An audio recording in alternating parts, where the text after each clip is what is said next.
Wow, sorry about that. Good morning. Good evening. Man, if that doesn't get you juiced for Beyond the Beyond, I don't know what will. What's going on, everybody? My name is Palmer. I'm going to be running this incredible game for you here. You know, I see the homies in chat. That's a pleasure. Always a pleasure to see the homies in chat. And, you know, I'm going to just do my introductions and all that stuff. You know, once we get the timer rolling here. So I actually am controlling my own timer. Hold on a second. So let me you know, count down to myself, I guess. And we'll go. Oh, you know what? No, stop. I almost forgot about the incentive. I almost forgot. So we have this glorious incentive. You guys did make it. It has been achieved. You guys get to watch the incredible cutscene, incredible CGI. Now, fun fact, when this game was released, and it was the first JRPG brought over, not the first RPG, as I believe there was one before that, Kingsfield or something to that degree, but regardless, when Camelot came to Sony to release this game, they said, sorry, it needs a 3D element on the PlayStation, our brand new pilot console. So Camelot went back, having already finished the game, and they took a look at it, and instead they put this amazing scene at the beginning of the game, and I'll let you guys enjoy it. Fun fact, the game is about 138 megabytes, and this scene here is about 85 of it, so enjoy all of the glory, my friends.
My goodness, you absolutely love to see it.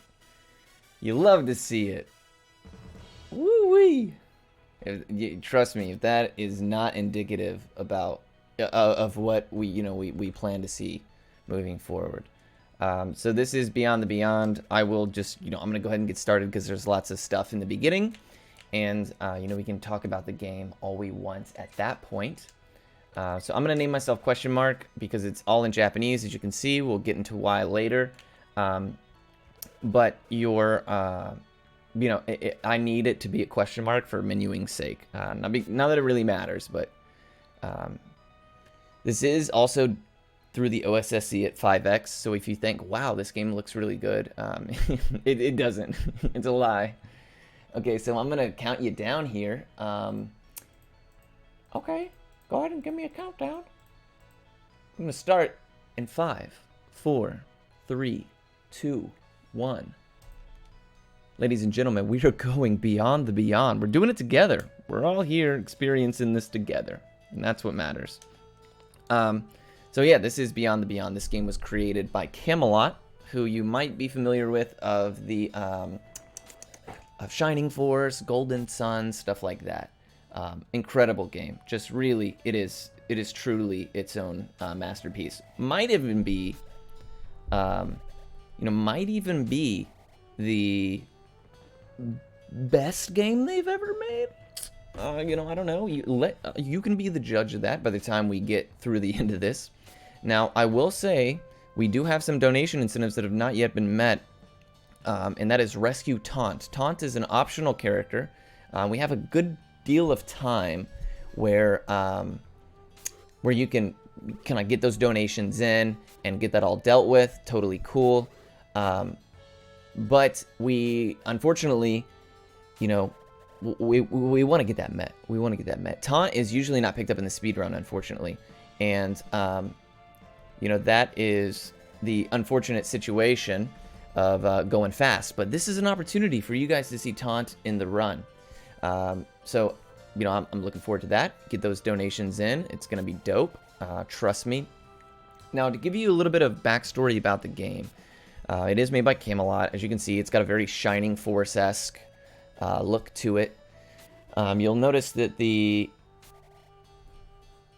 very first thing you see is that the game is obviously in Japanese, right? Now, a couple of things about that. The first is that the Japanese version of this game has a specific ring glitch and a specific ring glitch as well as a sorry. The biggest thing is that the enemies have 60% of the HP they have in the English version. So, like for instance, in the final boss, it's 2,500 as opposed to 4,000. And that's true for every encounter, every boss, every random whatever throughout the entirety of the game. So naturally, it makes the game quite a bit quicker if we're not having to deal with that HP differential there. The next thing is that the money glitch. Like I mentioned, there is a glitch that's only in this version of the game where if you have a ring and you equip it and then you sell it, it'll actually stay equipped to you and you can sell it infinitely, which by itself is awesome, right? But the next part about it is I'll kind of get into it later once it's more visible, is that the items shops in this game kind of work as like a pseudo storage. So if I were to make let's say I sold 10 rings to this shop.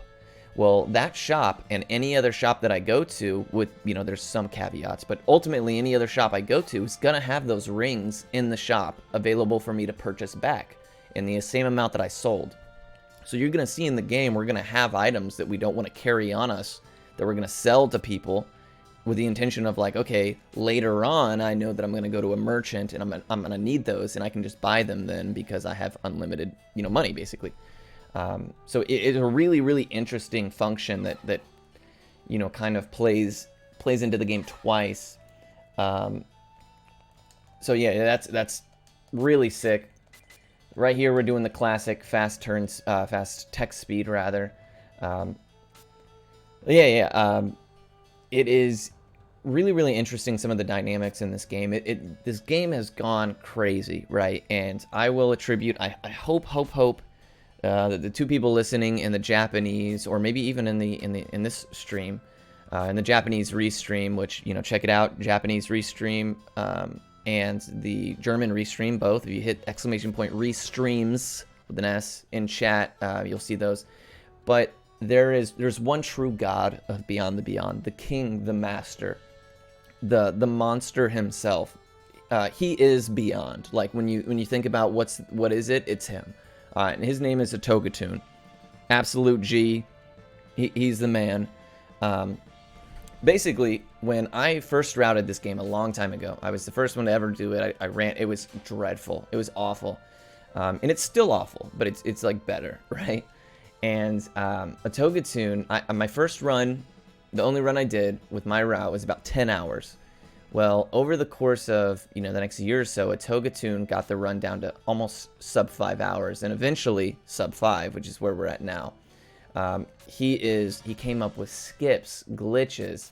I'm talking RNG manip. Like, there is so much tech in this game now, and this man found all of it. He's written, documents that we use to track the RNG manipulation. He figured out step counts. He figured out everything. And I was just, I just was along for the ride. And the two of us, we're constantly running back and forth, bouncing times back.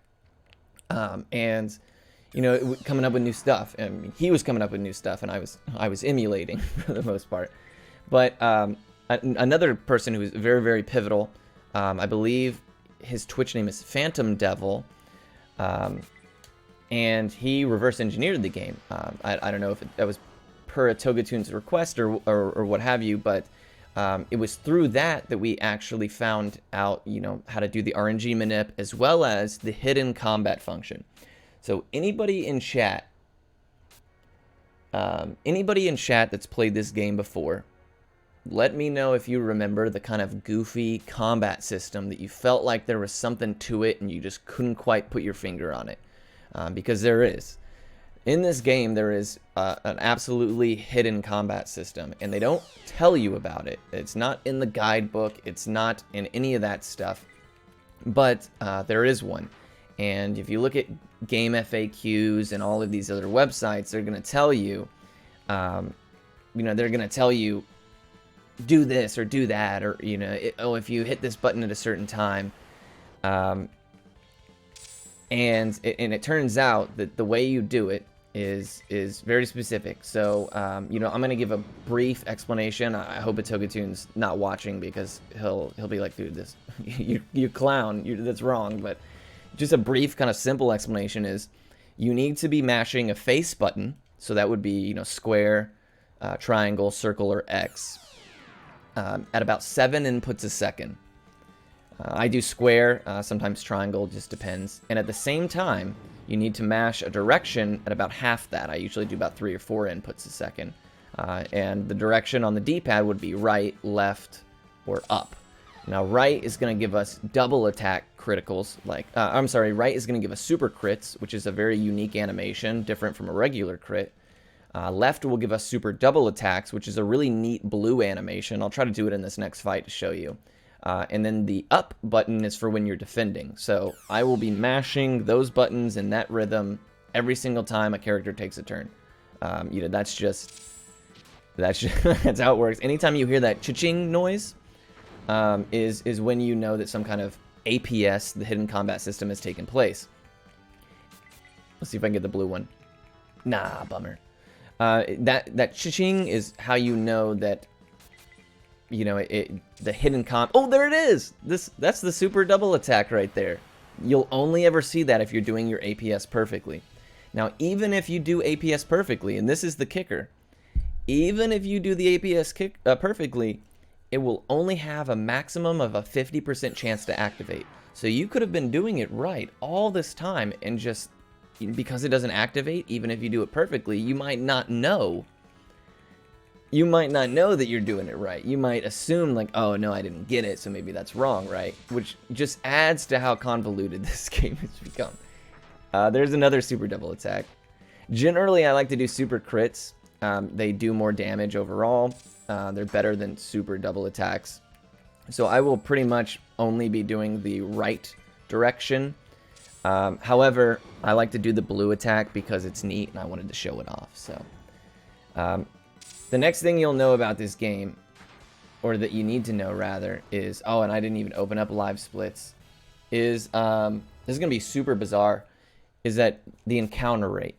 If you played this game as a kid, or as a young adult person, or even recently, you'll know that the encounter rate is something awful. I'm going to go ahead and use an herb right here. Alright, that's our first encounter. We're just going to run from it here. To very little success, apparently. Now we're just going to attack it since we did that damage.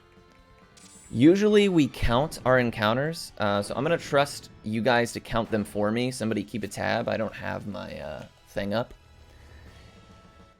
But, yeah, so essentially, the route, the way that it used to be, we could take anywhere from like 70 to 120 encounters within the first hour and 15 minutes.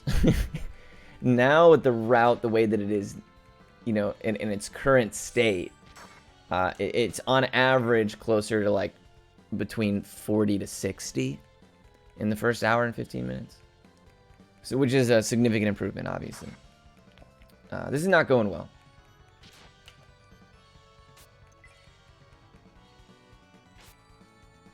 Usually we want to run away first try. We're not getting super lucky. Yeah, and you know, sometimes the encounters are not bad, and you just skate with like no encounters. So we're at 2 total so far. Oh, okay. I forgot that I had used an herb earlier, messed up that menu, but it's alright, doesn't hurt to be a little healthier. So we're a little less than halfway done with the cave. I keep going to hit my my encounter button over here, and I don't have it up. It's really jarring. So yeah, this is a doozy of a game. It's considered probably one of the worst games ever made. It's definitely among the worst rated games on PS1 in history.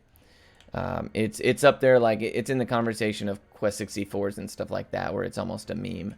And we'll get into, you know, just the reasons I've explained so far aren't the only reasons. You're gonna get more of why that is the case. Dude, these are not good encounters. Wow, please get away. Oh, shoo. Seeing rabbits like this is not excellent. They're very fast. That's another thing I failed to mention, is that as we level up, our level ups are going to be completely randomized. So, not like the last run you saw, which was an incredible Dragon Warrior randomizer. That's a pretty good time, actually, to get to Annie. But, like, you get anywhere from 0 to, like, 1 or 2 speed and stuff like that every time you level. So sometimes there's a lot of variance in, like, where our stats are, which is totally cool. It's not a big deal.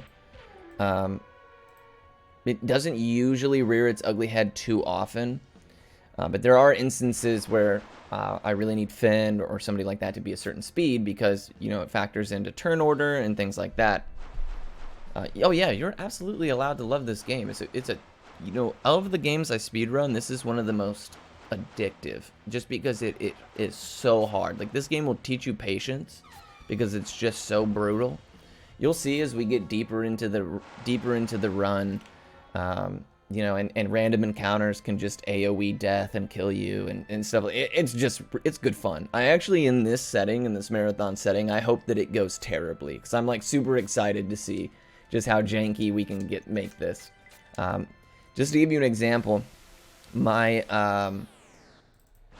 my PB is 4:55, I think, and I gave a 6-hour estimate, so that should tell you all you need to know.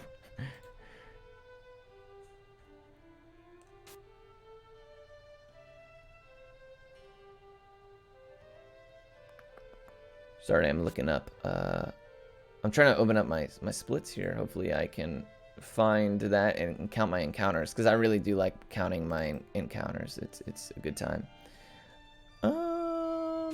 Beyond the Beyond, where are you at? There you are.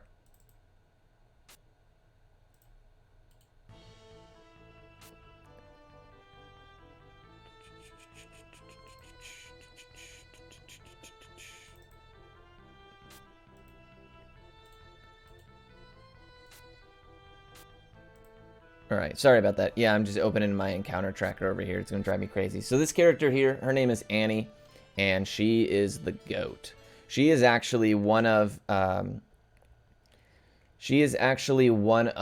the incentives that you guys can donate for, the bid war donation incentives for who is going to be my final character. Now in the speed run, it's fastest to go with Domino, which is what you'll see in the runs that myself and Atogatoon do.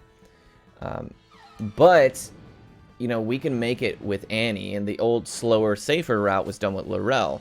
So, you know, of those 3, you guys can absolutely choose who you like, right? I've come up with strategies and methods to make sure, so no matter like what you guys end up deciding right before the very end, we can make do.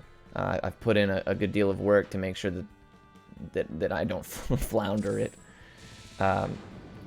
So yeah, if you guys are familiar with the game and you like Annie specifically, or Laurel as an optional character. Domino is not meant to be an optional character, but you can actually miss him, believe it or not, which is wild.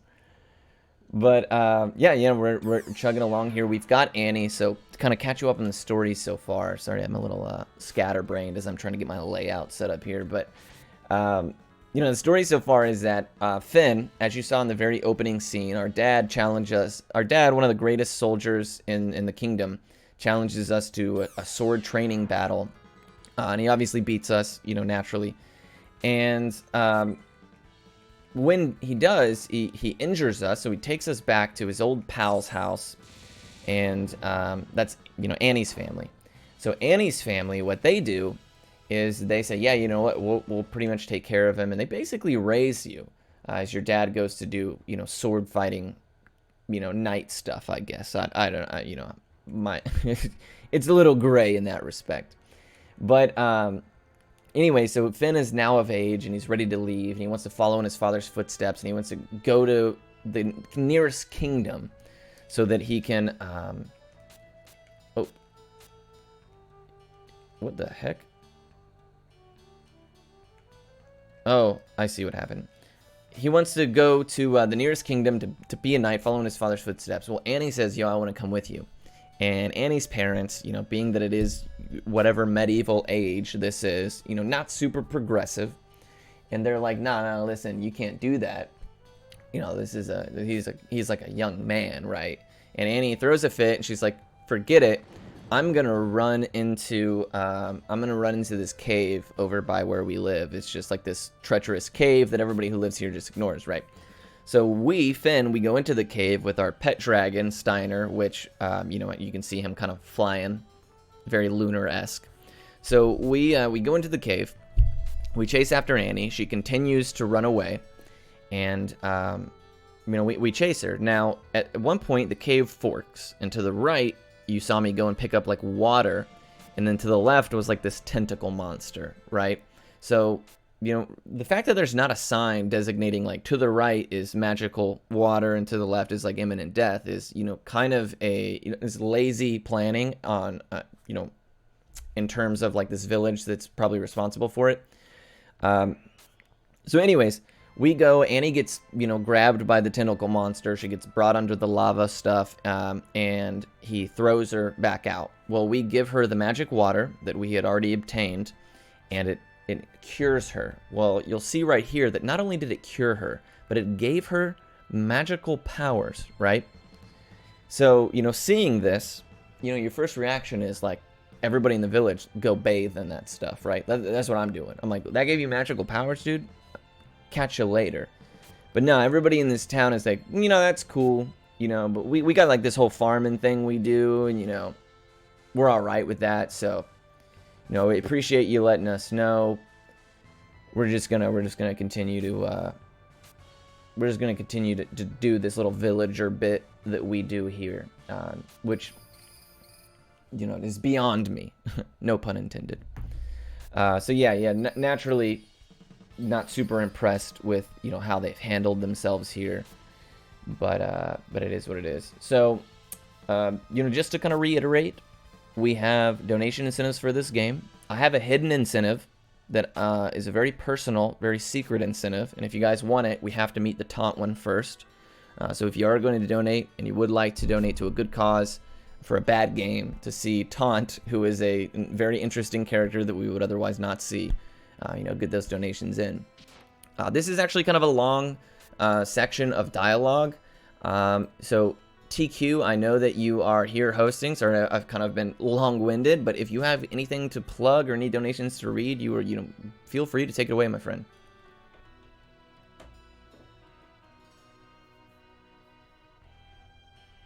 Well, my name is Transquina, by the way, and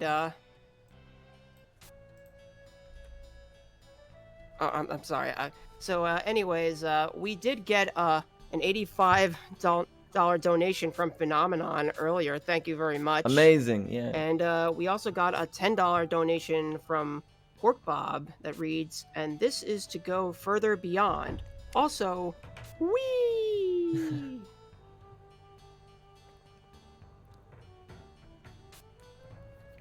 Well, thank you so much, man. How are you doing today? It's an early morning. I appreciate you standing in on this host shift and putting up with this. You were a brave soul to have volunteered for such an occasion. So I thank you for joining me.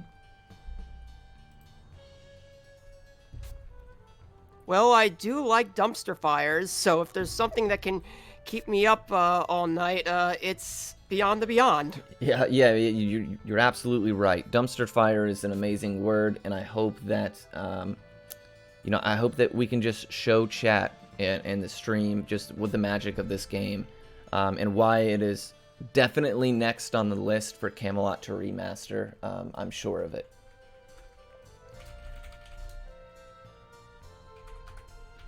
So I want Beyond the Beyond Pixel Remaster. It better. I'm holding on to hope that one day they'll do it. That would be sick. All right, let me close out all this stuff on my computer here. Good. I'm still trying to open up a live split. Oh, bother. Anyways, so yeah, we're here. We got Beyond the Beyond going. It's a great good time. But let's remember that we're here for NAMI, which is a great cause. So aside from the silly donations and stuff like that I am very excited to share with you, and the prizes and all that stuff, at the end of the day, it goes to a good cause that Limit Break and Questing for Glory has backed for a very long time. So I'm stoked to be here. The chat is, in terms of the chat on screen, is now over, so we're back in action now with some more Beyond the Beyond. So essentially, what we're going to do now is we're going to move forward, and hopefully not take an encounter in the process. Okay, that we're getting Beyond the Beyonded. You love to see it. So now we're going to Marion. We're going to pick up a few items. We're going to do some story triggers, and then we're going to essentially we're trying to get to Prince Edward, who is the prince of this area, and Samson. Samson, who if you're familiar with my chat, you already know the deal. But they're here in Marion, and we need to go recruit them as we move to Zalagoon to attempt to help the battle that's taking place there. Now, the first thing I'm going to do is I'm going to, and the reason I took those fights, that I was happy to take those fights in the cave is because I need $250 right here to give Annie the next staff improvement. I'm going to pick up this illusion potion here. I'm going to further, come on, bro. I'm going to further the story, and we're going to see Samson in all of his glory. The first glimpse of Samson, the true mad lad. Here he is. Now, Samson is legendary. He's like this big, strong man, the strongest man in the land. And he comes out. He comes out doing big things, Well, I'm gonna let you guys kind of just enjoy this, stew on this for a minute here.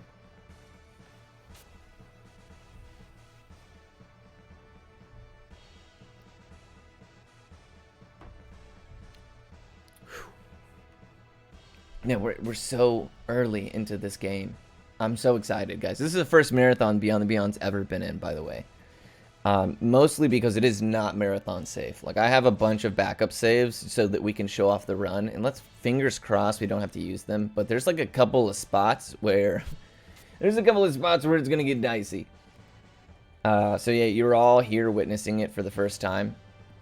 And, I hope that you enjoy it, because it may or may not go. I actually hope that it kind of goes bad, because I've given such a big estimate, and that would truly show off what this game has. If it goes really well, you're gonna be like, oh, this wasn't that bad of a game, and I'll feel like you were cheated as viewers. That if you dedicated you know, a certain amount of time to witnessing this, you should witness all of it. So yeah, if you're new, just joining us in chat, this is Beyond the Beyond PS1. I know that it looks like a Super Nintendo game. This is a PS1 title here, and it is a doozy.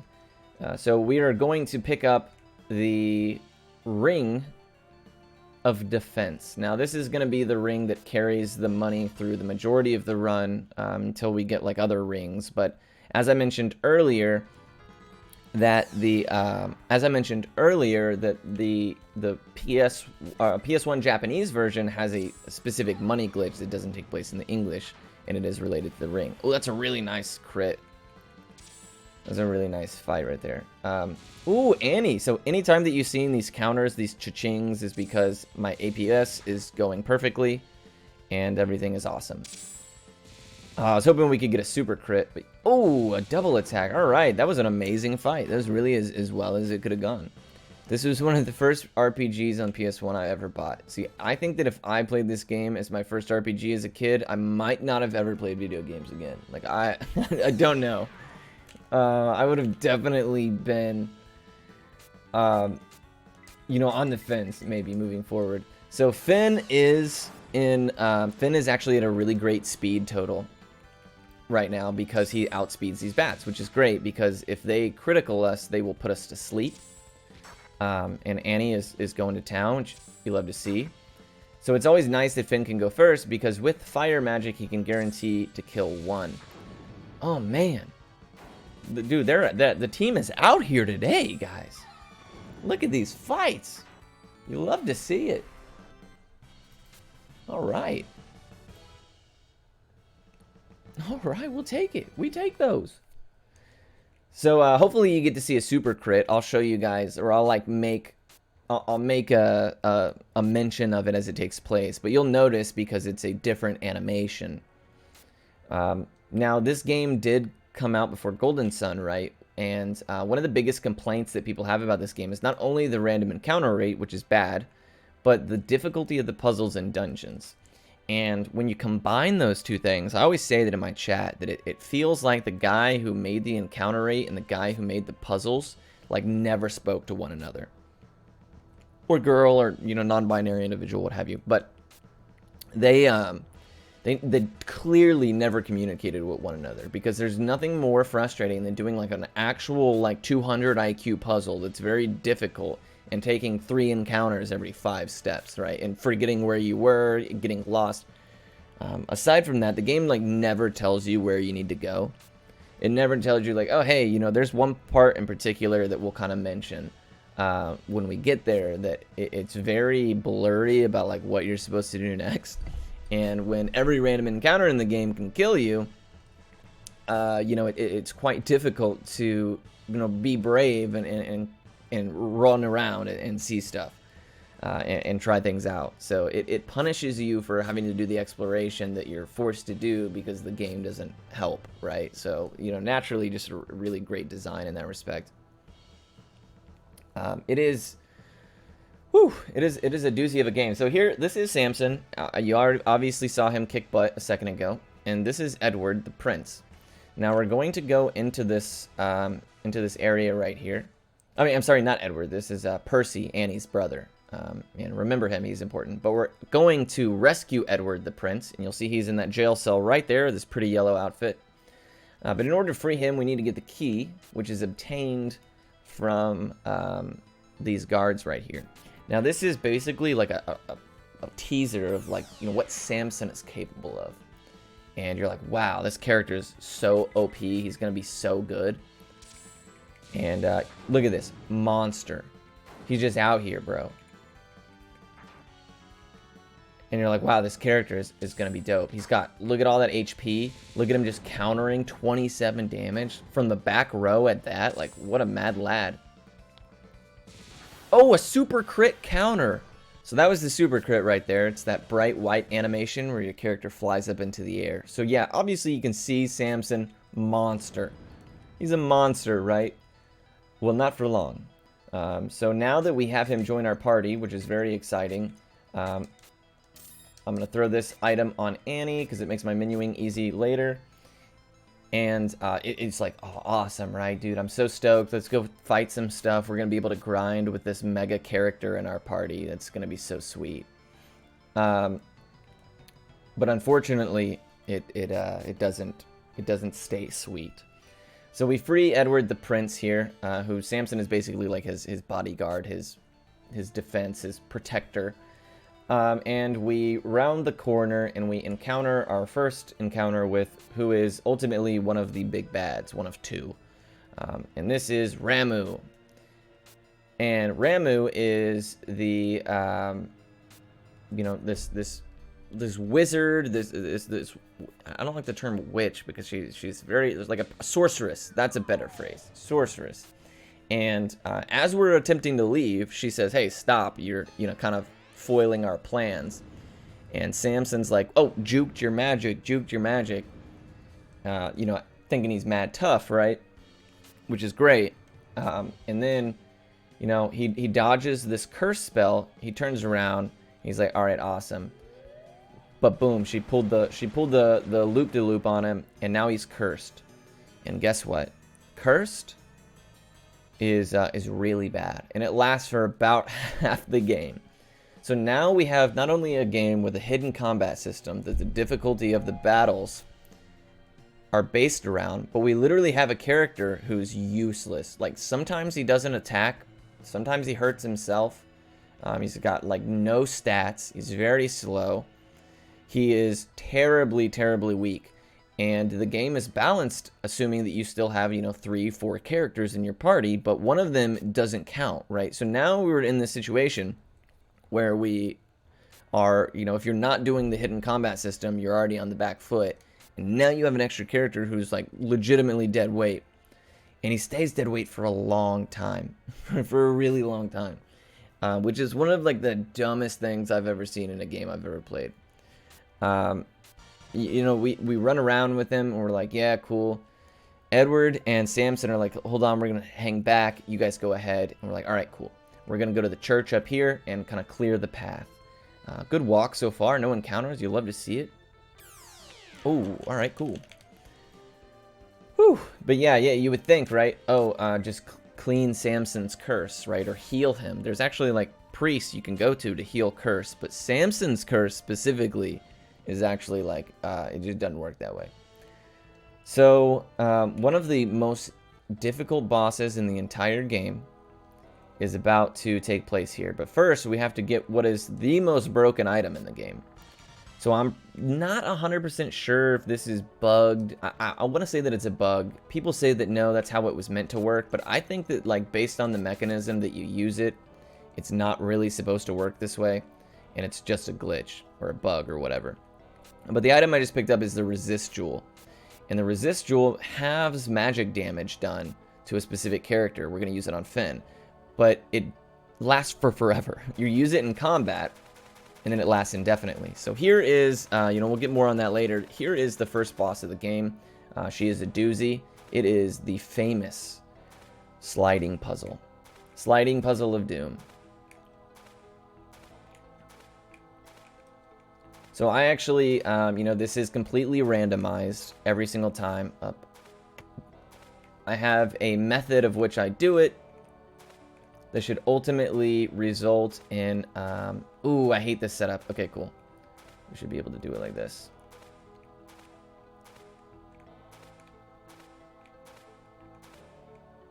Oh, there you go.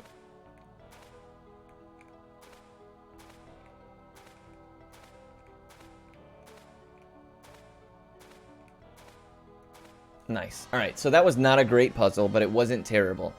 That was not a great puzzle, but it wasn't terrible. We're excited. Whew. I have to think about that. So once you have the top two corners done, you can actually, and you position what would be the top, the number 3 slot in a specific way. You can actually follow a little pattern that will solve the top for you. Now, once the top is solved, I usually just wing it on the bottom because I've played a lot, so I know what to look for. And I still sometimes you struggle. So, yeah, game's done quick, man. Thank you guys so much for the raid. Welcome, everyone. This is Beyond the Beyond. This is one of the greatest games / speedruns, you know, all you could ever ask for. This is the critically acclaimed, you know, arguably game of the year in 1995 when it was released. And if you don't believe me, please, you know, pull up a chair, sit down, watch. Trust me, you'll have an opinion by the time we're done. I assure you of that. Now we, you know, if you're just now joining us, we do have some donation incentives. A couple for a couple for this game, and you know, a couple for some coming up. TQ, take it away. Was Virtual Hyalide released this in 1995? I'm not sure. That was a Saturn game, so I imagine it was released a little bit later. Well, then Beyond the Beyond might have had some competition for Best Game of the Year in 1995. No, it might have been released in 95. Hyalide. Now that I'm thinking about it, the Saturn was pretty early. Yeah, it could be. Dude, what a year for gaming, if that is the case, right? We all won. We all benefited in 1995. Jeez.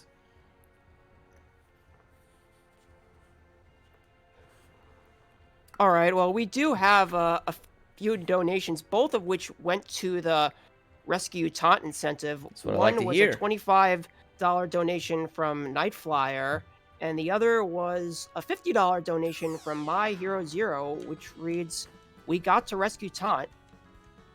Also, I would like to just remind everyone and tell everyone who came in from Games Done Quick that this is Questing for Glory, Hope and Healing 2. We are here supporting NAMI, the National Alliance on Mental Illness, the nation's largest grassroots mental health organization. Via their 48 state offices and more than 650 affiliates, NAMI offers a host of signature programs, presentations, and support groups that are available free of charge. This includes a national helpline that can provide information, resources, and a compassionate, understanding, trained volunteer to support anyone who calls in. These programs reach more than 300,000 people a year and are life-changing opportunities for education, connection, support, and personal growth.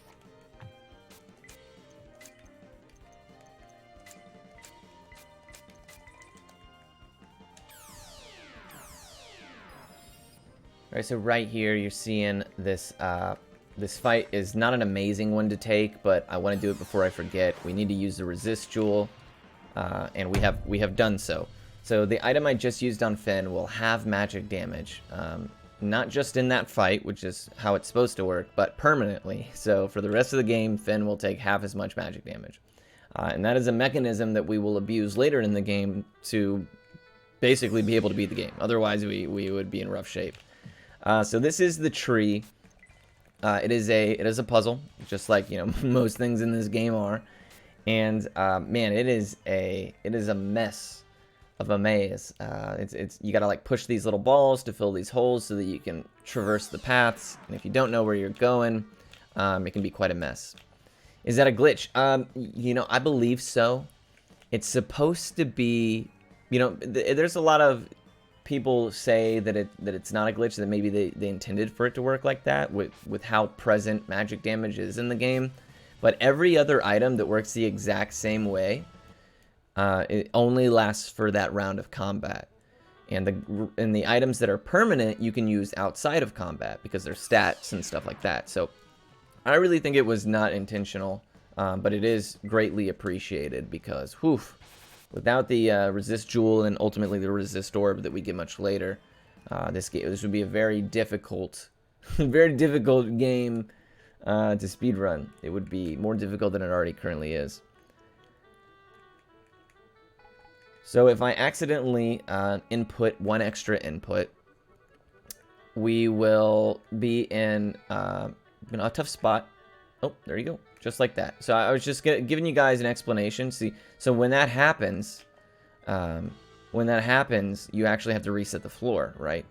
So now you know. Now that I've shown you all, I can just do it correctly. You're welcome for that display. I just wanted to make sure you guys got the gist of it. Damn it. Now there is one type of enemy that if we do see them here, we will attempt to kill them because they will die with one fire attack from Edward. This is not excellent. 5 enemies on the screen, and the 2 fastest characters were unable to flee, which means we're going to have to sit through all these amazing animations. As you can see, sometimes, yeah, enemies, they just leave, which, you know, is pretty cash money of them. We love to see it. Oh, Edward, the man. Big lad. We'll take it. Yeah, the angle, yeah, it's a mess. You'll also notice that when you run away from enemies, the enemies that you run away from all jump with joy as if they have, you know, are celebrating some kind of victory. I always, you know, people you mention that quite often. It's pretty funny. This guy will probably run away if we don't run away first. All right, cool.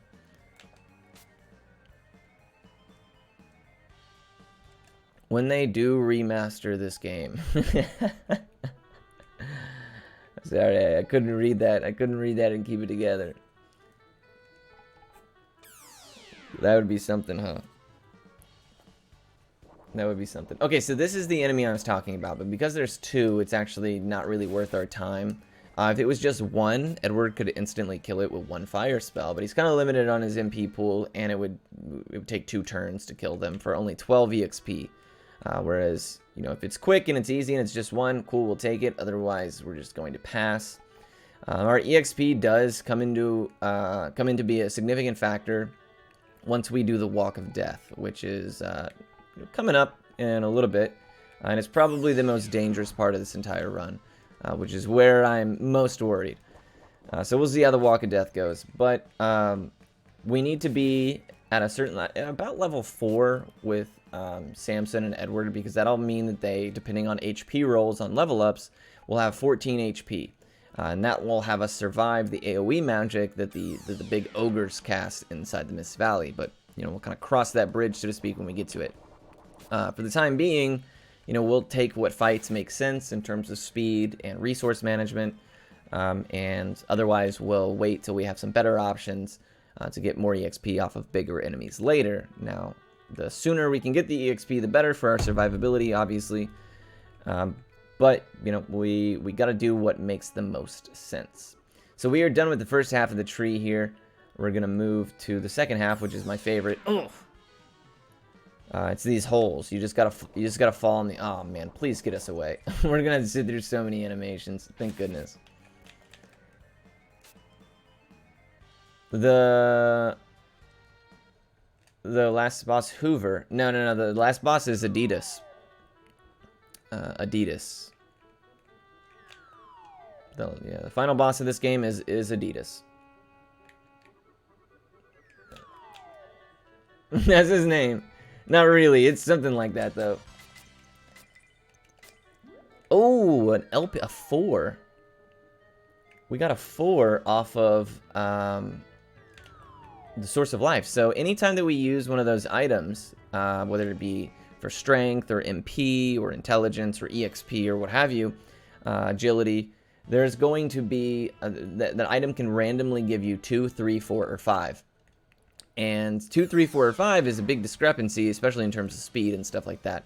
So that item I just used on Samson gave him more LP. Now, LP is life points, which is not to be mixed up with VP, which is your HP, essentially. A lot of acronyms here. Try to, you know, I hope you can follow along. But basically what they do in this game is you'll notice that when your VP is depleted to 0, you go into a state of groggy, which basically means you miss the next turn. And then you will use up and consume some of that LP, and if you do APS, the hidden combat, while you refresh, you'll come back with, you know, more HP. So it essentially gives you like kind of like extra lives, so to speak. And you know, that's an interesting mechanism. I'm not sure how I like it.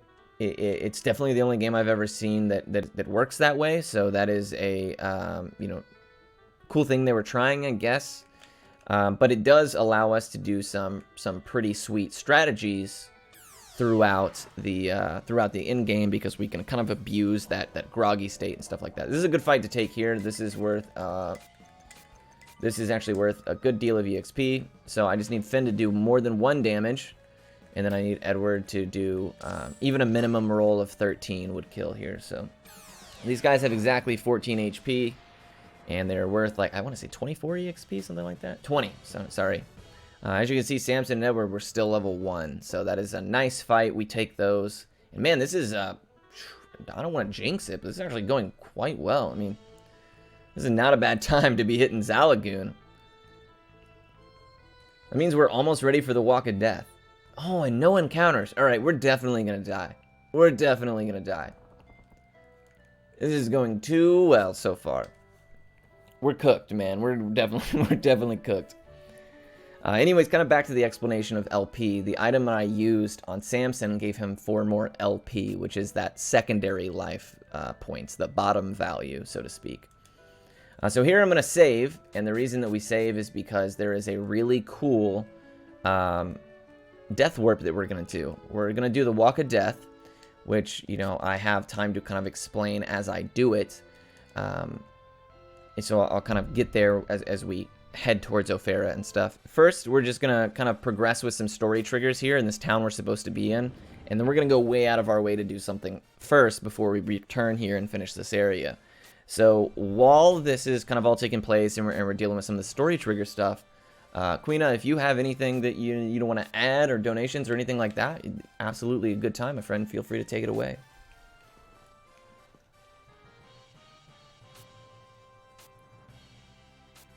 Okay, we did get some donations in. We got a $10 donation from... I'm not gonna read this name, but I will read the comment. Really glad to see Beyond the Beyond.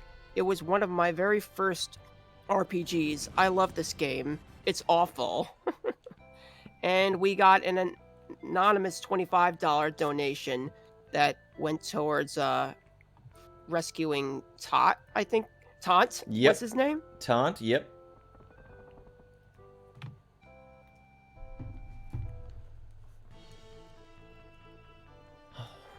Alrighty, well, thank you so much for those donations, guys. You know, Taunt is getting closer and closer to being rescued, and you know, that is really awesome to hear, because I actually had to contact the king, the goat, the master at Togatun, and I bounced ideas off of him about the best way and safest way to incorporate Taunt, because this run is very dangerous. We can really barely even afford to do the stuff we already do.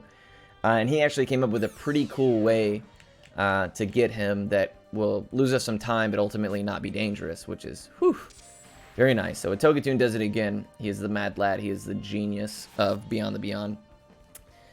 But, you know, this is the Walk of Death. So essentially, kind of giving an explanation of what's taking place here, is that we have to walk from Zalagoon all the way to a city in the east, which we're not actually supposed to get to until much, much later in the game.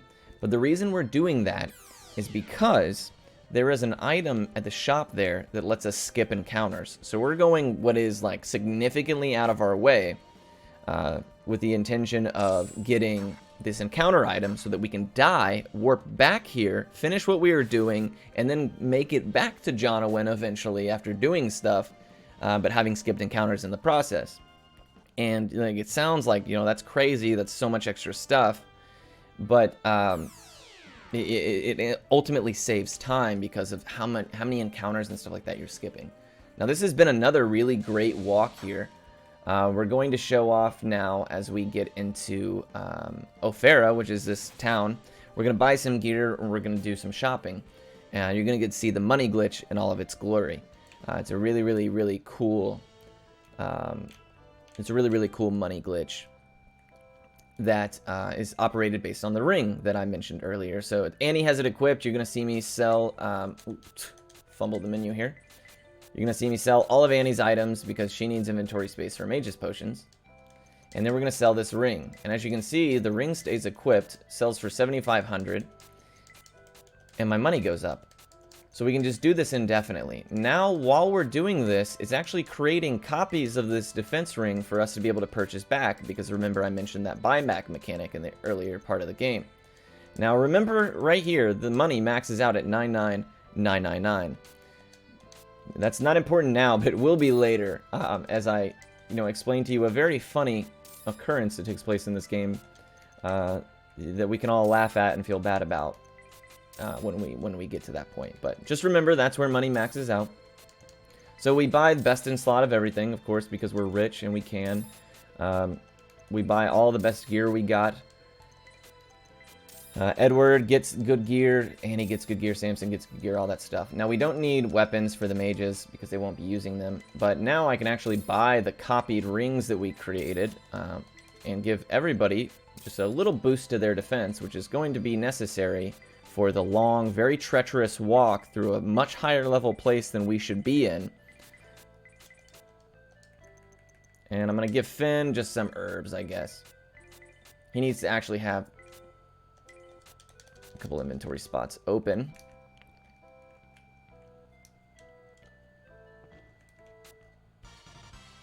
Alrighty.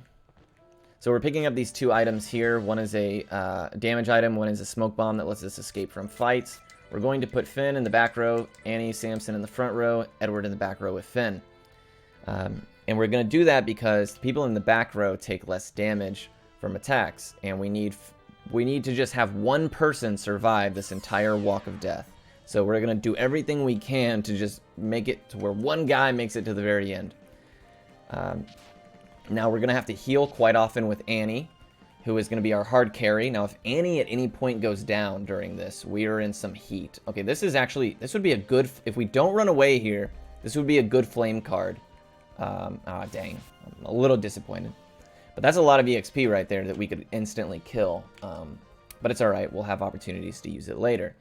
So we are still obviously worried about our MP total, our EXP total, because as you can see, Samson and Edward don't have 14 HP yet, which, as I mentioned earlier, is kind of like the cutoff point. That's where we really need them to be so that they survive some of the AoE magic in this next area we're going into.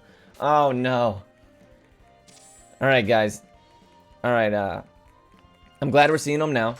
Oh my god, they were so kind. Oh my gosh! So if you're familiar with this run, if you're from my chat, you know that wizards are absolutely the worst thing you will ever see in the game at any point. Early wizards, late wizards, doesn't matter. At a certain point, random encounter wizards will just cast instant AoE death, and it can kill just a random amount of your party. Sometimes all of them, you know, and you never know, right? That's part of the magic of Beyond the Beyond. And the ones here can actually cast AoE Fire, and they can actually kill everybody except Finn with, I think it max rolls like 12, so I think Annie survives as well.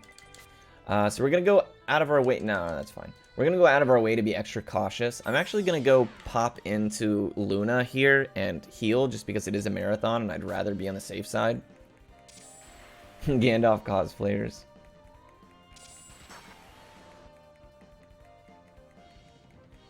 Yeah, 7th Saga is a blast of a game. I really love and enjoy playing 7th Saga. This game, I think, is a better game overall. In terms of like polish, of course, but I think they're pretty equivalent in terms of like, man, I'm just not having a good time. Oh no. Oh, okay, we couldn't get lucky twice. Oh, nice. Beautiful. Oh, he rolled low. That's nice. That's nice. So this only confirms my plan to dip into Luna here to rest up. There's no point in trying the Mist Valley in a marathon of, you know, with this kind of setup here. Oh man, this is not bueno. Samson, you're useless. You're useless. Garbage.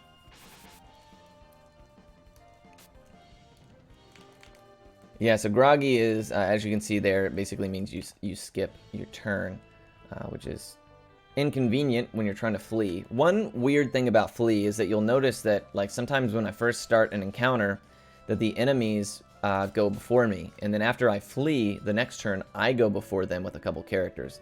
Well, that's because when you flee, you actually get a plus, I believe it's 4 speed to everybody in your party. I could be wrong. It might be 3. But that's an important distinction, an important thing to know, because later in the game, I can flee with my first turn, knowing that my people are going to get their butts kicked, but having that speed boost the second turn will allow me to use certain items to get out of the fight that I otherwise wouldn't be able to. So having that distinction is important. Also, there is a glitch in the game when you are escaping from combat, whether it be from fleeing or using a smoke bomb or what have you. And whatever increase or decrease to your stats that your character has, if you flee from that fight without getting EXP, then you're going to maintain that debuff or buff. So in these instances where these skeletons, we run into these skeletons, which, here as well as, the next area, if they hit you and they paralyze you, then it lowers your speed, and the only way to get rid of that is to actually go and heal. Not heal, but to take off a piece of equipment that changes your stats and then re-equip it. And that's what we're going to have to do if anybody gets paralyzed, because we can't afford for our speed to be lowered, because we need all of our speed to have a better chance of running away. So this is the Walk of Death. We are in Deathland now. We use the one illusion potion we have, which is the encounter skipping item. It lasts for exactly 32 steps. There are some caveats depending on terrain types. But we want to see, not ogres. We want these kind of fights. Okay, there's paralyzed right there. Good example. So now we're going to have to, if it was anybody else, we would unequip the gear that they're wearing. Samson, I don't really care about that much because he's trash. You don't like how the sprites vibrate. Yeah. If that's your biggest complaint about this game, then you're an easy person to please, my friend. We're doing quite well. We're doing quite well in terms of encounters. All right, this is not a good one. We're just gonna hope she doesn't cast magic. Ooh, the hard punish. The hard punish. It wouldn't have mattered anyways. If I smoke bombed here, we could have gotten away. Oh, man, this is a rough encounter to see here. Okay, cool. She was kind with the second turn. We could have really been in trouble there if we... oh, Annie's at 0. Yikes. Oh, come on, Samson. Come on, Samson. Oh, bother. Okay, we're going to go ahead and smoke bomb. Good thing we did. Good thing we did. If Annie dies here, we are in real trouble. Yeah, I know. I shouldn't have said anything, BGG. And you know that? To smoke bomb from a single, siren fight that is not a valuable use of smoke bomb. But Annie is actually dangerously low. We can't afford for her to die. Otherwise, we got to make it through a very long stretch without any heals. So just to be safe, I'm going to put her in the back position here. And I'm going to put the others in the front. Yeah, that looks good. We better hope that we don't run into any ogres next. We want to see like the little plant guys. Those are the most cash money enemies. And oh Jesus. Come on, man. Okay, that's actually good. Oh, please don't kill Samson. I think he doesn't die here. Okay, good. All right, so we're going to kill them with this item I used, and we're going to get EXP. We're just going to give Annie some LP because she's going to level up. So we're in a good shape for now. We're in good shape for now. Whew. You got this. You played this game when you were 11. Oh man. I was talking about it earlier, and if I played this game when I was young, it might have turned me off of RPGs for a very long time. So I'm glad that I played it as an adult. Who was very responsible and making my own decisions. Sorry, my menu is out of whack because Annie is now in the wrong slot. Okay, that's all right. That's not a bad fight. That's not a bad fight. We'll take it.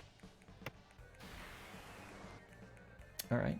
Well, Edward just got whopped.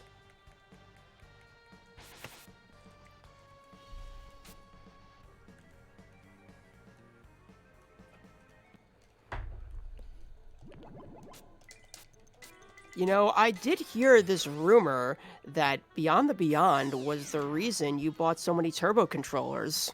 Oh, no, no, no. I actually just love... Oh, shoot. I love turbo controllers. But it definitely... Having a turbo controller for this game definitely helps. Alright, we really want to see them cast poison. And then the orcs melee. We don't want to see the orcs do double magic here. Okay, that's good. That's good, Samson. No double magic. Okay, brilliant. Brilliant. He won't die. Oh, shoot. Oh my god, Samson. He's done it. The mad lad. Oh, that's a huge EXP fight. All right, cool. We're in really, really good shape now.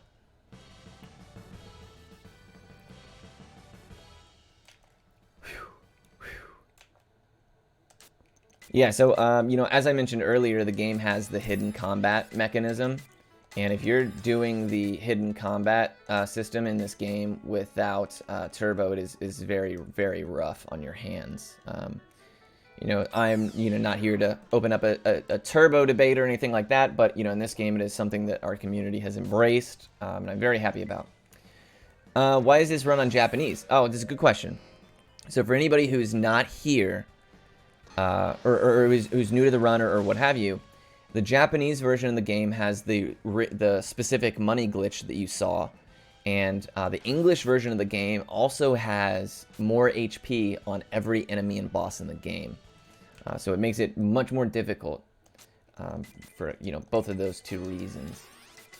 Togatune swears that he can probably do the English version. Nobody's ever done and finished an English run, or not at least submitted it to the leaderboard. And I believe, personally, if I was looking at it, it would be like, I don't know, 10 hours. Togatune thinks he can do it in 7, and if he says that, then he can probably do it, because he's the GOAT. But, oh dear God. Oh, guys, this is not excellent. So I left poison on Finn, because we need to start bleeding through some of Finn's LP. Now, I obviously want to survive to going to the town that we're on our way to, and because this is a marathon, I'd rather prioritize survival. But the more people we can have as close to dead as possible, because again, we do have the death warp, the better, right? So we're riding this fine line where we want to be kind of beat up, but also like not too beat up. And that sounds like, oh, it's not so bad, right? But in this game, where like, some fights, one time I fought 2 skeletons in this area, and I failed to run away 39 times in a row, and then I died. So you really just, you can't chance it. Alright, we want to see no AoE magic here. Oh, that's a hard punish. Yeah, 39 times in a row. I died. I failed to run away. In a single encounter, mind you. Not like, not... And there is, based on the way that the flee mechanism works in this game, like how it factors your flee chances, it works on a percentage, like within certain windows, where the average speed level of the, I believe it's the average speed level of the enemy group compared to the speed of the person who's attempting to flee. And within a certain range, you have like a percentage chance to flee. So I think we were in the range to have like a 40% chance or something like that to flee at the time, and I failed 39 times in a row.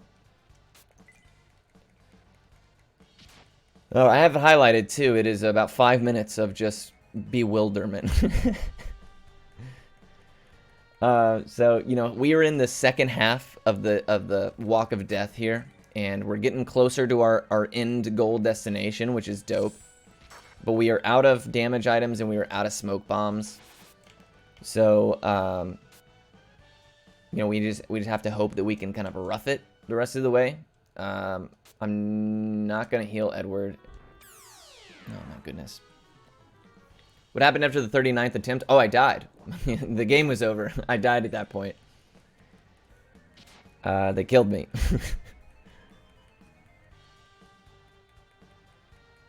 So there's a gargoyle type enemy in this zone, and they can cast stone, like they can petrify you, right? And if everybody in your team gets petrified, you die. So one time I got all the way to the very end and I had 2 people alive. And then they petrified the both people that were alive, because there's 2 of them. And then I lost. And I was like, well, you know, what are you going to do?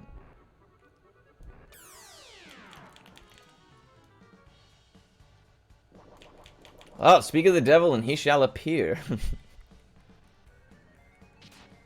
Alright, no petrify. That's cool. Petrify sucks because then that character is unable to act, obviously. So that's 1 less flee chance that we have on the table. Alright, Samson. Alright, go off, baby. You're going to hear me get real stoked, real excited, because so much of this game is random that you got to really feel it. You know, when good things start to happen, you got to get stoked. You got to get stoked about it. So, oh man, this is not good. Alright, melee. The next one needs to melee. Nice! Is there any step count, Nip? Kind of. We get an encounter item that gives us 32 steps of immunity.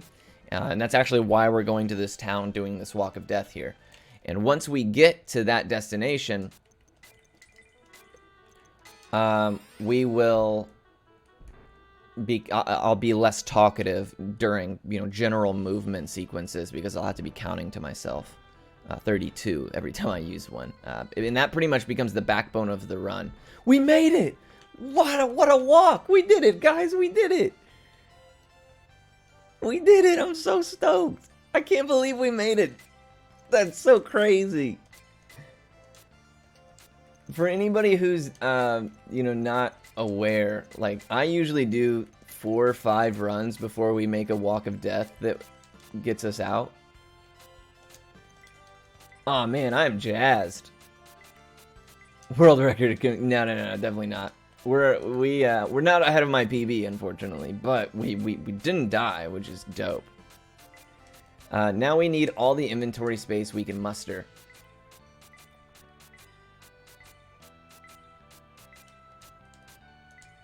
So we are going to buy illusion potions. Now this item that you're seeing me purchase, this 200 gold item, this is the encounter skipping item. So we're going to buy as many as we can.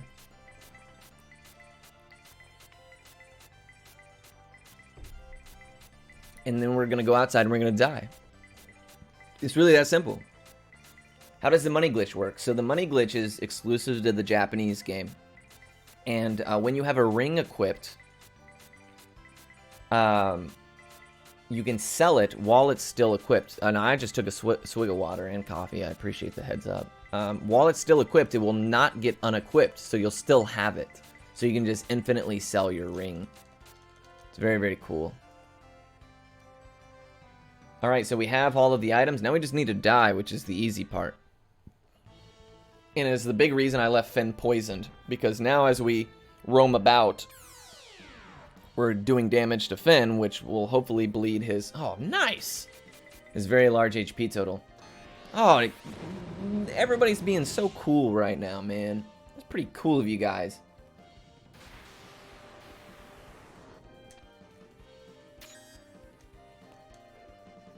This is actually going to be a pretty quick death because Finn bled through so much LP because he was poisoned. So I'm very happy with this is taking place.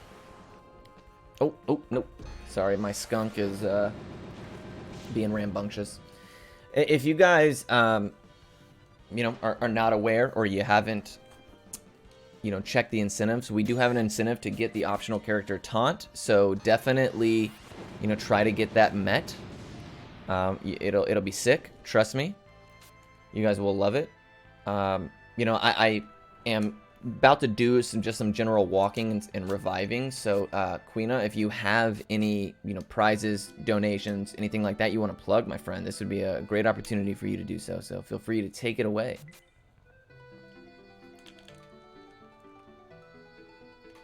Well, we do have a few donations. We got a $20 donation from I'm a Squirrel, which reads, Palmer can go beyond the beyond to infinity and beyond.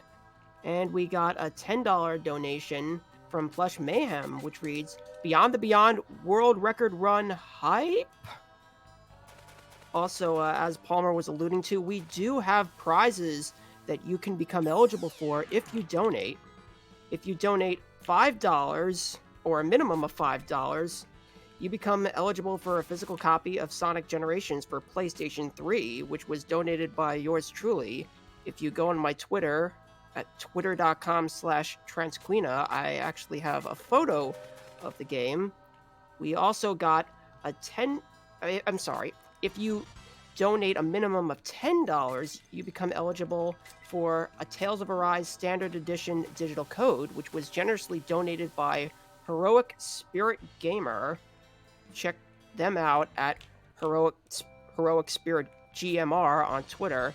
And by the way, for those two games, you need to donate between now and the end of the next run, Atelier Shally. And if you donate a minimum of $20 between now and the end of the Ultima 4 run, you can become eligible to win a Sega Dreamcast that was very generously donated by P. Diggity Dog, who actually takes commissions for console mods and refurbishing.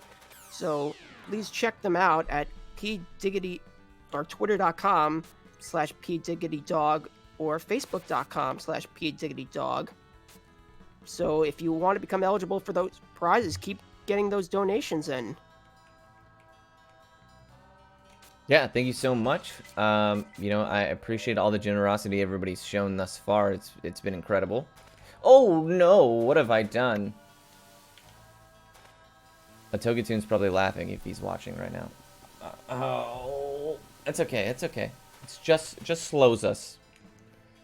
So I'm actually not using illusion potions on purpose here because this is a really low threat area.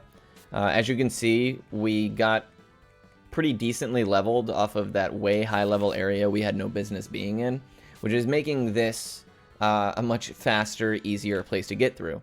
So if I'm going to, risk taking encounters anywhere and preserving the illusion potions, this is going to be the place to do it, right? So we actually have to go through this well twice. We got to go up to the front, we go talk to, like, the king or whatever, and he'll tell us, oh, there's something going on.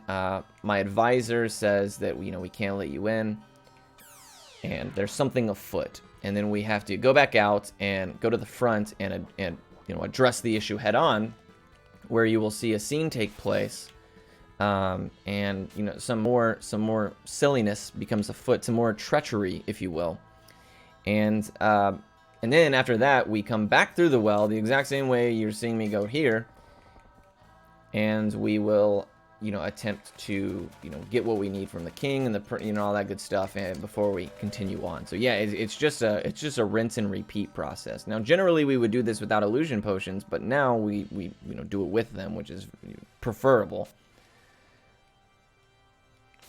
Yep. I've only been able to I can only equip, or I can only hold 13 inventory spaces on each character right now. And that includes, space for key items or anything like that. So I bought 13 illusion potions per character, so, that's 4 of them total. And there's as many encounter skipping items as I can hold. That should, though, and I'm being very careful about how I use them, that should get us to all through the story stuff that we need to do and back to the place we bought them initially as we go through that area the way that's intended. But yeah, especially because this is marathon, I'd rather be I'd rather just be slow and take fights here and preserve illusion potions.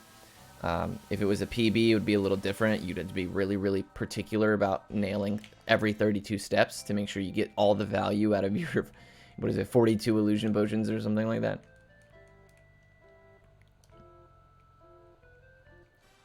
But that was actually a decent little well right there. So we talked to these guys, they let us in, and we go watch what is an incredible scene here.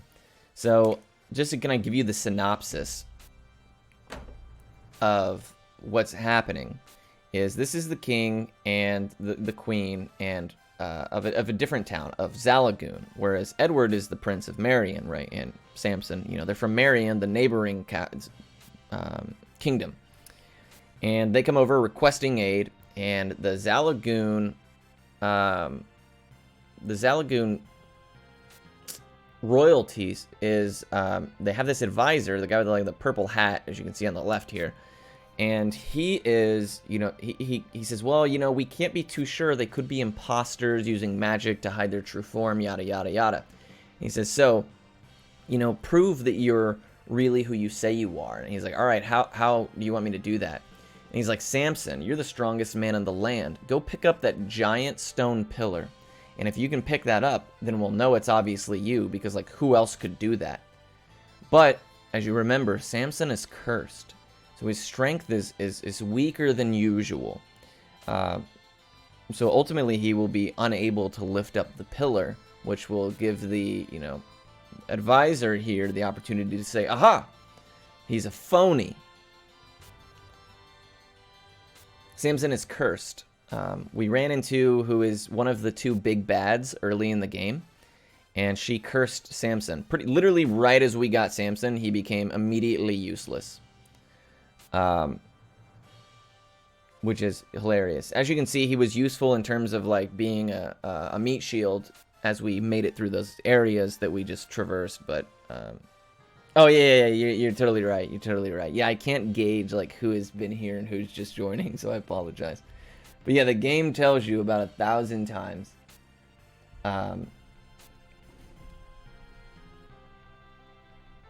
The game tells you 1,000 times, like, oh, Samson's cursed, bro. You know he's cursed, right? About 2.5 hours in, we'll have him uncursed. And once he's uncursed, he kind of turns into the man. You know, I must tell you. So here you'll see he's going to attempt to lift this pillar up.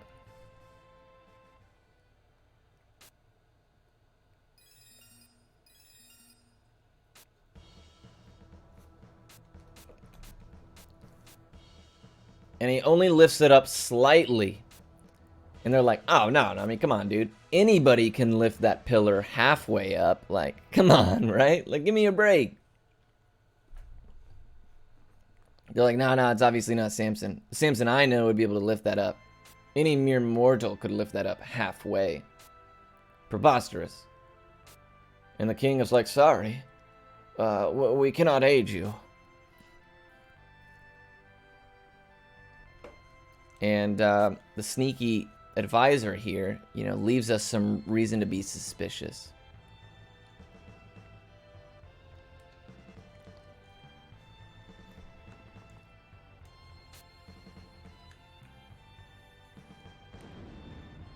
You know, again, I'm gonna say it over and over because I am his biggest fan. But the stuff that we haven't even scratched the surface of the stuff that Atogatoon has done to this game. And I really hope that he's watching on the Japanese restream. For anybody who's just now joining us, there is a restream, Japanese and German, you guys can check out. And I hope that Atogatoon's watching in the Japanese restream, because I'm sure he's explaining everything I'm getting wrong much better. At least I hope he is. And I hope I'm doing the master proud. So back into the well we go. And we have to do exactly what we just did previously. Again, I'm going to be kind of generous with my steps here and not worry so much about illusion potions, just to make sure that I have them for the more difficult areas. It can get kind of close, and I'd rather it not be close, considering that we have plenty of time in the marathon estimate.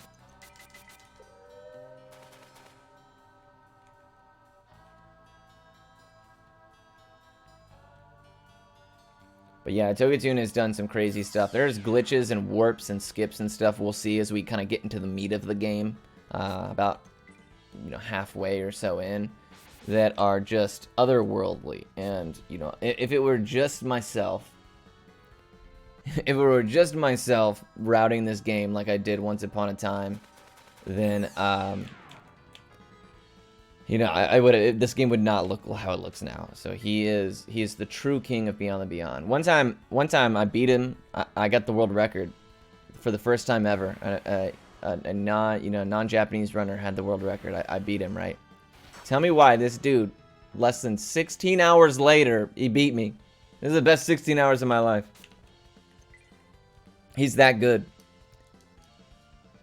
He's the true king. Nah, I love him, dude. He's been super kind to me. He shared everything. You know, he's always willing to talk strats. It is nice to have you know, somebody who cares about this game as much as anybody else. So, you know, shout out to Togatune. I will be wearing his name out at length, I assure you. Yeah. When I got the world record, which is by like a minute or so, I think. I don't know. Not even a lot. I got my USA flag out. I was like, we did it! This one's for the USA! But Japan took back over in less than 24 hours, so he was the... and part of me thinks he was sandbagging. He was like, I'm gonna let him get it. You know, just, I'm gonna... He's that kind of person. He's that kind, right? That he allowed me. But anyways, we got some dialogue here. Again, if you guys want to, you know, donate to a good cause, you know, I invite you to put your money towards, even if not an incentive for this game, an incentive for some of them coming up. I'm not sure 100% about the ones that are coming up, though. Queena, can you kind of elaborate a little bit on some of the incentives that are currently available?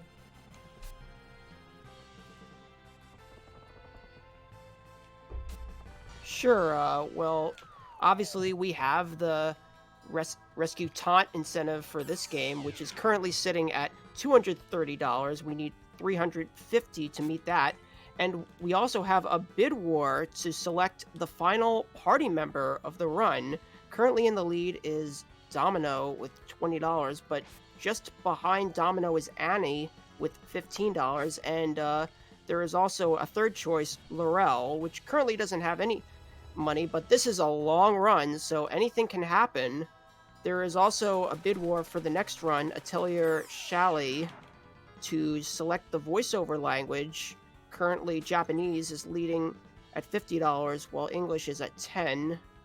And there is also an incentive to wear cat ears, which is currently sitting at $10 for Atelier Shally, but that needs $300 to be met, so keep on getting those donations in.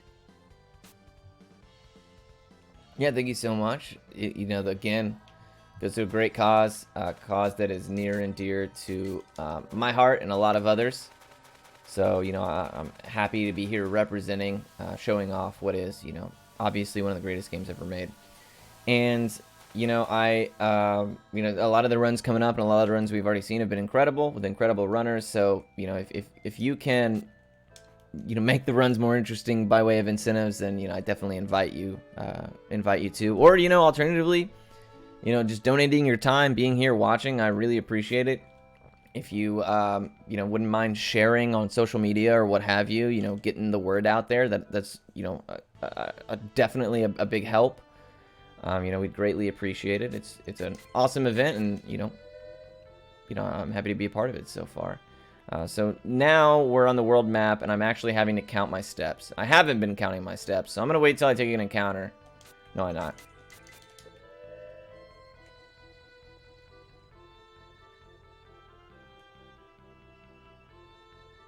All right, cool. So this area is like the most dangerous area ever. It's ridiculously, like, the power ramp in this area is just like way out of whack. It's because of this temple that we're about to traverse that we go all the way out of our way to get the encounter item skips early, or the encounter skipping item rather. So I'm gonna go ahead and count.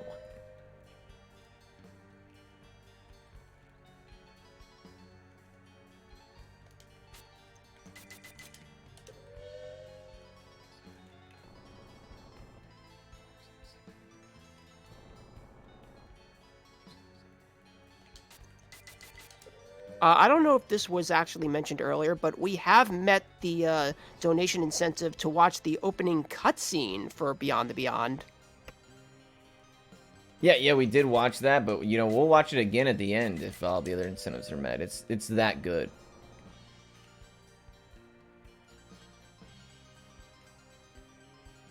Sorry, I wasn't here for that. No, by all means. It was a trust me, you're not missing out on much.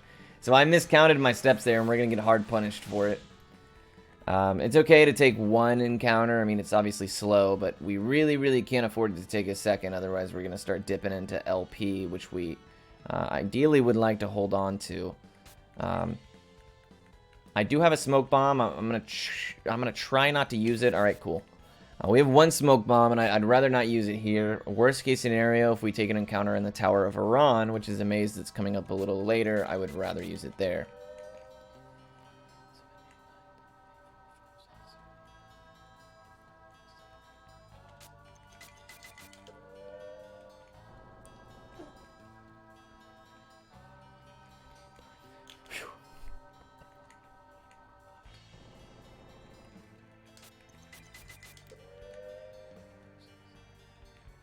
Ooh, too many extra steps.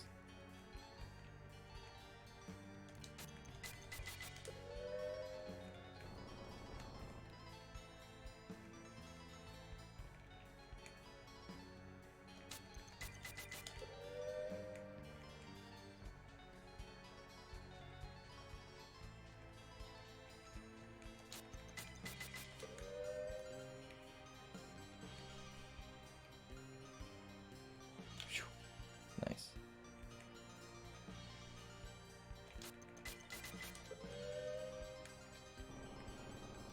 Damn it.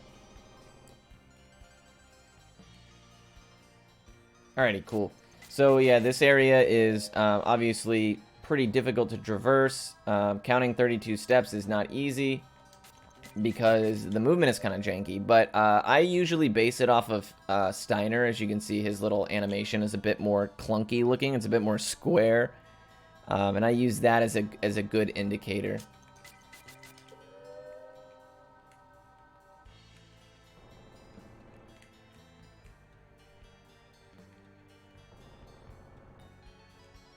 Cool.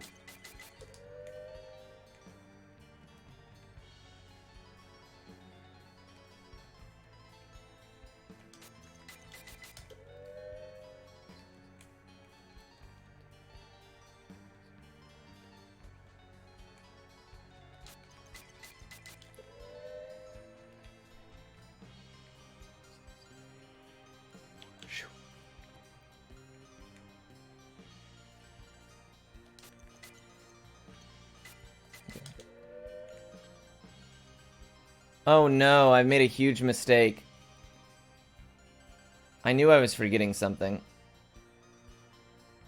Well, it's a good thing I saved those illusion potions.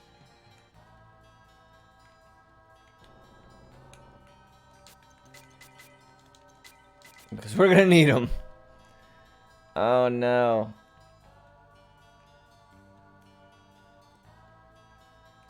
So I actually forgot to buy the escape items. Well, while this is going on, I have a quick question. Yeah, by all means. What is your favorite part of Beyond the Beyond? Usually the end is my favorite part for sure. That's the best spot.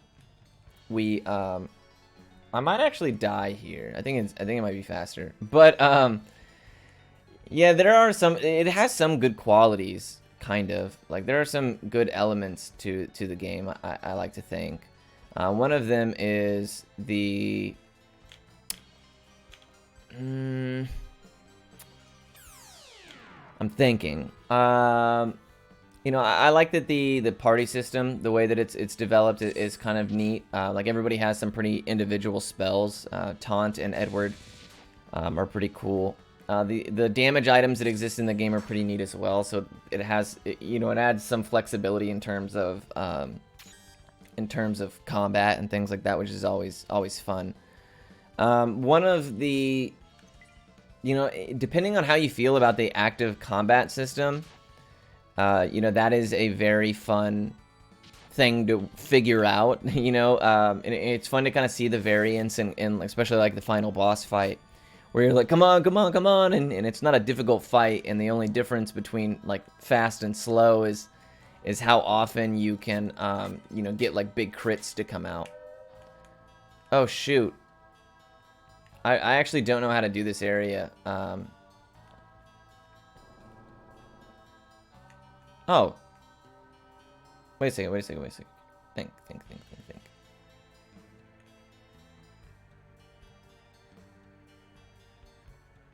You know, the music's not that bad. You know, it's a banger. It's got some banger tunes for sure. All right, sorry, I forgot because usually I warp out of here and it's gonna be very slow to walk out, but it might actually be faster to just die because it'll send us back to Zalagoon. But yeah, the music in this game isn't bad. I actually kind of like the combat sequences too. Like the combat area here is pretty neat. It's kind of like a 2-dimensional combat system on like a 3-dimensional plane, which is pretty cool. Steiner, you know, later on in the game becomes very, very cool as well. I'm just gonna die. I think that's probably the best move. We'll have to walk from Zalagoon, but it'll be much faster than having to navigate this place, I think. So a bit of a time loss, but it's okay. Guess I'll just die.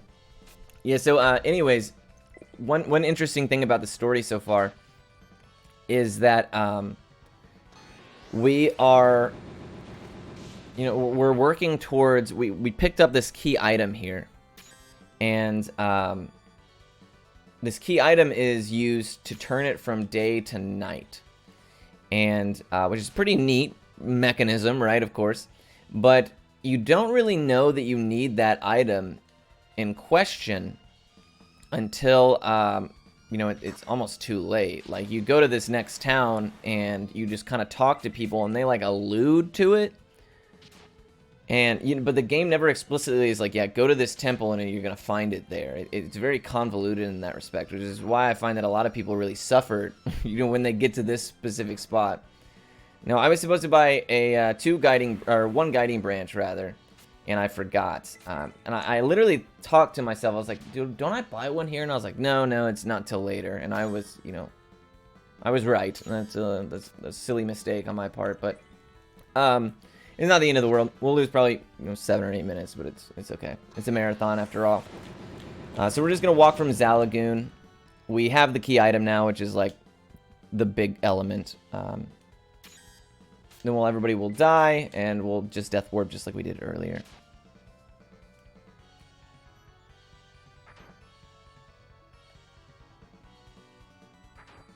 Oh, you know what? I don't think that...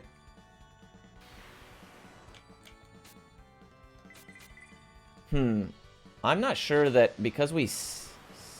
No, it'll be alright. It'll be alright. And if it's not, you know, we'll deal with it then. Right? That sounds fun. Alright, cool. So, this should be it here. Hopefully Do we have time for a quick donation? Oh, by all means. Yeah, go to town. Go to town. We have plenty of time.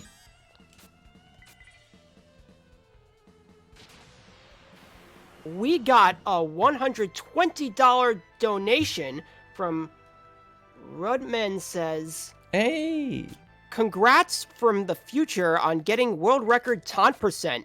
Make sure you get the ending cutscene glitch or the run's invalid. Get some BDS in chat for our boy Samson. Yeah. Much love, Palmer. Good luck on the rest of the run. Hey, man, that is so kind of you. Thank you so much for that donation. Yeah, Samson's in chat, no doubt.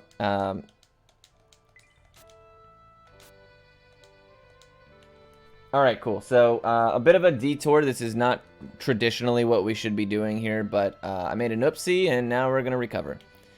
Woo! Anyway, so back on to... you know, I apologize, Queena. Does that meet the taunt incentive as a whole?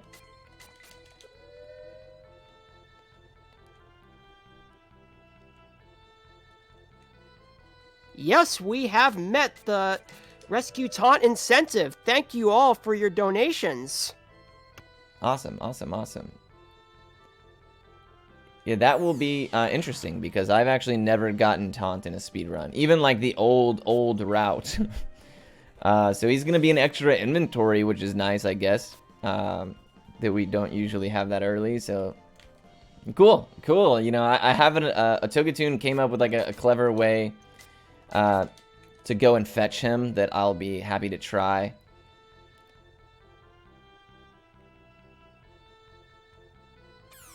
Alright, cool. So we are now passing the temple. I'm being kind of cautious about how many illusion potions I use. These fights aren't particularly dangerous, but they are slow, obviously. But, you know, for the sake of time, we're not that pressed. No. We won't have taunt that early. The VSMR section is actually about to take place, which I guess, this is a goodest time as any to kind of explain it, because I won't be able to talk during it. In fact, I'll actually have all my speakers and everything turned off, because the sound cues are a large part of how I'm able to do that section. So essentially what takes place is we're doing a manipulation with a merchant that gives you a vase. Or he gives you a vase or an elemental vase. And the elemental vases are high potency damage items. And there is a manipulation that if we talk to him a specific amount of times with our inventory full, it moves the RNG seed enough so that right when we know we're going to get a vase on the next interaction, we'll empty out an inventory slot and we'll make room for that. We'll make room for that item. So it is a really, really awesome way to get good EXP that you're going to see. Good EXP. Good damage items that we're going to use a lot throughout the remainder of the run. Oh, silly me. I forgot to turn it to nighttime. I was thinking too far ahead. But yeah, the VSMR section is a very... I have to count my inputs very, very carefully. And we are going to... So I'm going to be quiet. Feel free, Queen Ed, just to rattle off any donations or incentives, surprises, or anything like that at that point. I'll kind of let you know when we're getting there. It's coming up. But first, we're going to get the EXP item, the Source of Growth. Now, this is just like the other items that I mentioned, a random item. It's going to give us 2,000, 3,000, 4,000, or 5,000. Now, we want 4 or 5,000, and we're going to reset over anything worse. This can take... Usually, we have to reset anyways for the vase RNG. So, ideally... Ideally, we get it on the first or second try, and it doesn't lose us any time. But anything after that is actually losing time. So let's try it out here. We're going to use this on Finn. 3,000. Yep, so we'll go ahead and reset that. Every reset after this one is going to be an extra. It's time loss. So, now that the taunt incentive has been met, I actually figured that, there's a couple of long cutscenes in the game where where I don't actually do anything. I just let the controller handle it for me. If we can get to 13,500, and you can put that towards whatever incentives you like, I will turn on my webcam and you guys can watch my skunk eat cucumbers live on air and in person. A whole skunk, like a real skunk. Gosh darn it. So, if that sounds like something you guys are interested in, I have the skunk here that I got just for this. So, Skunk King, exactly. But, yeah, whole skunk. She'll eat the cucumber. It's crazy. It makes a whole lot of noise. But, somebody asked what other games do I speedrun. I speedrun a lot of them, actually. Most recently, my recent project is Blue Dragon that I've been working on, and I'll probably go back to that after I'm done with, this event and what have you. I actually just recently got bopped on Parasite Eve, but I had that world record for multiple years, so I'll eventually go back to that. Oh, bummer. And, what other games? Oh, Ni no Kuni, Wrath of the White Witch, White Knight Chronicles 1 and 2... man, I can't even think of them all. I run a lot of games that I forget about them. So, but you can go check it out on my speedrun.com. My name is just Palmer, as you see on the stream here, and you can check it out there. There's a lot of Thousand Arms. Yeah, there's you guys remember better than I do most of the time. Orange Blood, a lot of indie games. You're forgetting the best game. Final Fantasy Crystal Chronicles, the Crystal Bearers. Oh yeah, that's true. Crystal Bearers. Yeah, I like to not remember that if I can help it, but you're right. That is the... Oh, thank God we didn't get 5,000. I would have been tilted because I used the wrong person. Yeah, I run Final Fantasy Crystal Chronicles, the Crystal Bearers, which is the greatest Final Fantasy game ever made. I've run level 5 games. What other level 5 games are there? A lot of those. But yeah, a good spread of games. I really love to run RPGs. So, somebody mentioned, can I give a plot summary up to this point? Sure. So essentially, there is this ancient magic that once upon a time kind of terrorized the land, and the ancient creatures and beings and whatnot abused it, very typical. And, much later on, the kingdoms in this area are kind of at odds with one another. Good lord. Are kind of at odds with one another. And the evil forces, so to speak, called the Ancient Ones, are attempting to like resummon the big bad, Acadius, who we refer to as Adidas. And they're hoping that in doing so, that it will eventually help them, kind of take over the world. And right now, we have like the Ancient Ones and those dark forces in the kingdom that they're kind of aligned with, making combat with Zalagoon and Marion and like the kingdoms that we're a part of. So currently we're in the information recovering phase, where we're trying our best to kind of understand finally, we did it, guys, we did it. We're trying to understand what's going on, and I'm going to save just to be safe in case I screw up the vase manipulation. And that's pretty much the story so far. Right now we actually have to figure out a way to get to,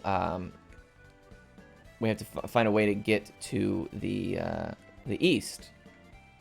Oh, you know what? I don't think I talked to the guys. I'm gonna need to do that first. I'm scatterbrained today, guys. I apologize. When we turn it back to daytime, I won't be able to come down here. But one thing I wanted to mention, I don't remember if I talked to them or not. I don't think I did. One thing I wanted to mention is that in this town, it doesn't tell you how to progress the story, right? But there is a guy on a boat that says, I'll take you on a boat to the other land for 100,000 gold. Now, if you remember where gold caps out, it makes it sound like, oh, okay, let me grind for 100,000 gold. But ultimately, that's not the case, because you can't, it maxes at 99,999. Which is truly unfortunate, because I've had people come into my chat that were like, dude, I grinded for days to get that much money, just to find out that you couldn't even get that much money to begin with. And I was like, oh man, I'm sorry to hear that. That is really rough. Alright, so we'll go ahead and make this exchange first. We exchange the vase, or the thing that allows us to change the time of day, and we get this key item that we're going to use in the next few areas. So I'm actually going to bring up my vase manipulation guide. I'm going to take this very slow. I'm going to count.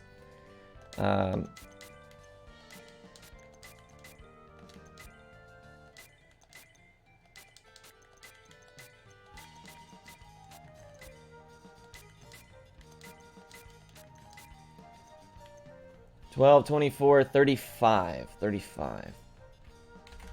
Alright, I want to be very careful about this. Alright, I will be turning down my speakers. Queena, you are more than welcome to just take it away and discuss whatever you want for the next 5 or 6 minutes. I have to listen very, very carefully, so I will not be chatting it up with y'all. So, see you soon.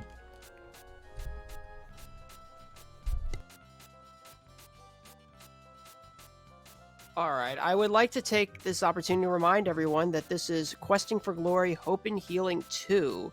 We are here supporting NAMI, the National Alliance on Mental Illness, the nation's largest grassroots mental health organization, whose work is focused around 3 pillars: education and support, awareness, and advocacy.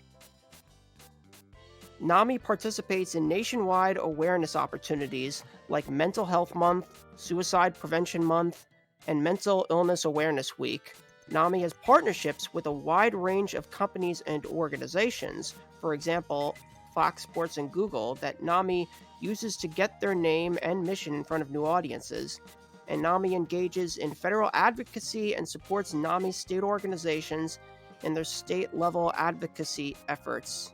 NAMI operates a national helpline available Monday through Friday from 10 a.m. to 10 p.m. EST, which provides information, referrals, resources, and a compassionate, understanding, trained volunteer to support the caller. 1 in 5 Americans live with a mental health condition, and fewer than 50% of adults living with these conditions will receive treatment each year. Many factors contribute to this, including stigma, lack of access, and lack of knowledge and resources. 50% of all lifetime cases of mental illness begin by age 14 and 75% by age 24. Suicide is the third leading cause of death in youth aged 10 to 24 and the 10th leading cause of death in the United States overall. 90% of those who have died by suicide have an underlying mental illness. NAMI would like to remind everyone that it is okay to not be okay right now, and you are not alone. Visit NAMI.org for more, and or call the NAMI helpline at 800-950-NAMI 6264 for support, information, and referral. Also, we still have some incentives and bid wars coming up for later runs. We still have the Wear Cat Ears incentive for Atelier Chalet, which still sits at $10. $300 is needed to meet that incentive. And the bid wars are ongoing not just for Atelier Chalet, which has the voice language bid war, Japanese or English, but we still have a bid war for this game, Beyond the Beyond. You can choose the final party member. Domino is still leading at $20, followed by Annie at $15, and Laurel is also an option. We still have plenty of time to get your money in to change the tide of that bid war. And also, for the Quest for Glory block, we have an incentive to upgrade to Triple Bingo, which currently sits at $100 but needs $400 to be met. You can upgrade Shadow of Darkness Unique Game Over that has not received any money, and also the Quest for Glory Shadow of Darkness upgrade to 100%, which sits at $240 out of $300. And of course, we still have our prizes. If you donate a minimum of $5 between now and the end of the next run, you can become eligible for a copy of Sonic Generations for PlayStation 3 donated by myself. If you donate a minimum of $10 between now and the end of the next run, you become eligible for a Tales of Arise Standard Edition digital code donated by Heroic Spirit Gamer. And if you donate a minimum of $20 between now and the end of the Ultima 4 run, you can become eligible for a Sega Dreamcast, which was very generously donated by P. Diggity Dog. So please get your donations in. This is a great marathon and a great cause.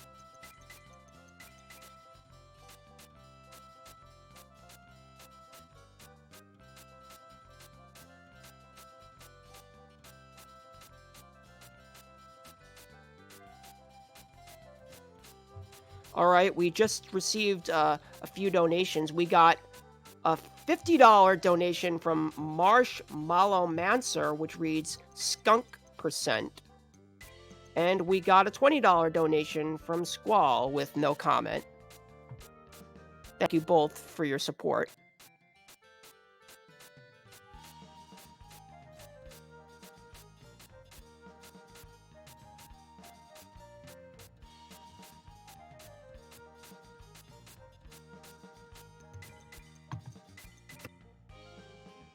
I apologize, Marshmallow Mancer, if I didn't read your name correctly.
At this time, I would like to take this opportunity to thank our logo and promotional banner artist, Kevin. You can find him on Twitter at KButtsCorner. He has done all of our artwork since the first Questing for Glory in 2017.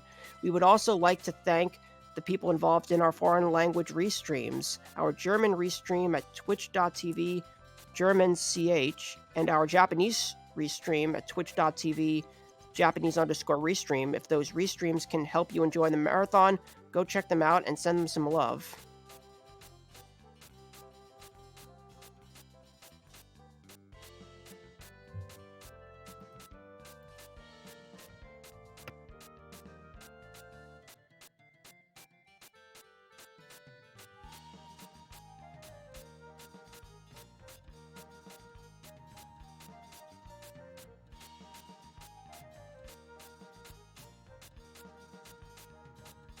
Also, we currently sit at a total amount of $13,344 raised during the marathon.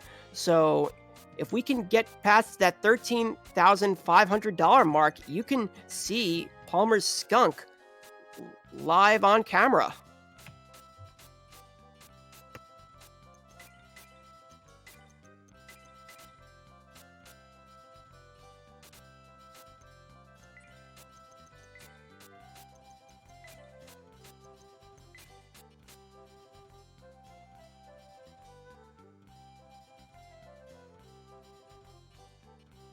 Alrighty. Thank you so much for keeping everyone busy. I am back.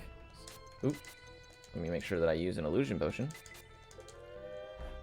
Oof. Turning everything back up. I apologize for that brief delay there, folks. Oh, my TV won't go back up. Oh, there you go. So, yeah, did I miss anything sweet, Queena?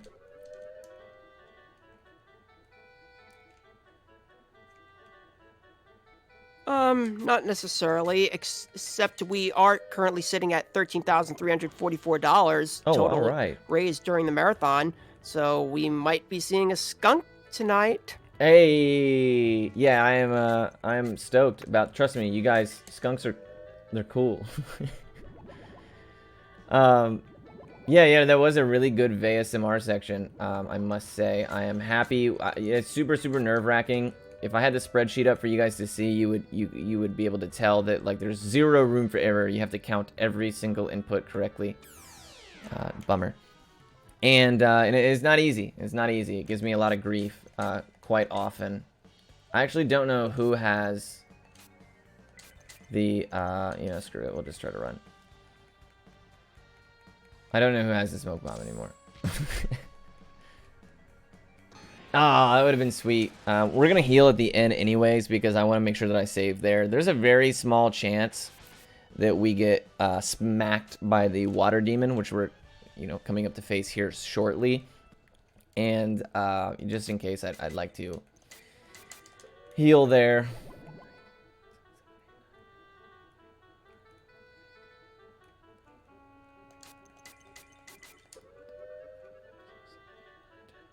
Sorry, I'm counting my steps.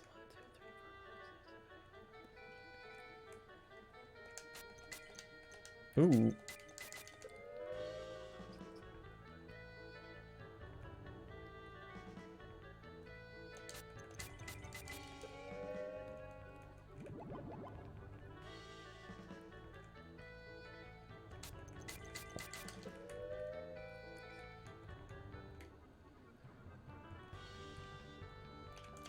So we ended up with a surplus of illusion potions here, which is, fine.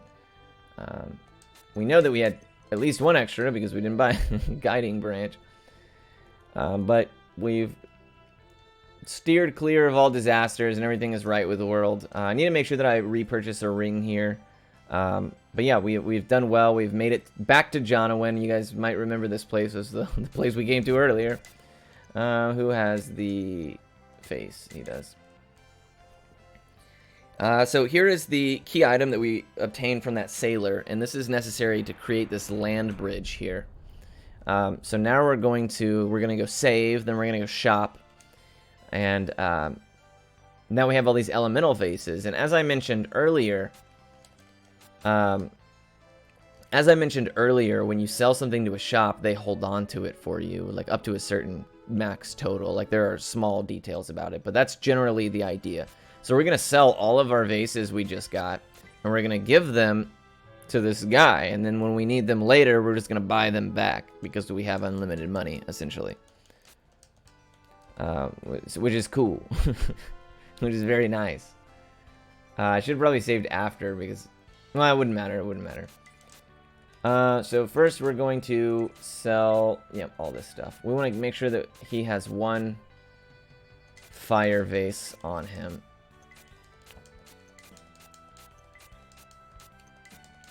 Annie needs 2.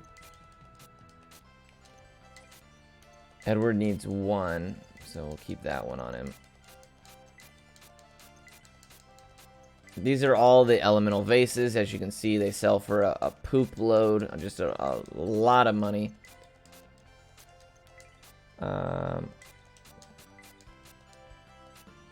sell this. We'll sell this. Okay, so we will buy back for Finn. He needs to have at least... That's probably good. And then Annie needs to have 2.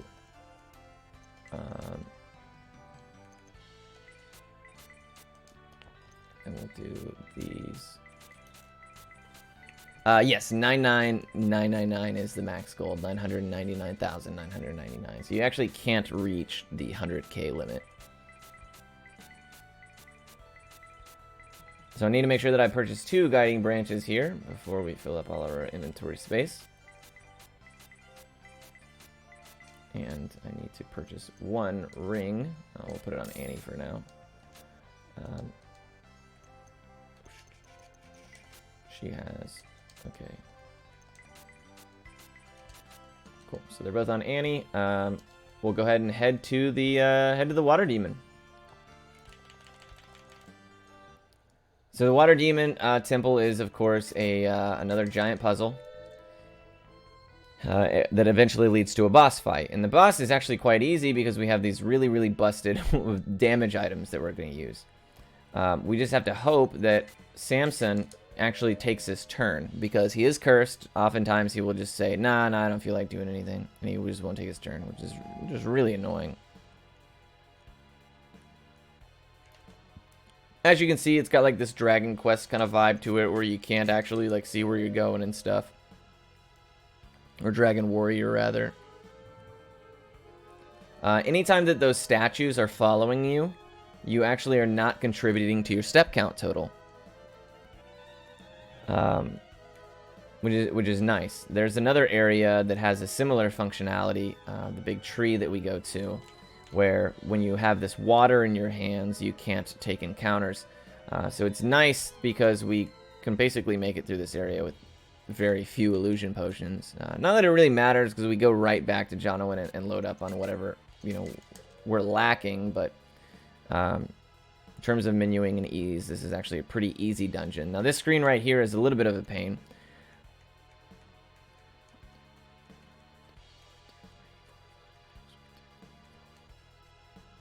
Oh, and I butchered it. Yep, so it's a pain, like I mentioned. I was just showing you guys, why I think that.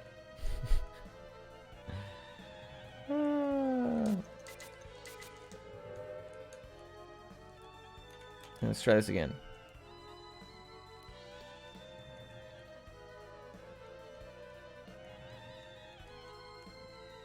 Yeah, I went west and not west, so that's my bad.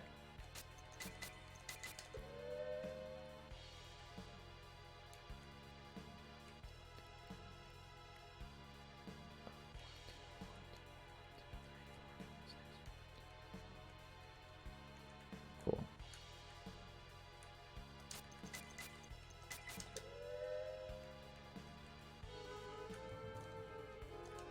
I need to make sure that everybody has the correct amount of MP here, and my party is in the right order, so we want... Yeah, it's plenty of MP. Alright, cool. Water Demon, let's go. Alright, everybody, we really don't want Water Demon to cast with his first turn. That would be ideal. We really don't want him to cast with his first turn.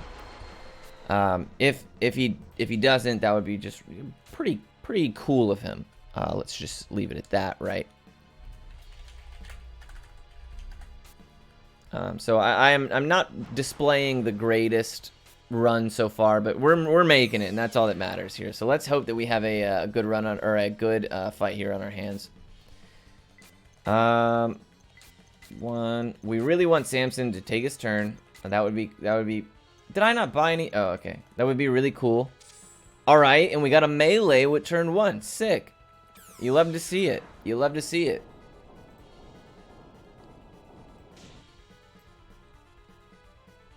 Now we just need Samson to take his turn. We want to see at least 3 70s. And the rest can be 69s.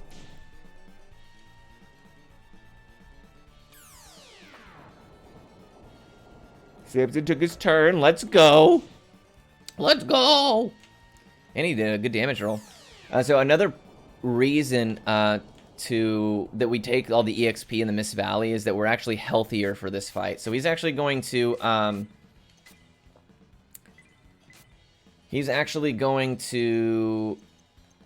heal with this turn.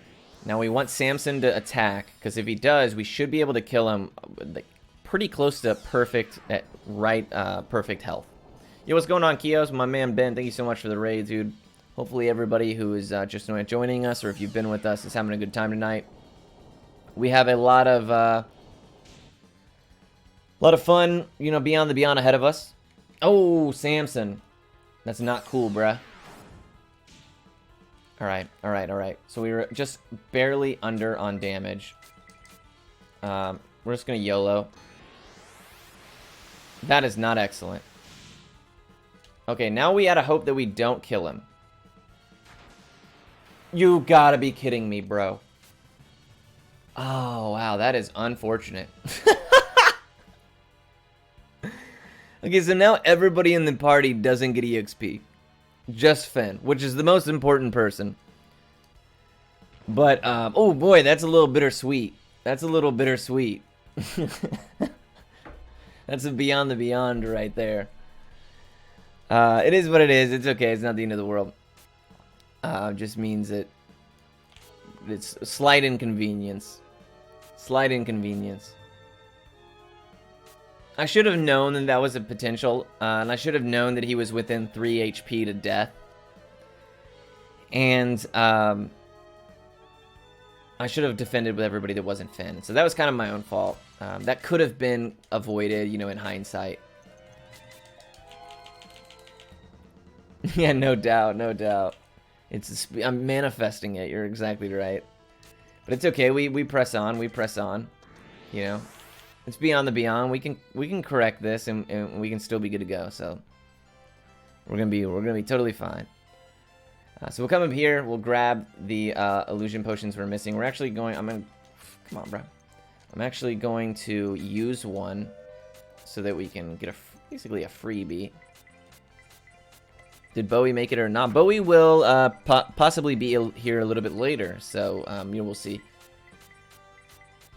The schedule was kind of unfortunate for him, so hopefully, he does get a chance to make it if if it works out.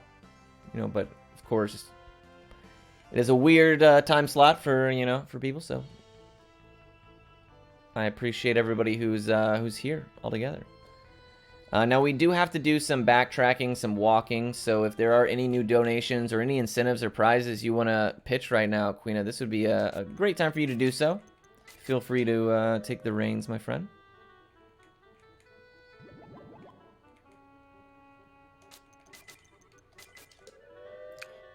All right. We don't have any donations at the moment, but the Atelier Shally Wear Cat's Ears donation incentive is still sitting at $10, and the bid war to choose the final character or party member in Beyond the Beyond is still open.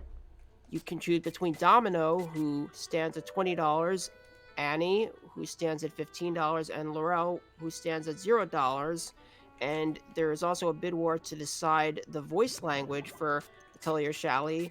Japanese still leading at $50 over English at $10. And for the Quest for Glory block, we have the Upgrade to Triple Bingo incentive, which sits at $100. The Shadow of Darkness Unique Game Over incentive, which sits at $0. And the Shadow of Darkness Upgrade to 100%, which sits at $240 out of $300. That incentive has almost been met. Keep getting those donations in.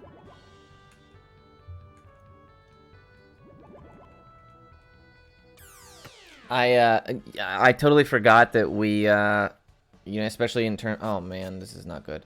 In terms of Domino being a potential in order, just in case Domino ends up winning that bid war, which you got, I can work with any of them. We actually need to pick up this item here. So I butchered it a second ago. You got a path around these guys a very specific way. 1, 2, up. 1, 2, 3. All right, cool. I did it. Boy, you're shaking off the rust. It's no big deal. We're gonna make it. Yeah, that item right there is a item that gives me VP.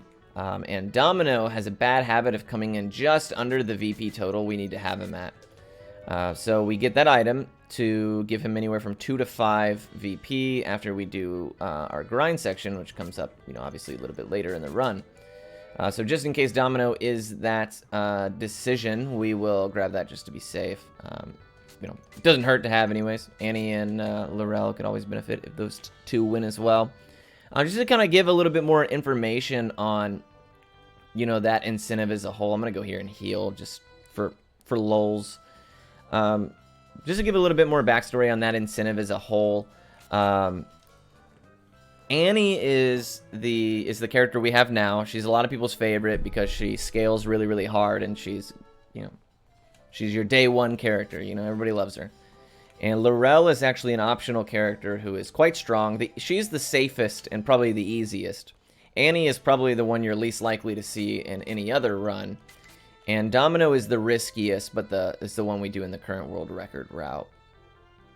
So, if any of those strike your fancy for any of those reasons, that's a little bit more clarification.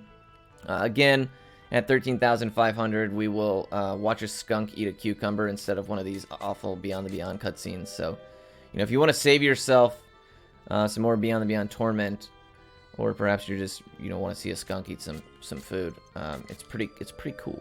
It's pretty cool, must say. Yep, 13,500. That'll be the kind of makeshift incentive I'm tossing out there. I'm going to be careful with my steps here just because this next area is quite difficult. So I will, I'll be probably a little quiet as I count my steps. So, if you give some donations or you want to say something, feel free to break the silence. But otherwise, we're kind of back at the temple. We have a new purpose this time. We're going to summon this beanstalk, and we're going to climb up it, and we're going to go to the Tower of Iran. Now, Iran in this game is basically like God. He's like the big man in the sky. It's literally where he is, and we're gonna go up there and kind of discuss with him because, in terms of defeating the Ancient One, which is basically like the opposite of God, we need, his guidance as, he is the best one equipped to, tell us what we need to do and how we can move forward with that. So here I'm going to start counting my steps. Anytime that I have these water droplets and you hear that squish, squish, squish, squish, squish sound, it's not contributing to my overall step count total. So sometimes I'm going to go out of my way to pick up water just so that I don't contribute towards steps. But this area is very dicey, so I'm going to be a little generous with my illusion usage here.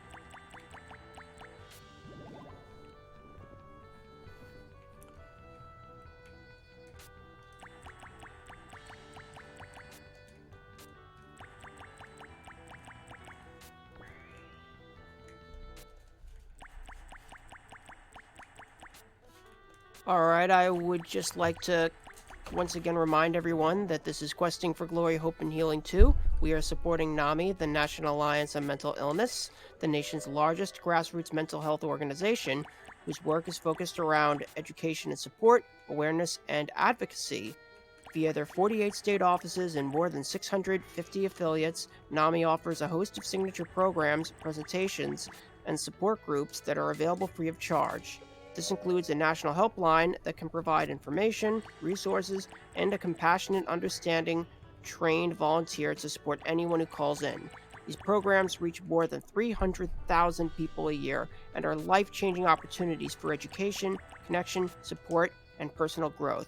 NAMI would like to remind everyone that it is okay to not be okay right now, and you are not alone.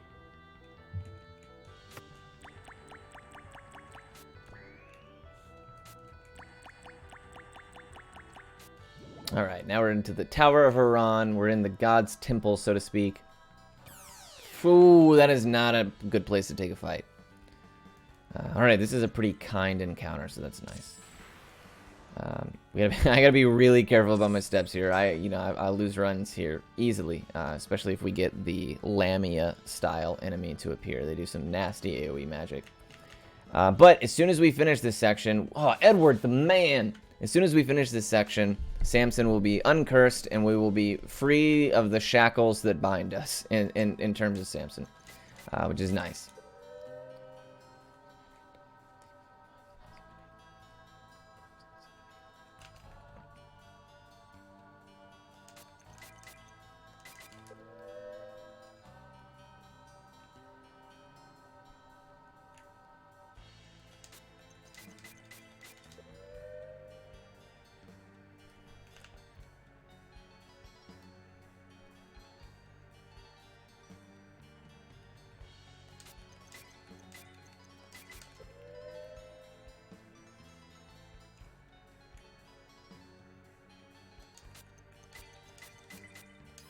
Whoops.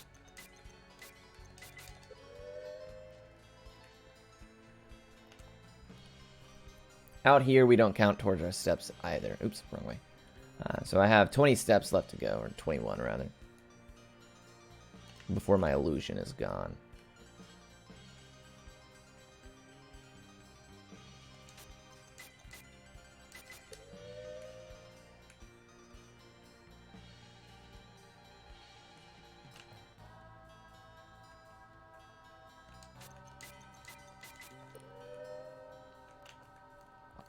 Yeah, the cylinder, it is silly. Pick up this hammer off the ground, which is very easy to miss if you're not paying attention.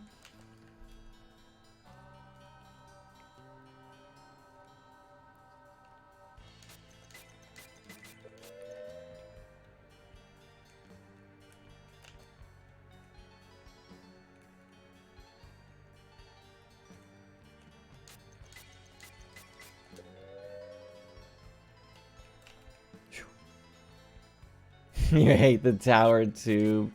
It is odd. Don't worry, we see a lot of those. The final dungeon has a bunch of them too. All right.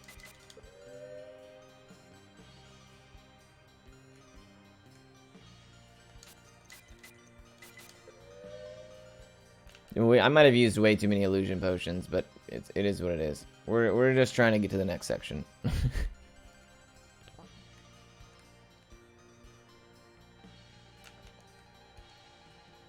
Something about it makes my head hurt. It is clunky looking, isn't it? Yeah, I used too many.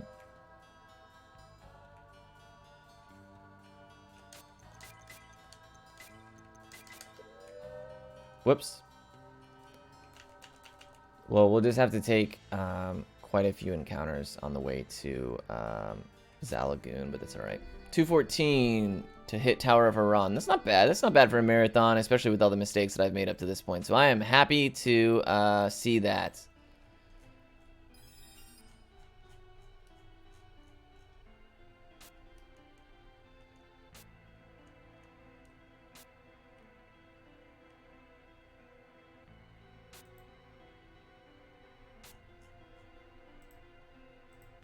Sorry, I'm pulling up my runs so that I can know just how bad it is.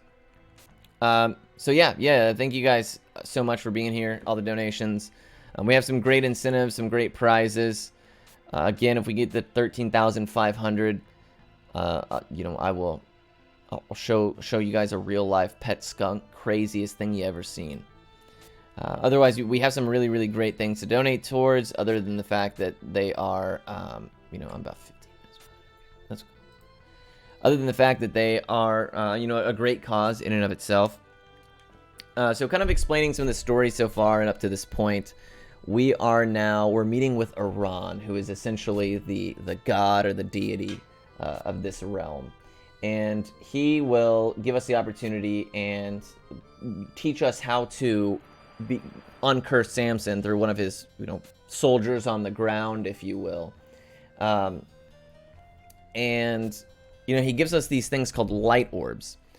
Now, these light orbs are really, really awesome tools. Once you have more than 5 characters, any extra characters, since 5 is the max, you can leave in any town that you've already been to. And then you use the light orb, you can travel to them. Now, the one big thing about light orbs is that it takes up one inventory spot in every single person's inventory, which is really, really annoying. Because you really only need one.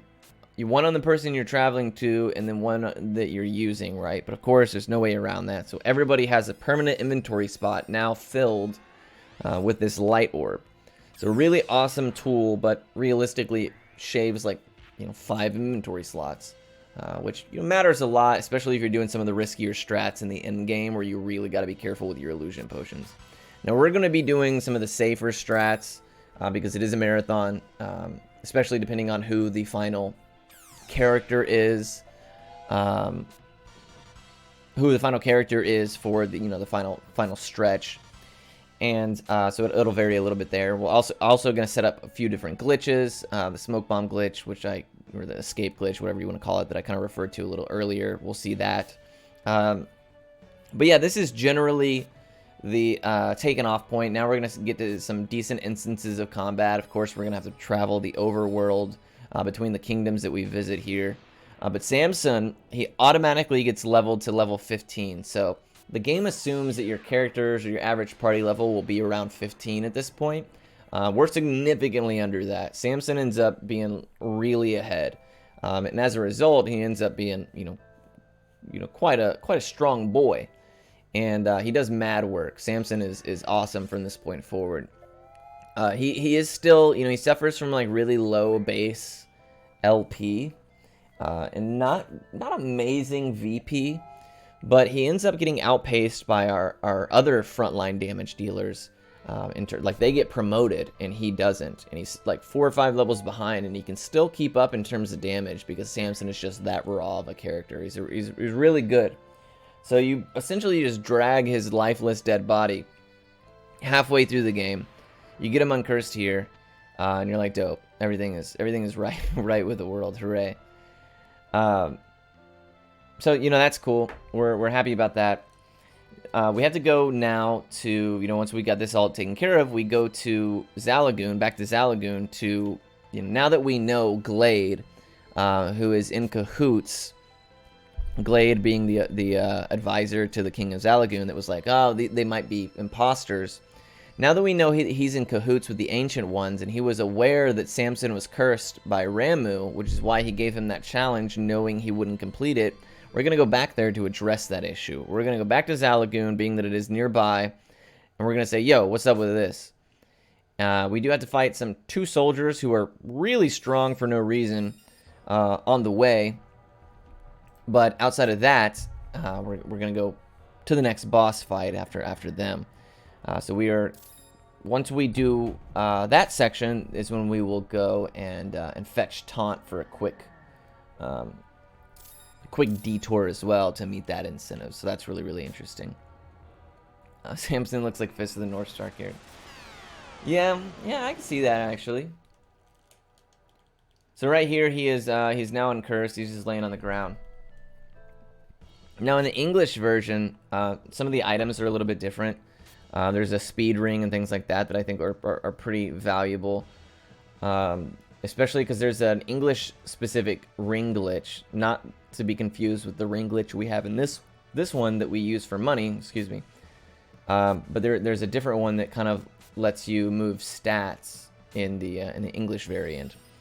And so if you were going to do an English run of this game, which, you know, would be really impressive, you know, maybe if we get to 15,000 by the end of this, I'll do an English run.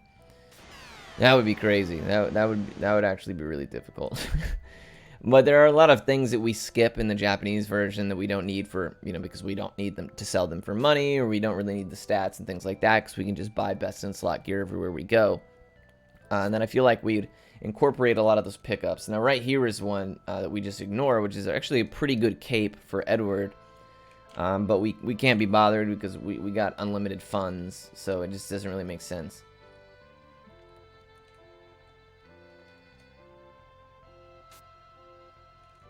So here I'm going to go pick up 2 sources of agility, and I'm going to use them both on Finn. And I want to roll, you know, again, it can roll anywhere from 2 to 5 on each. And collectively, I want to have a total that's like 6 or better, depending on where our speed is at now. Now, 8 or better would obviously be amazing, but unlikely. If we get enough speed on Finn, we can actually outspeed a lot of the fights in Marion, and it saves a good deal of time. But that's, you know, a little bit later. The first thing I want to do is sell, so I don't... yeah, there you go. I want to sell that source of... Ooh, 5, yes. Ooh, double 5s, we out here. What in the world? We'll take it, we'll take it. I need to stock up money. Wow, that is pretty cool.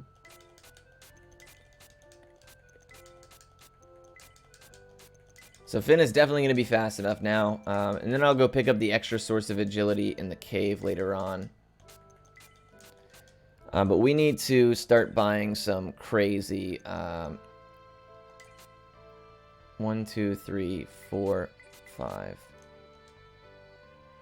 He needs a water. 1, 2, 3, 4, 5.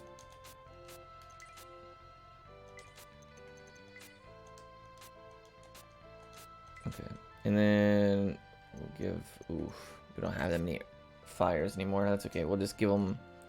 We'll give them earth. 1, 2, 3, 4, 5. 1, 2, 3. Ooh, yikes. Okay. So we're going to have to use... It looks like we're going to have to use lightnings or waters, which is alright. They're a little bit more valuable than the earth and fire vases, but we... you know, what actual elemental vases you get when you do the VSMR section is actually, you know, is still random, right? Even with the manip, there's no way for us to kind of determine that. Certain ones have higher percentage chances. So she needs 3... Oh, I don't know that I want to use.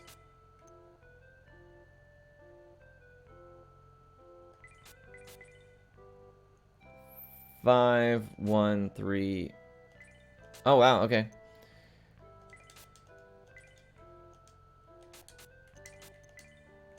Yeah, she needs 1 more. All right.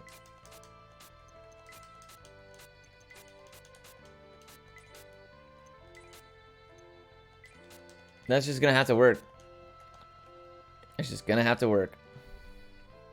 That's alright. I mean, it's a good problem to have. The fact that we had more of the stronger ones than we did the weaker ones. We really only need them for these next couple of sections. And then once we get to the grind much later on, we actually don't need as many vases as we used to with the older route and the older grind spot. So I'm going to be a little bit cautious about how I use my illusion potions here. I need to count how many I have total first. This is a pretty low threat area. 1, 2, 3, 4, 5. 6, 7, 8. Okay.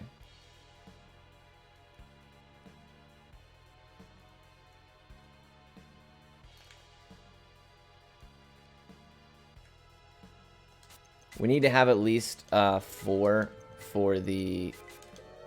Once we get to Zalagoon. Because we're going to do the well again. The well that we did earlier. But the well has much higher level enemies in it now than it did when we initially passed through it. So this area is not as dangerous. So we're going to be a little bit more cautious. Make sure that we have those 4. Prioritize that location. We might be fine, though. We should come in right at where we need to. So this is a soldier fight. We're just pretty much going to throw... we're going to throw damage items at it. So Finn needs to do 1 earth. Samson's going to do 2 earth.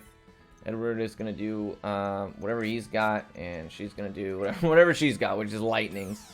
Now we're going to hope, especially because we're already missing EXP on the other 3 that aren't Finn. We're going to hope that nobody is groggy by the time this fight is over, so that we're not missing on any EXP in that fashion. So he's going to crit, and that is not excellent, especially considering Edward hasn't taken his turn yet, so that kind of sucks.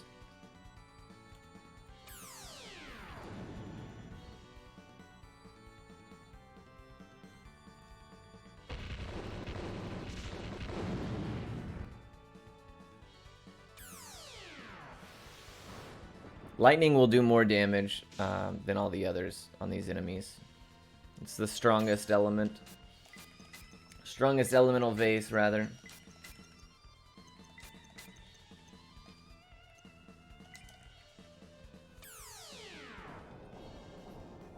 I'm kind of nervous, so I defended with Annie here. You have time I really for a quick hope donation? that... Oh, I'm sorry. Go ahead.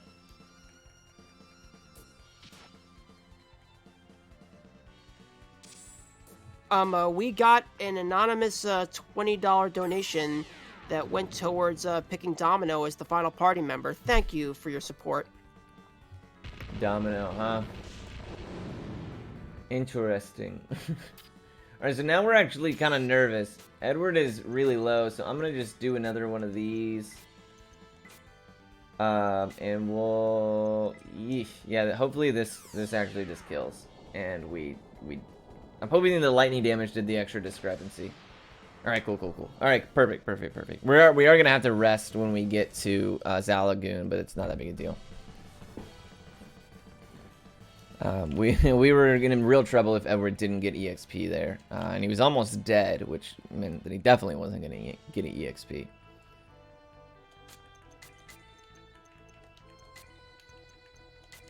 Alright, so we'll be 1 illusion potion short, and that's okay. The enemies on this world map are weak.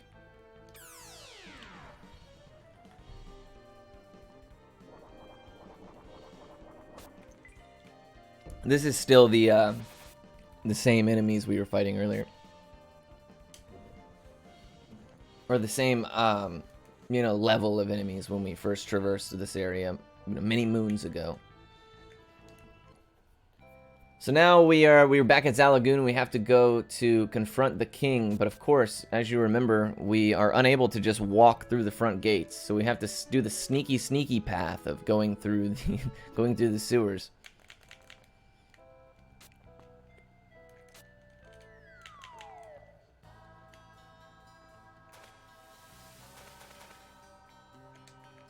Whoa, that was not good.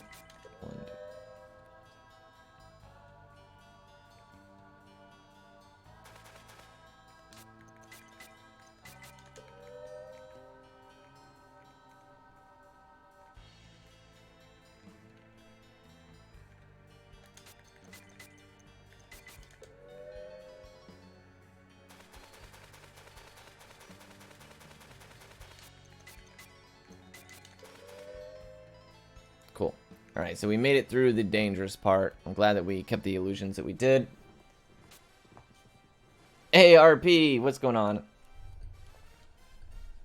Thank you so much for the luck. Thank you all, everybody who's in chat hanging out with us.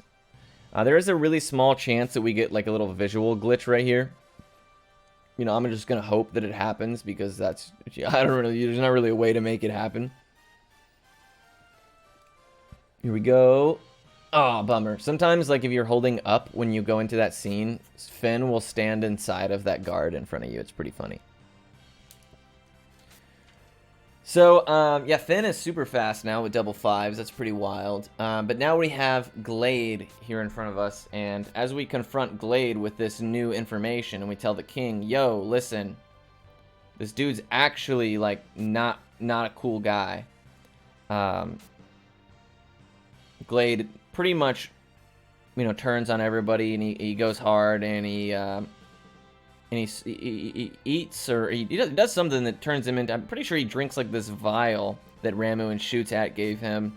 And it turns him into this ugly, wicked beast. And then we gotta fight him. And now the Glade fight is actually quite easy. It's not super difficult. However, there is a caveat, and that is EXP. Especially in terms of the fact that we missed EXP at the Fire Demon. It's pretty difficult to miss EXP here as well. So we're going to hope everybody, especially Finn, is not groggy by the time this fight is over. Now, Glade will do some AoE magic attacks. And those AoE magic attacks can obviously, you know, do pretty good work on everybody who isn't Finn. Until we get everybody else's resistances boosted by way of Resist Jewel or Resist Orb like he was as well. So for the time being, they're still pretty fragile in terms of magic damage. Glade can sometimes be really cash money. Sometimes Glade can just melee you. It's just pretty cool. Eventually, as you do enough damage, he will waste a turn healing himself. It's kind of like the Water Demon, which is nice. The big difference between Glade and the Water Demon, however, is that Glade can actually attack twice. So Glade attacks twice per turn, which means that you have to weather, you know, quite a bit more damage potential output than you did on the Water Demon. Now, ideally, you know, we're a higher level, we have more HP and stuff like that, but because we missed such a big chunk of EXP at Water Demon, we're not really where we usually are. But it's close enough. It shouldn't be that big a deal. And if it is, you know, we live, we learn, we move on. But, you know, let's hope that we don't get surprise attacked, which is when the enemy gets to take both of his turns first. In fact, if we surprise him, like if we get the like preemptive strike, that would be pretty cool. Otherwise, if it's just a normal fight, we just want to see as little AoE magic as possible. Single target magic, not a big deal. The AoE is what really kind of gets us. So, a lot of text here. We'll soon fight Glade. You'll see him turn into this big giant thing, which is pretty ugly looking. It's kind of like the precursor to Acadius, which is also very ugly looking. I love the little head wiggle thing that they do, where they like shake their heads back and forth. It's pretty eerie. I don't know. Then I made notes based on the route Togatun sent me to go get Taunt after this, so I have that up here to make sure I don't forget. I am excited to to see Taunt in all of his glory. He's gonna be super useless because he comes in at level 1, which is super punishing, but we'll see what we can do with him. You guys will like him, trust me. He's a cool guy. So here is Glade, this giant plant creature looking thing.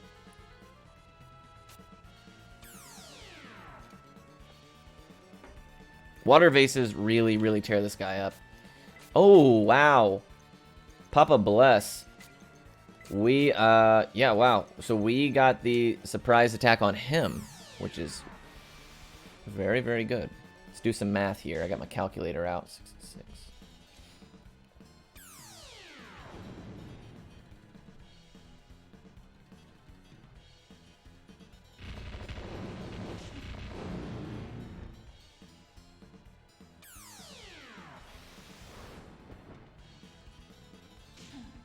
It's funny that she has that, the lightning vases. So Glade has 550 HP total.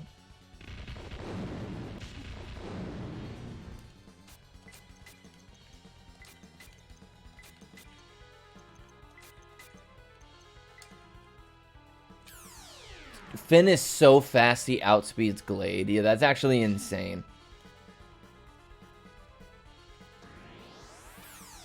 So he chose to heal. Alright, cool. So we're really only going to have to weather one attack. Or one round, so 2 attacks. So we have to hope that it doesn't do too much damage.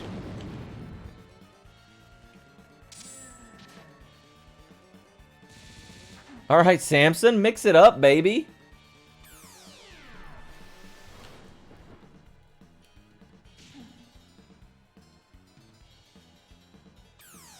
He is, Dizzle. You really do be that way.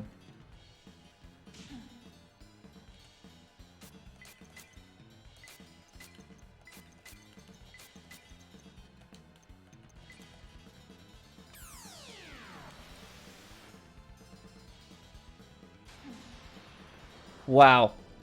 That was a really amazing Glade fight. Really amazing Glade fight.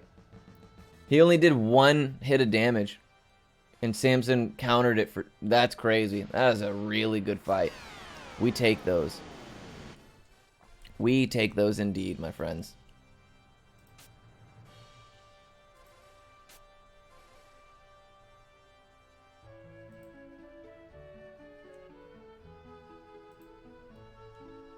Yeah, that was super clean. Well, you love to see it. You really love to see it.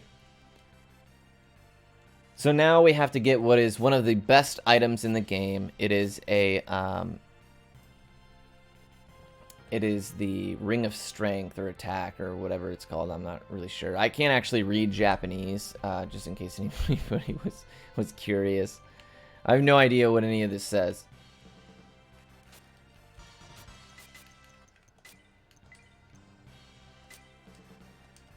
Oops. Alright, so we're going to equip that Ring of Power. I think that's what it's called, Power. It does damage, or it increases your attack, which is really, really cool. We're going to put that on Samson, and then we're going to sell it a couple times to duplicate it, just like we did with the Ring of Defense. And then we are going to use those on all of our melee attackers for a couple different reasons throughout the rest of the run. But for now, we're just going to equip them just to have them. So the first thing I'm going to do here is shop for new gear. We're going to sell his ring. I want to sell at least 5 just to make sure that when I come back later, I'll be able to purchase 5 for the 5 people that need them. So as you can see, Samson just got a huge power spike in damage.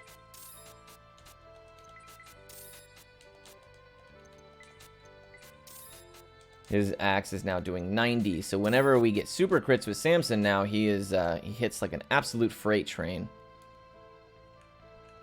One thing that I want to do is change around this, so we'll give that to him.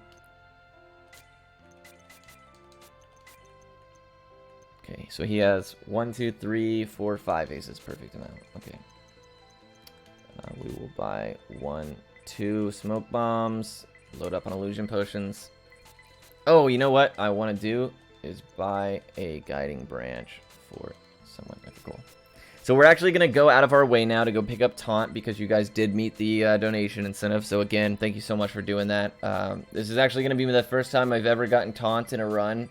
So I am equally as excited as I hope you guys are. He's a character that is very... You gotta go out of your way to get him. So it makes it very easy to just ignore. Casually, some people, you know, really enjoy getting him. I'm particularly not one of those people. He is a really interesting character. Like, he can do... He's a summoner, right? And he does, like, really strong AoE magic damage. But he comes in at such a low level that it's really hard to justify... that it's really, really hard to justify... you know, like, going out of the way to pick him up. Or you have to grind quite a bit just to get him to where he needs to be.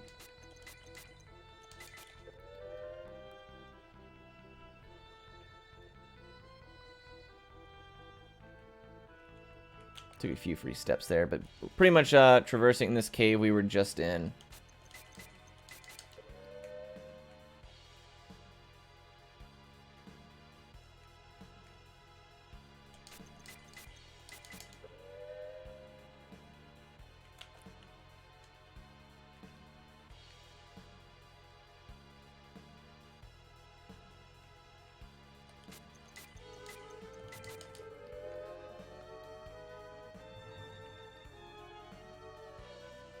Cool.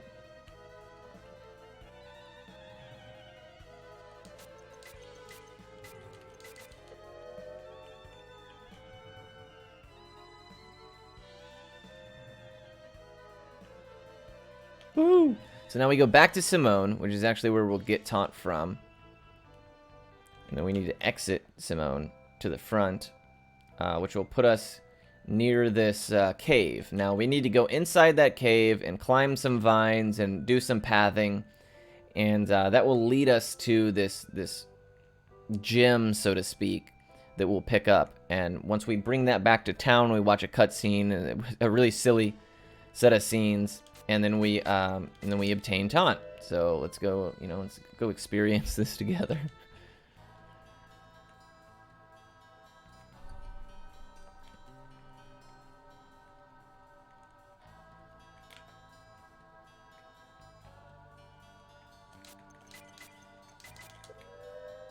You can get him. You can actually go out of your way to get him quite early if you'd like. But in terms of like what's safest for us in the speed run, this is definitely the safest way to do it because we will have the illusion potions.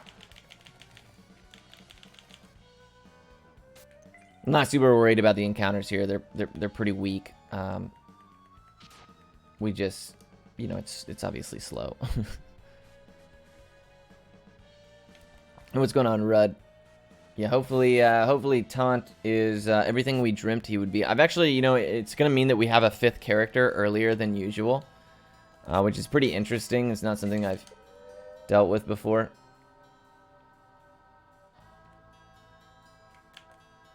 So I'm interested to see how that kind of relates.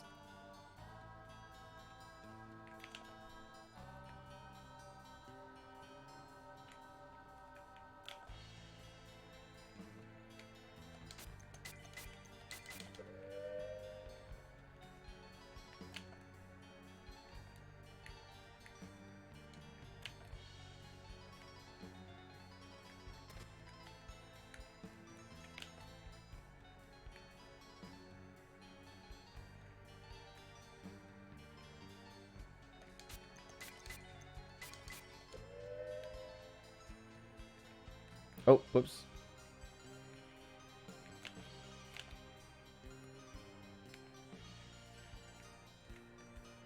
I think I went the wrong way here. We'll double check really quick. A game that has a pretty annoying inventory system is Legend of Dragoon.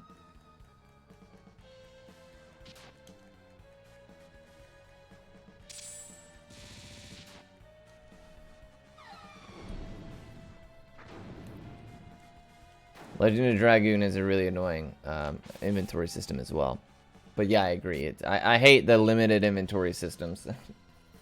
That is one thing that Final Fantasies, never did.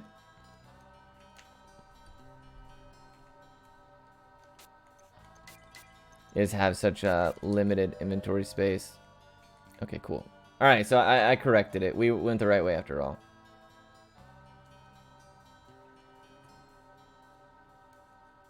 So we have obtained the item for Taunt. We're going to go back down here.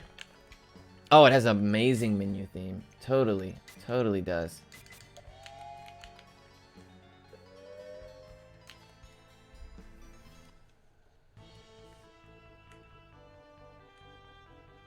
Cool. So we are now in Simone. Let's go ahead and go grab Taunt for all his glory. You guys made this happen, so you should enjoy it. So Taunt is an interesting. He's like a young wizard, right? Well, he finds himself getting into trouble here.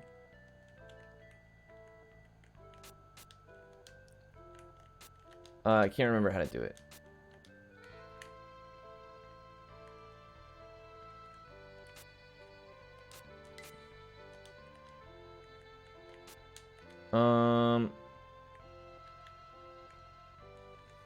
Yeah, hold on. There's a thing you gotta do. This is how clueless I am. How long it's been.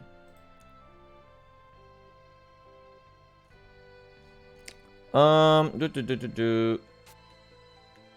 think maybe we give this guy this thing. Oh, there you go. Yeah, see, I'm just an idiot.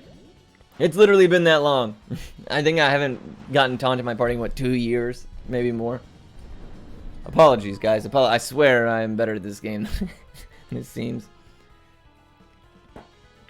Alright, we got him. We got him, guys. Get ready.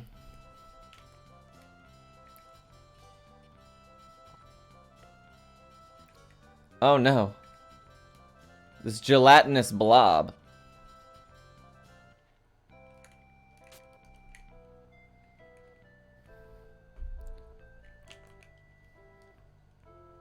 So this weird blob is following us around. Well, it turns out that there was a young kid inside of that cauldron, and the wizard just turned him into goo. And when we tried to leave, he's like, yo, look, I'm actually a person. There he is, the beautiful little potato that is Taunt. You guys made this possible. Give yourselves a pat on the back.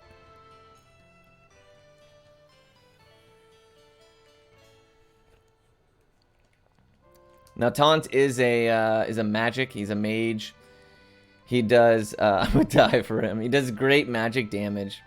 He really does. If you get him appropriately leveled, he's a really, really strong party member. We just don't have the great opportunity to do so because, you know, we're already kind of on the back foot in terms of EXP.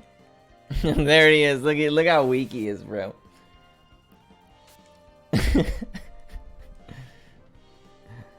Oh man, this is funny.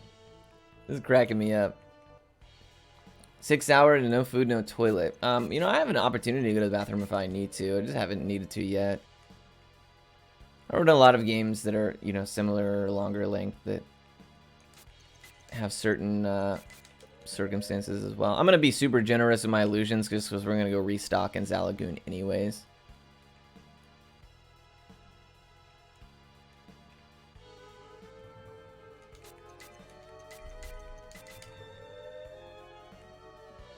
Nah, Nino Kuni, 100%. I definitely ate and used the restroom. I didn't sleep, but that's it. That's a different issue.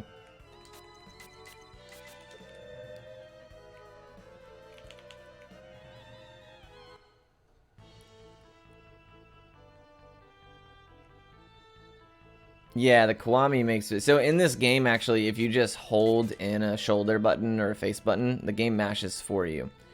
So if you just prop it up against like your TV or something, you can go take a bathroom break. But I have a turbo controller, which will do the mashing for me. As RP mentioned there, it's not even difficult.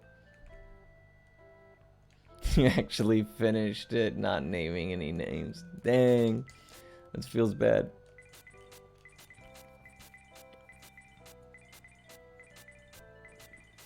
So we're re-up on everything now. We've taken our huge detour, and now we have a whole new inventory to fill with illusion potions, which is pretty cool, I guess.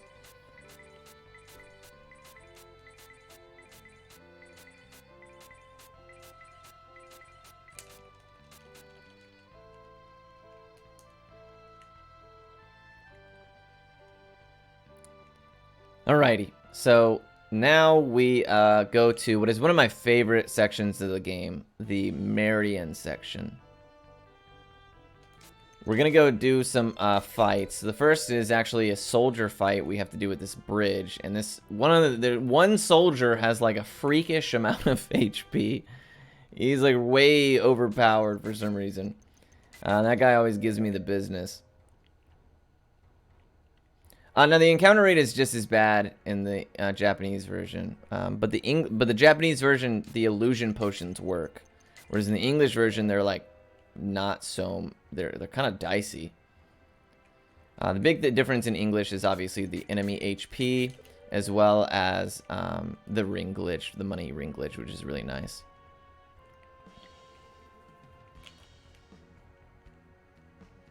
Yeah, I'd have to ask a Togajun. I don't think that the encounter rate is different, but the illusion potions aren't as effective in the English version. I don't know if it's that they do a different step count or the percentage adjustment is different or what, but they are not as effective for sure, which is not good. It's pretty much like what the whole run is built on, so when they don't work how we expect them to, it is very inconvenient.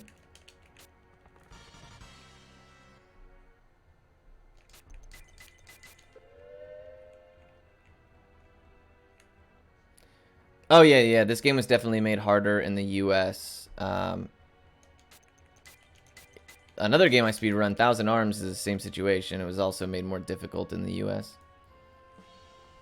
The enemy HP in Thousand Arms was doubled, whereas in this game, the Japanese version has about 60% of the HP that the English enemies have.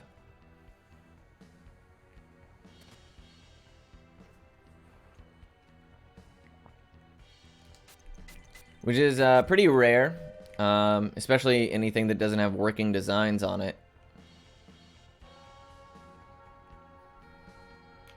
You know, usually if that happened, it was their fault.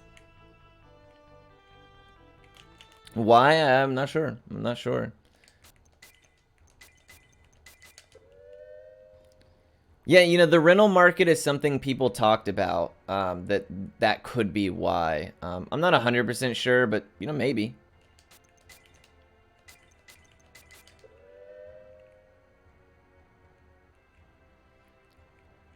I know that the Japanese developers were really afraid of the US rental market.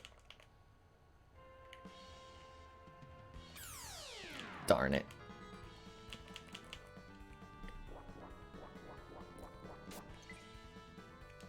Oh man, we have a surplus of illusion potions because of taunt.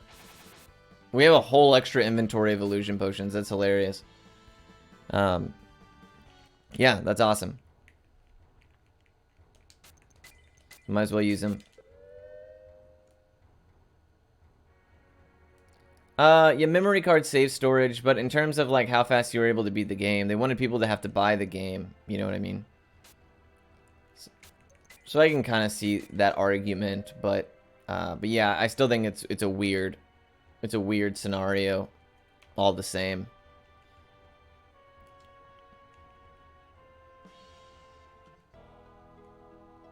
So here's the beautiful puzzle that we did earlier in the game. We were obviously backtracking back to the kingdom we went to at the very beginning, Marion, the one closest to Annie's house. Now, Annie's house is actually a pretty cool place. If you go into it, you can get rid of a lot of key items. It has a chest, which is the only place in the game where you can dump old key items, which is very nice. I'm not really sure how this fight is going to go with taunt, but we'll see. So there's going to be two fights here. The first is going to be a pretty easy one, and then the second one is going to be a pretty easy one, except for one guy. Yeah, I don't even know what taunt does, so we're going to... Oh, she doesn't have it because she died. I forgot. We're going to see. It's going to be fun. If taunt gets looked at, he's going to fall over. Yeah. Oh, a super crit. All right, Samson. I like what I see.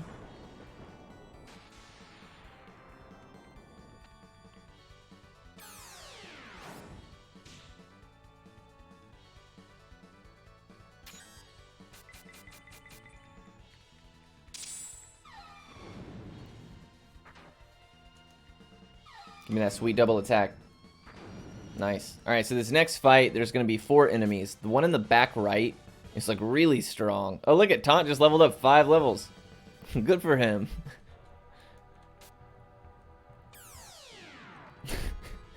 That's goofy. Yeah, so we... Oh, whoops. I want him to use the Thunder card. He needs to attack him. He needs to attack him. Hopefully the Thunder card kills the 2 in the front.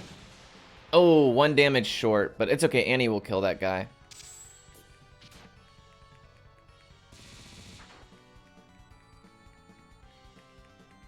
No, Taunt! We just wanted him to take a turn. Oh, a super crit. Amazing.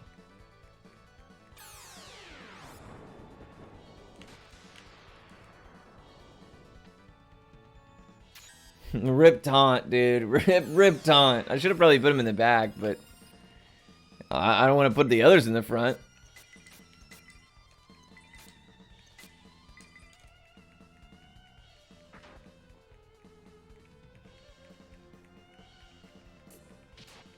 Jeez Louise. Samson's doing work right now. As you can see, this enemy has way more HP than all the others for some reason.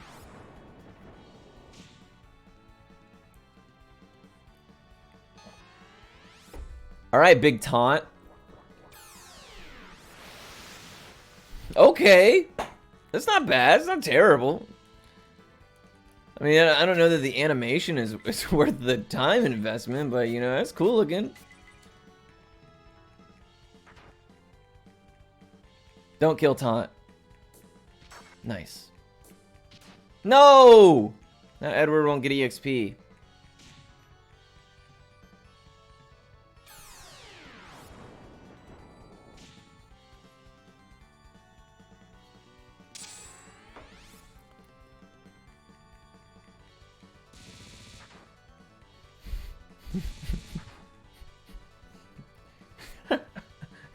What was that? What was that? What the heck? Oh, he has an attack buff? Cool.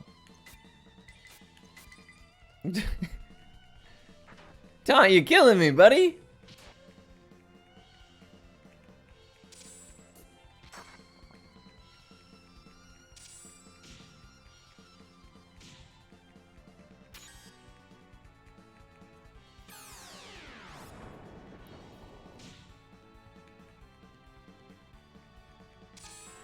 Oh, not this again.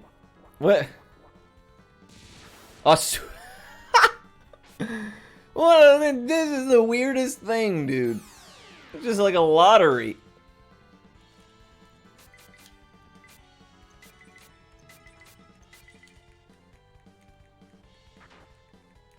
He just does random stuff.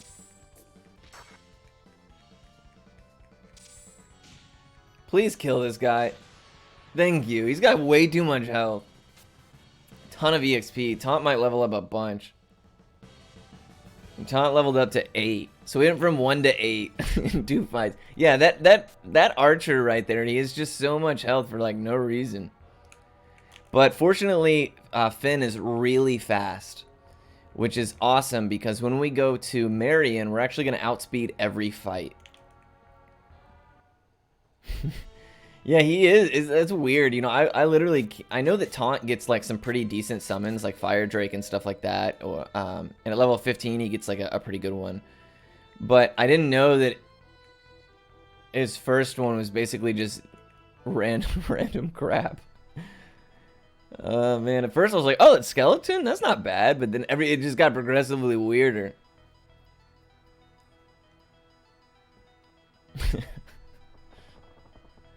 It's alright. We're having a good time. We're having a good time. So this is Marion. This is actually one of the only areas where you have scripted fights. So we're going to take a fight on the same tile every single time. Every single time we do this area. It's not, there's no random encounters, I guess is a better way to explain it.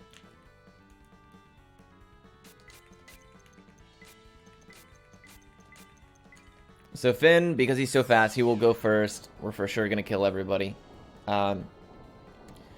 You know, this is going to be some pretty easy fights until we get to, you know, what is kind of the quote-unquote boss of this area. So, Queen, you know, I know that you might not have any donations at this hour, but is there, you know, any prizes or anything like that that you wanna chat about? You know, feel free, my friend, to take the floor for a little bit.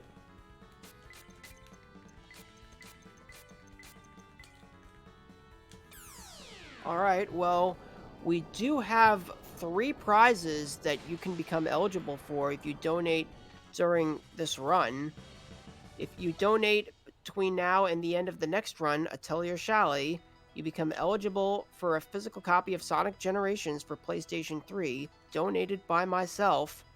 You can check out my Twitter page at twitter.com/transqueena if you would like to see a picture of Sonic Generations for PlayStation 3. And that is for a minimum $5 donation. For a minimum $10 donation between now and the end of the next run, you can become eligible for Tales of Arise, a standard edition digital code, which was generously donated by Heroic Spirit Gamer. Please check them out at their Twitter, Heroic Spirit GMR, and and definitely get your donations in if you want to become eligible for that game. Also, if you donate a minimum of $20 between now and the end of the Ultima 4 run, you can become eligible to win a Sega Dreamcast, which was very generously donated by P Diggity Dog, who takes commissions for console mods and refurbishing. P Diggity Dog's commissions are open. Check them out at twitter.com/pdiggitydog and facebook.com/pdiggitydog.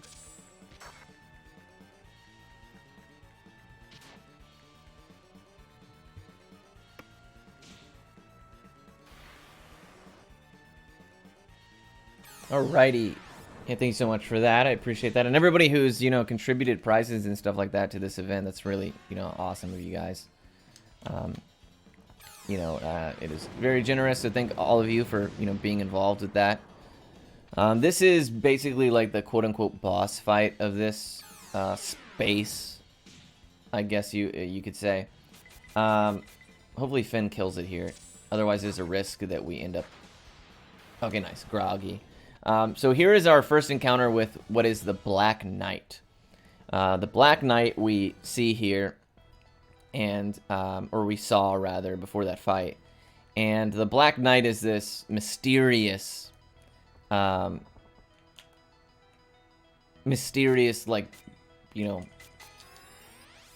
individual that is under the spell, or is like doing the bidding of Ramu and Shutat, but he has like questionable intentions that he that make him kind of hard to place in, like, whose side is he really on and stuff like that. And we'll see more of him as the run progresses. He's a pretty cool character when everything is said and done. Okay, cool. I wasn't sure if... I know that the Fire Drake Vase is actually not enough to kill that encounter specifically. Oh, taunt. Alright, baby. Oh, Samson with the... Dear Lord. With the super crit.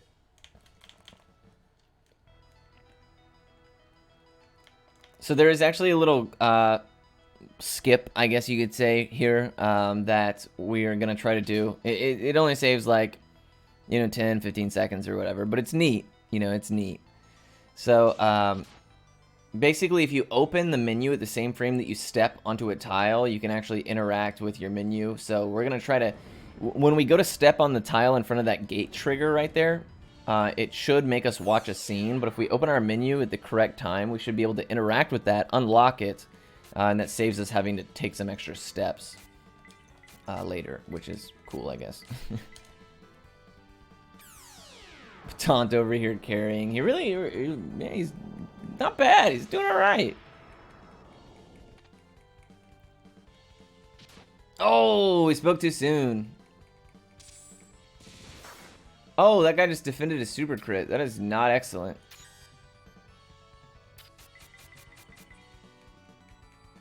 Not to go buy a PlayStation for this. All right.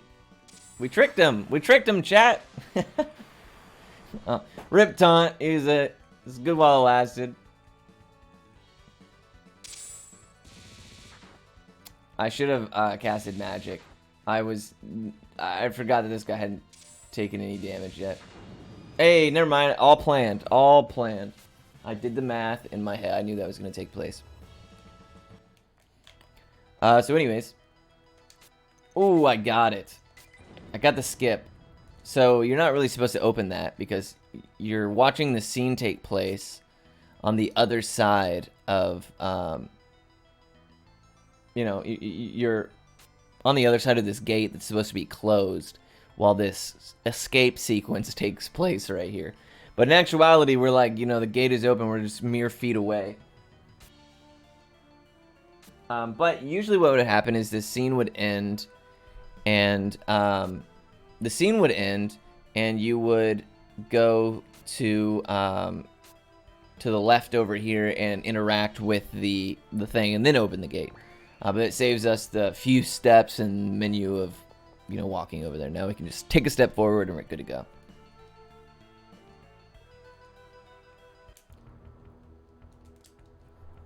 So now we're officially, kind of in the back half of the game, so to speak. We have a couple of cool things still to come. We have the Domino, who is, obviously the donation incentive is for a little bit later from now. Domino is a pirate type character, and he's pretty cool. He is an interesting. He's definitely the most dangerous character to try to do the end of the game with. Laurel is probably the safest, and Annie is probably somewhere in the middle. So you know, he's a neat little pirate character. He's a little bit dicey because we need good HP rolls for him to be appropriate HP for the final bit of the game, whereas the others we don't have to worry about. So, you know, if you want to see that extra element of randomness, then definitely, you know, put your money towards that incentive. Again, if we make it to 13,500, I'll show you my skunk. You know, there's a lot of cutscenes in this game, like this one, for instance, that are quite long. So if you'd rather watch a skunk eat food, it's pretty crazy process. You know, get those donations in as well. Otherwise, you know, there's an amazing games to come that are there's amazing games that are coming, you know, not just today or tonight, but you know, for the remainder of the event. So definitely do !! schedule in chat, and you know, keep track of any runs or runners that you are interested in. You're interested in seeing. You know, make a point of it to, you know, jot it down or show support, or if there's any runs that you've watched this far that you really enjoyed, you know, it means a lot to the runners to go and give them a follow, or whatever, you know, especially if they're running a game that you're interested in that you'd like to see more of. You know, this is a kind of a community run event, so, you know, things like that go a long way for the people who contribute and the people who, you know, take part in something as fun as this. So, yeah, I really hope that, you know, you guys are enjoying it, and this is only what, 48 hours, a little over 48 hours in. We still have, you know, the rest of the week to go, so I'm looking forward to it. There are some amazing incentives as prizes, as Queena mentioned. You know, we, you know, donations always slow down here in the evening time, but if you, you know, if you want to spice up the run a little bit and make Domino the pirate the final character, then, you know, so be it. I'm just glad that Taunt isn't an option. I'm not sure that Taunt would have enough HP, but, you know, maybe he will. I don't know. We'll have to see. I'm not really sure about Taunt. He's a weird guy. But thank you guys for making Taunt possible thus far. Otherwise, I would have never picked him up. It's been an adventure already. Since we have a little bit of downtime here, you know, I'm gonna do a one of my favorite things to do in chat. You know, during periods of downtime, I'm gonna ask you a question, and I'm gonna tell you, and you have to tell me. You get rid of one of them and all of their work. All right, and your choices are the Beatles, Michael Jackson, and Queen. You get rid of one of them and all of their work. Who are you choosing, and why? We've got some downtime here, so I figured that would be a fun thing to spice things up. Get everybody awake at this beautiful hour of 3:50 in the morning. Central time, at least. Personally, I would have to say Queen, I think. Well, no, I'm not really crazy about the Beatles. But I think that getting rid of the Beatles would send a better shot, a bigger shockwave through music as a whole. So yeah, you know, it's just a tough decision on that front.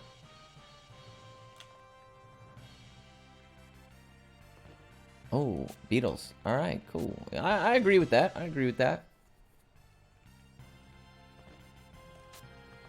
So here we're just picking up some items. Some are important, some are a little less important. Queen IMO. Ooh, interesting. These guys always try their best to get in my way. All three.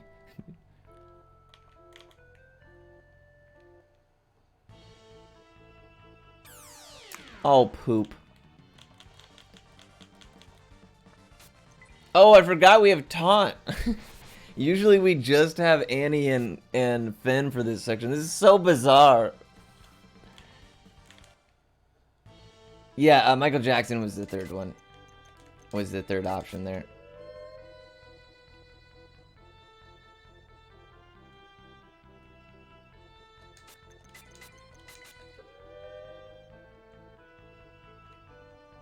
Yeah. To be honest, if I knew how to moonwalk, I would literally never walk anywhere normal again for the rest of my life. I would just moonwalk everywhere, dude. All the time. So anyways, pertaining to the game here, this is actually my favorite screen in the entire game. It's very pretty. Take it in. And it's over. Back to Beyond the Beyond.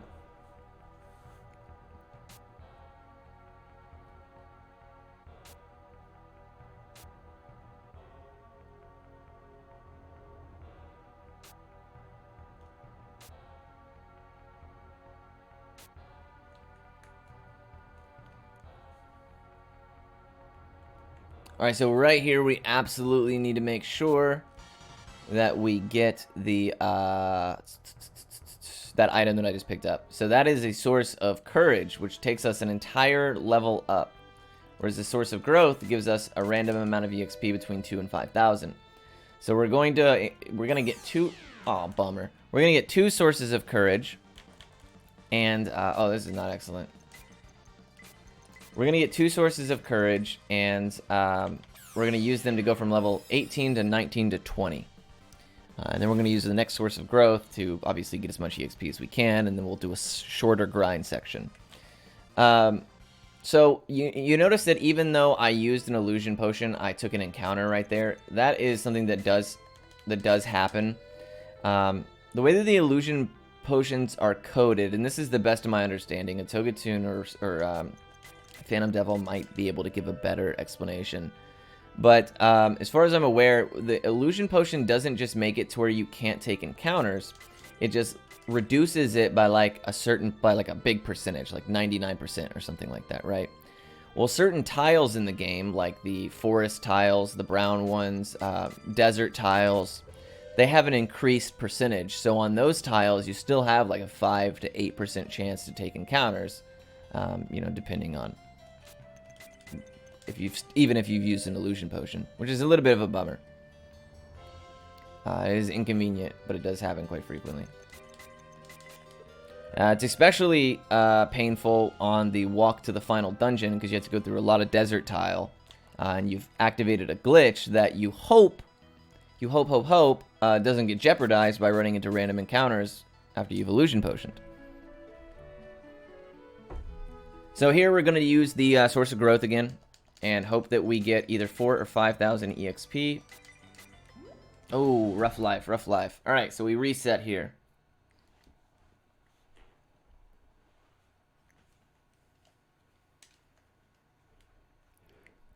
Now my OSSC doesn't capture the PS2 screen because it's a PS1 game, and I have the settings dialed a specific way, so I apologize. You see these weird little the no signals screen, but it's all because of my upscaler, which is very, very nice for this game because the game otherwise is kind of ugly. So hopefully here we get 4 or 5,000 EXP, which is nice considering that it obviously lessens how extreme that the final dungeon is, or final grind rather is, because there is a roadblock in this game called the Town of Discipline. Now the Town of Discipline, the way that it works is that you have to be level 20 on Finn to progress past that part of the story, which is usually not a big deal, casually, because you're probably around that level when you get there. But for us, we're quite a ways off. So we have to pump as much EXP as we can in defend, and then use the 2 sources of courage to take them the last 2 levels. Now in this game, EXP ramps quite crazy. So the amount of EXP it takes to go from 16 to 20 is or 16 to 17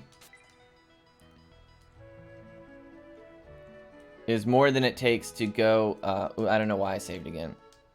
Just to be safe. It's RNG manip. Told you. All planned.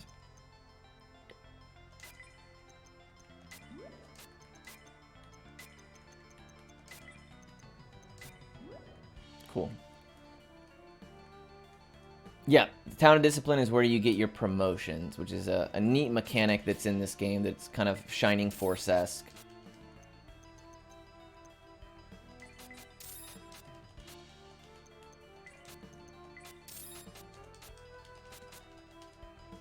So here I'm going to make sure that I sell the these 2 items so that I don't use them until later. We're probably good to hang on to those. As you can see, all the items are in my inventory now, so we'll go ahead and load up on illusion potions. I do need to buy 1 more smoke bomb here. And then we're good to go. Now, having the extra illusion potions for this area is actually going to be pretty sick. I am going to have to count my steps quite a bit, but that's okay. So this area is one of the first areas where we have like a really neat little skip that we do. There's actually 2 instances of tech here. And I don't know why either one of them work. Togatoon has a much better grasp of why than I do. It's very bizarre. But you'll see it here in a second. They're pretty neat.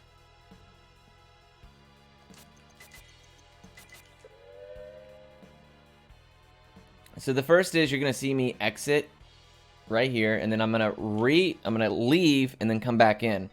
Now by doing that, whenever I cast escape later, it's going to leave me right here as opposed to the front of this, as opposed to the front of this dungeon, which saves me 2 illusion potions and some walking. Oh, you know what? I think Samson's probably in the back row right now. That's unfortunate. Yeah, he is. Sure, Taunt, mix it up, bro. We'll see what you got. Probably heal with his first turn. Not bad.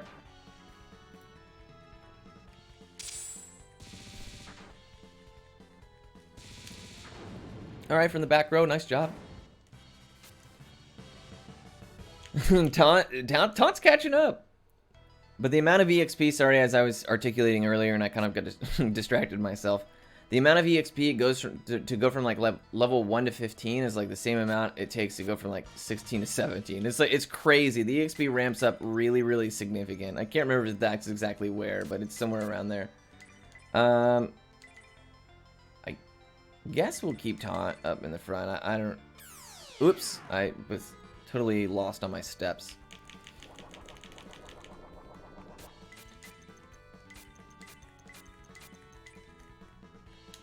Edward in the front is okay. Taunt is more squishy anyways.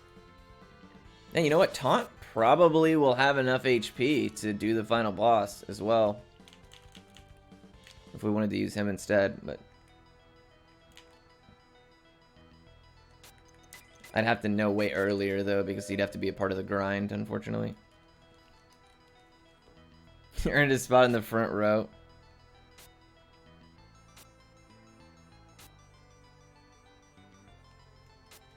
I think Edward's actually in the front row, but it doesn't really matter. Edward and Taunt are basically the same character. I actually think that Taunt is a better version, or is the better character at like a certain promotion level, which is something you get higher up.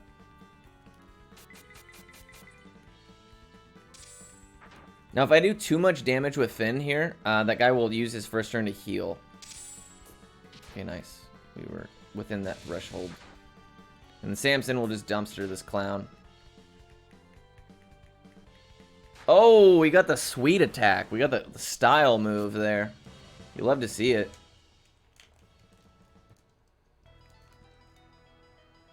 So we're going to go and pick up an item called the Angel's Ocarina. That's going to be right outside here, and it's going to contribute towards our grind that we're going to do here in a little bit.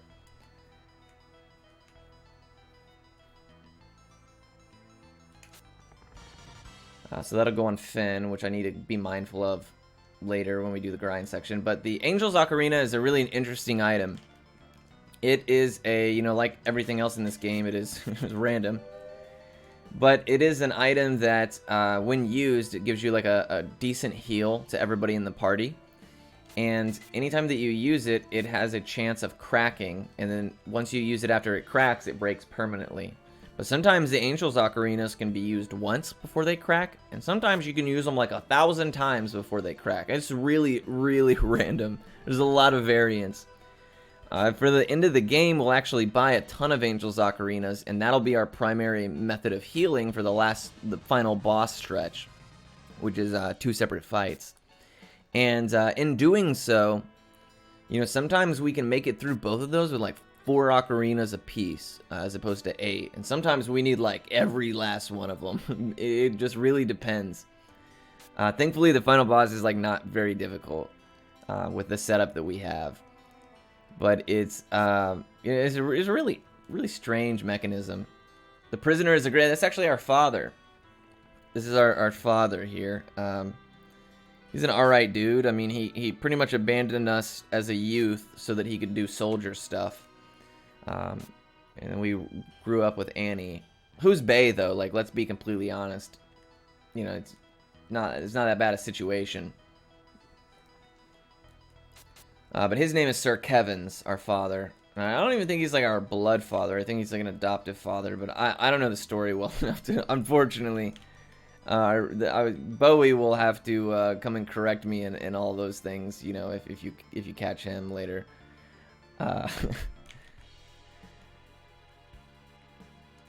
But yeah, Sir Kevin's is, you know, we free him from the prison here. You know, it's pretty obvious that this was a Camelot game when you look at the character portraits. Oh yeah, for sure. It's very Shining Force. They're very similar to what you'd see in a Shining Force game. Yeah.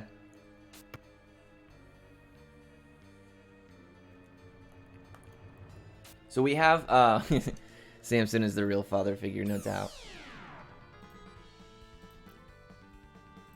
So we have, this fight here is actually quite simple. We want to use the Thunder card, and then we'll just do whatever. It doesn't really matter. Oh, Annie finally got the EXP she needed. Sometimes the Thunder card kills everybody. This is not one of those times. Just don't groggy. Don't groggy anybody, please. Hey, alright, we don't even care about that.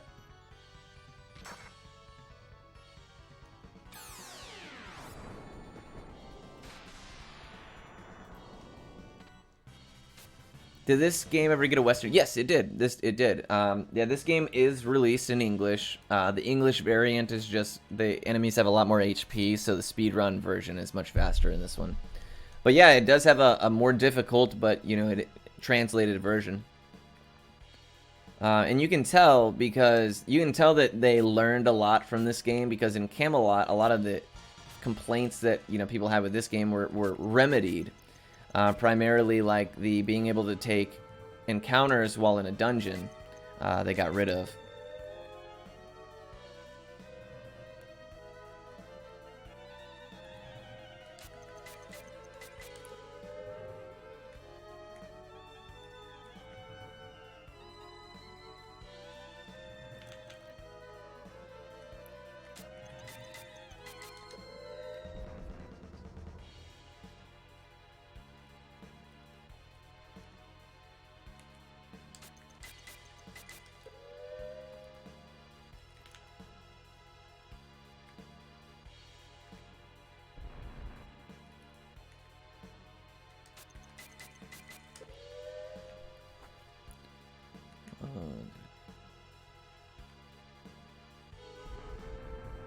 Oh, that's right. You're right. Finn's real parents. Yeah. We actually passed by that earlier, yeah. And that's where you get the dragon sword.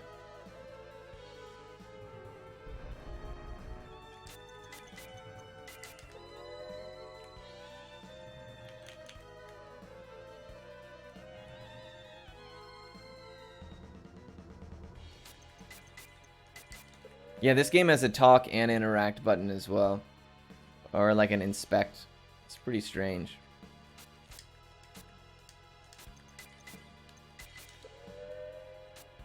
Whoops. Yep, that's what this does as well. And we actually abuse that mechanic here in a little bit, you'll see. To do some really wacky stuff. Alright, so here is what appears to be Sir Kevin's dangling from a rope. And we're like, bro, how did you get out here so bad? It's really impressive. And you'll watch this very, very ornate scene. Now, I'm going to go get my skunk some food really quick. So I will be right back while you guys enjoy this. Quinna, if you have some donations or some things to plug, you are more than welcome to, my friend. You you can take it away.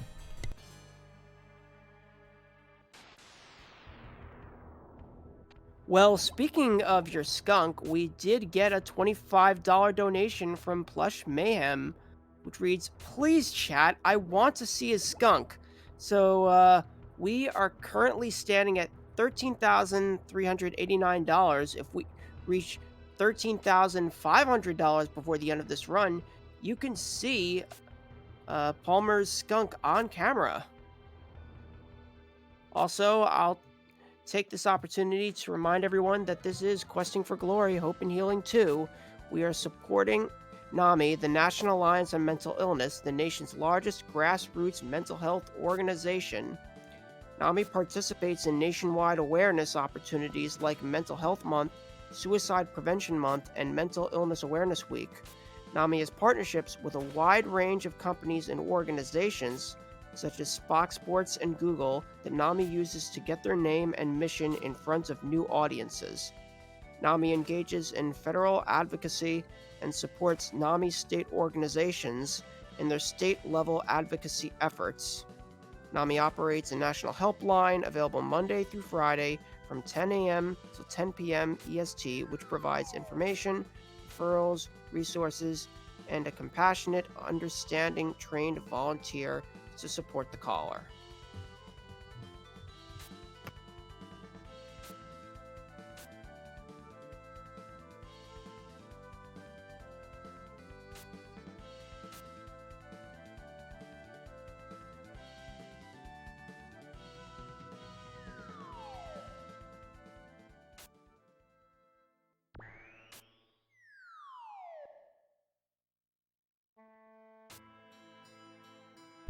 So that is, unfortunately, Sir Kevin's in all of his glory. I forget that Taunt is here, dude. Look at him. He's such a goober. I never see this. This is so strange. But I'm getting a kick out of it. So, anyways, that little gremlin that you just saw right there is not a cool guy. His name is Yeon. And he's a trickster, obviously. He disguised himself as Sir Kevin's just in time for Sir Kevin's to actually show up and combat him before Sir Kevin's cut the rope to send them both to plunge into what would appear to be their demise.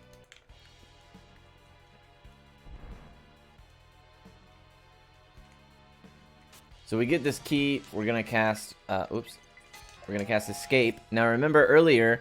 we escape to this specific spot because there is tech that we use to, just by zoning in and out a couple of extra times, it designates where we're going to appear. Now here's the next cool tech, and this is abusing the interact functionality that exists that, you know, chat was kind of talking about, similar to Shining Force. Let's see if I can get it first try. Oh, first try, there we go. It just warps us outside. If you just, as you step onto that tile, you hit the interact button, it just warps you out here. Just warps you out here for no reason.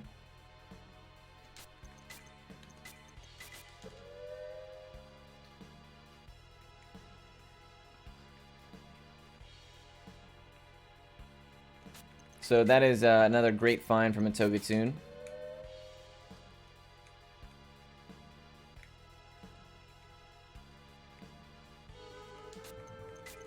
Sorry, I'm having to kind of talk in spurts as I count my steps in between each illusion potion.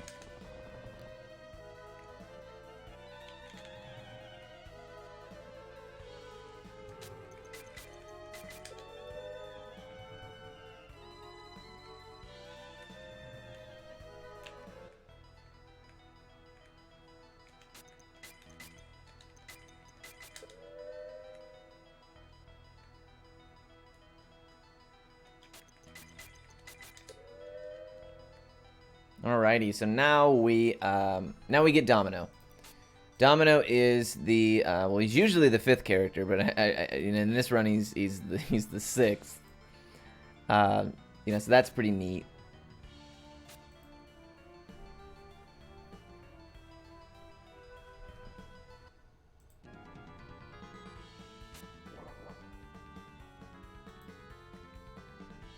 But, you know, the game really starts to move pretty quickly here. So what we're going to do is we're going to get Domino, of course, right? We're going to... Unfortunately, guys, we do have to relocate Taunt.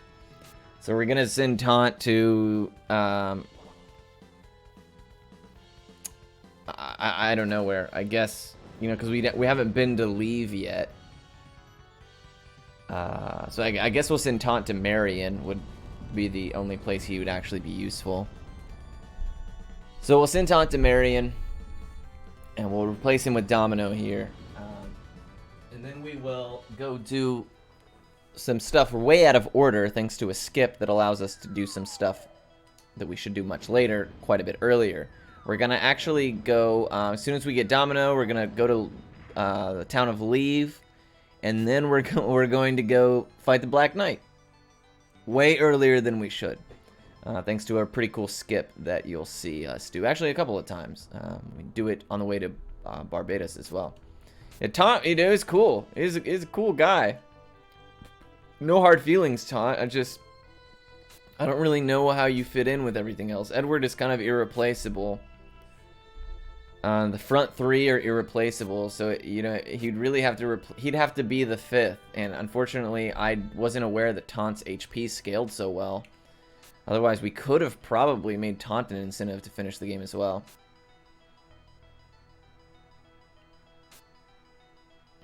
Test 0. Yeah, my friend, you're so right. And I always tell people that if you want to speedrun this game, it will teach you patience. And if you don't have it, you will have, you just will not have a very good time. It only gets worse. We're about to get to the RNG grind section, where if we run into wizards, they can just cast AoE death and kill us. And that's always a hoot.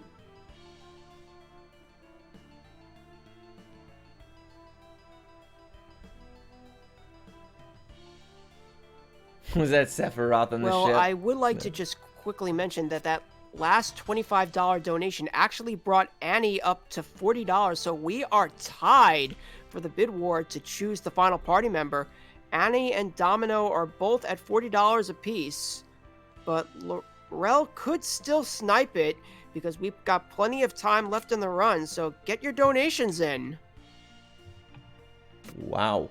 Yeah, that's pretty cool. Yeah, his name is Shootat, and he's the big bad.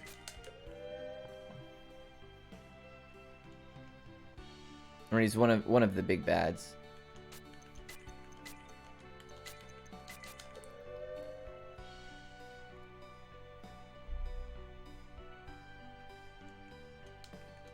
So here we're actually going to replace Annie. And if she does win, we'll just throw her back in later.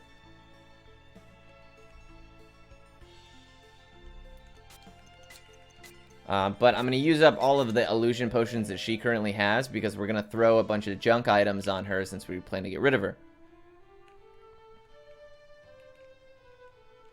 So we're going to turn in this tablet a little bit earlier than we're supposed to, but that's okay. We're going to pick up this ring, which is very, very crucial. We're going to use this fire ring that we just picked up to duplicate copies of and then give to everybody, which will assist us in our grind. We should have one more key item. There it is. Paired villains. That's true. That's true. They do. Yep, that's true. I actually didn't get the world map, so you have to go downstairs and get the map out of the chest. Otherwise, you never get to come back onto the ship. A lot of people talk about missing the world map. It is an inconvenience. I don't get it because obviously, you know, I'm a little bit more familiarized with the map than most. But one thing that people don't realize is you can actually miss Domino. You can actually just straight up not get Domino. If you from the side try to interact with the wheel that's in front of him as opposed to him specifically, you can actually get on the ship without without even recruiting Domino, which I found out the hard way in the middle of a run once, unfortunately. Is Japanese text faster? I'm not sure. I mean, probably.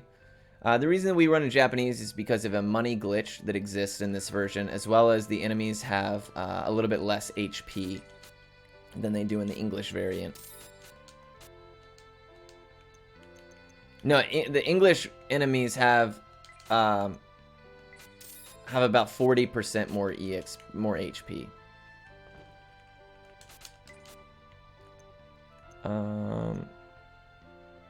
Okay, we'll just do it like this. I think it's probably safe to do a couple of these. We need at least... I'm gonna grab 3 just to be safe.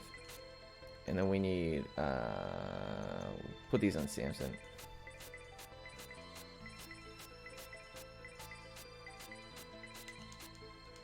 And then we'll throw the vision jewels. Okay, we'll throw 2 on him. And then we'll throw 2 on her. Oh, you know what? I just realized we don't actually need the...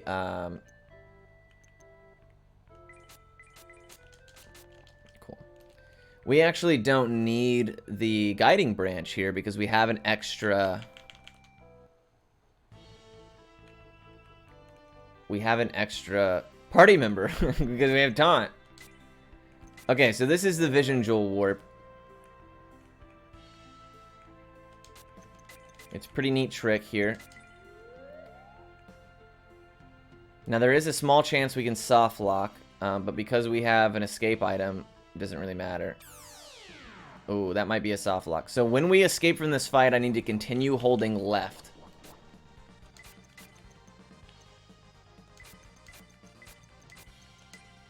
And as long as I continue holding left when we escape, we should avoid the soft lock here. Even if we don't, it's not really the end of the world. I bought a guiding branch, and we can just use taunt to escape anyways, because we have an extra party member to light orb to. Let's see, let's see. Alright, perfect. So we didn't, we ended up not soft locking, which is pretty cash money. But essentially what happens is when the Vision Jewel warps or pans out like that, if you're in the boat, you actually don't have collision detection. So we were actually able to go through the mountainside, enter the sand cave from the back, and start the Black Knight section way early.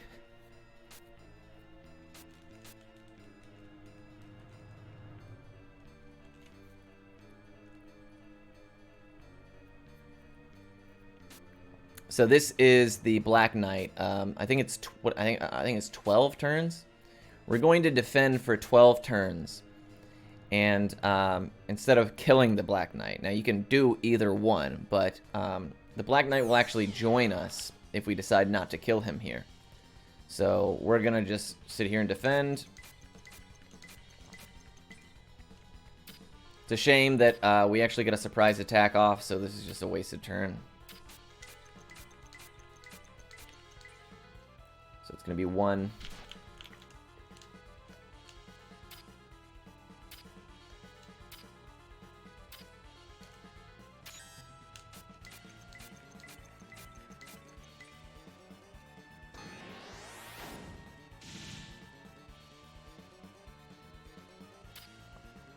Two.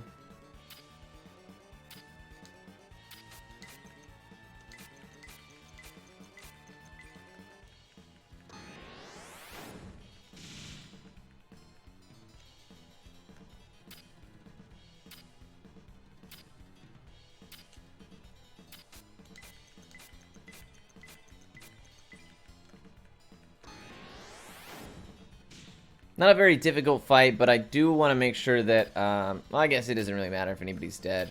It'll just be inconvenient.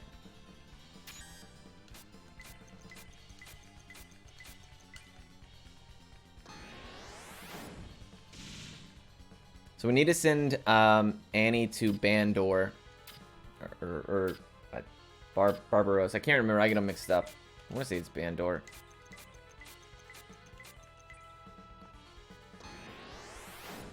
Yeah, if you're watching a speedrun, I have to tell you that you're probably going to encounter some spoilers. Some of the games I actually skip through so much of the content that you can watch it without being spoiled. Like when I did Baldur's Gate 3 speedruns, I could beat the whole game in like 5 minutes. So you really weren't, not a whole lot was spoiled. This game, however, not really the same situation, unfortunately.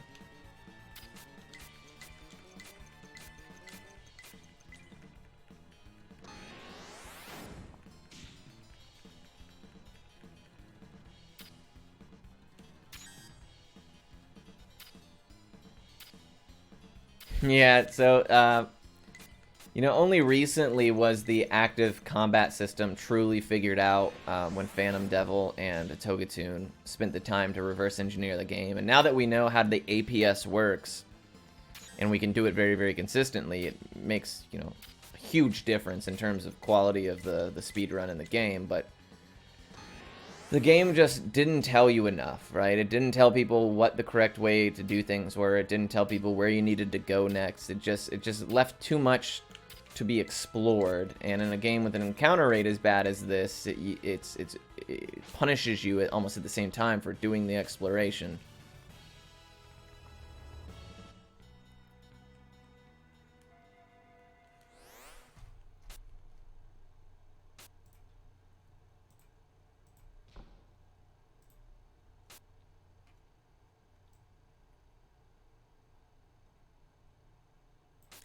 Oh, alas. This whole time it was Percy, Annie's brother. He was the Black Knight.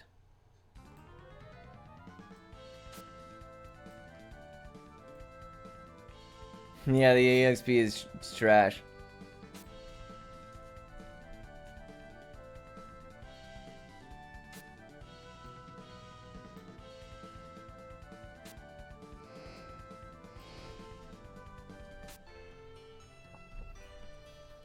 Alright, so now we're going to send Annie to Barbaros. So that will be this one.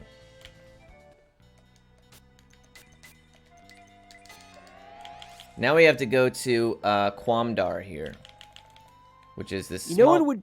I'm sorry. Go ahead. I'm sorry. You know what would be even better than a Beyond the Beyond remaster?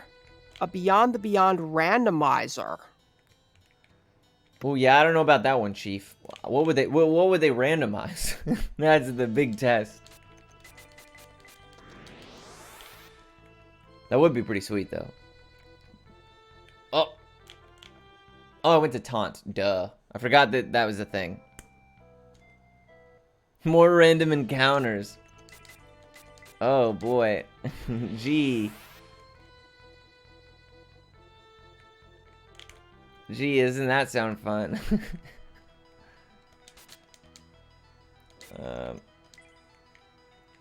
Alright, so what we're doing with the light orbs is we're sending characters to places that we want to visit. We're actually going to do another Vision Jewel skip right here to go to Zeal, which is a town that sells pretty much like the best equipment in the game. And we shouldn't be able to access it for a little bit longer. I want to say it's right here is the new spot to do it. Could be wrong. We're just going to do it in the old spot just to be safe.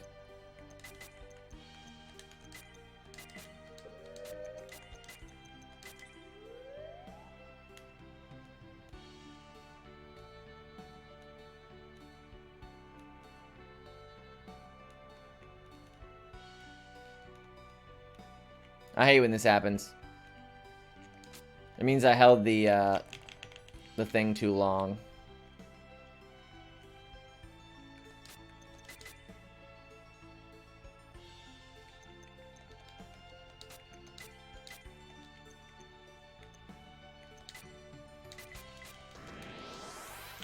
Oh well.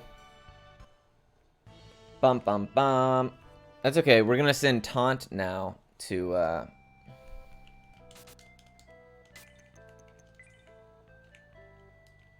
so that we can go back and try again. I butchered that. That's my own fault. Yep. Oh, cool. And then we'll send Annie to Marion. It's not a big deal. The flexibility of Taunt strikes again, guys. He was worth it.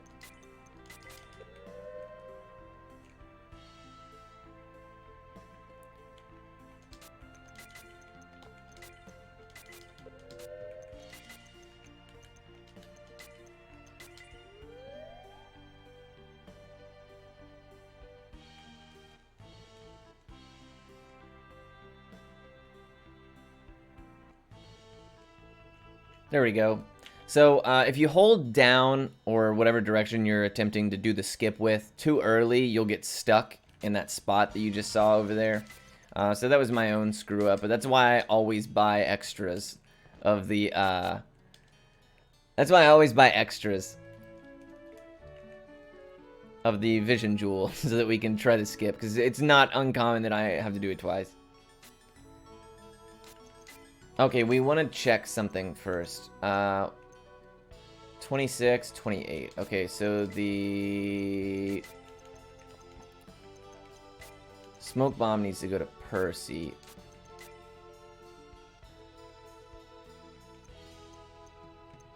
Okay, cool. I just want to make sure that I'm doing this correctly here. We're going to set up a pretty neat little setup here in a second. I actually should have done it already, now that I think about it.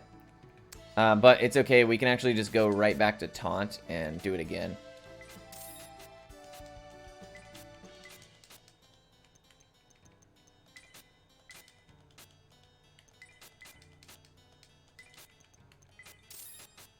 So here we're buying the best gear, essentially. And one thing I need to do is give this to Percy. And now we need to sell a lot of these rings of Percy's.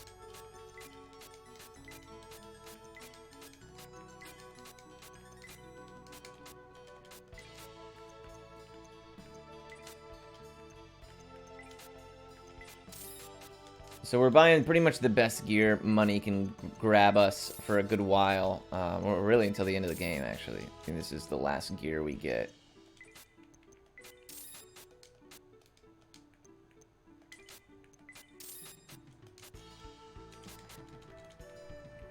So we're going to go outside in the world map. We're going to warp back to Taunt. We're going to hop in the boat, which should not be in the dirt anymore, hopefully.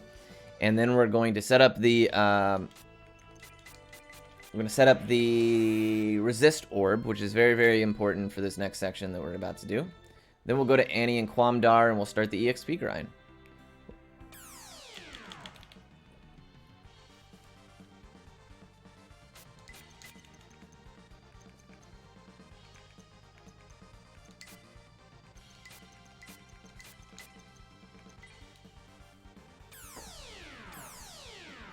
So that is exactly like the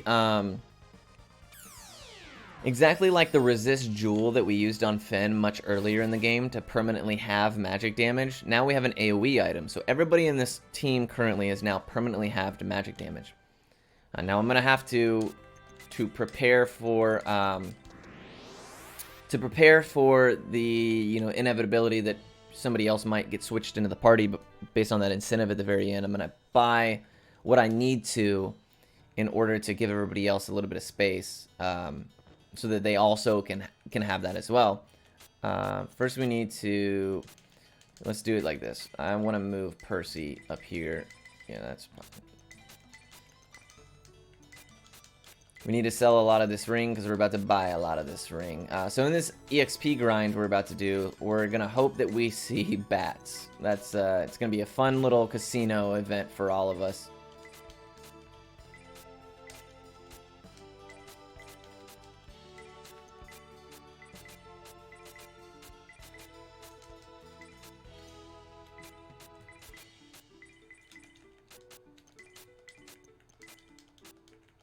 But while I'm doing this, this is going to be one of the longer menus. Queena, if you have any donations or anything like that to read, you are more than welcome to, my friend.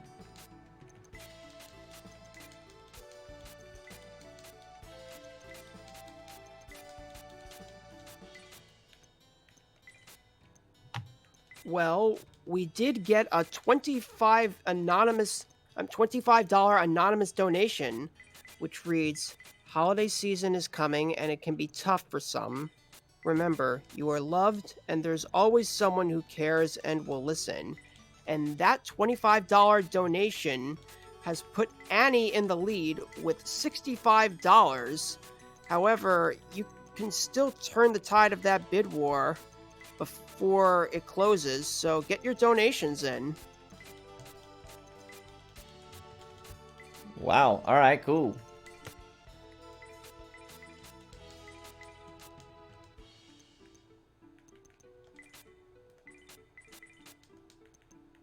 That is pretty neat.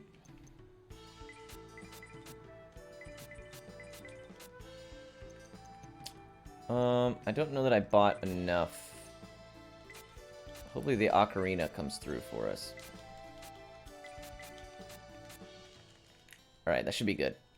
I don't think there's anything else that I need. Oh, maybe one guiding branch, just to be safe. Just to be on the safe side.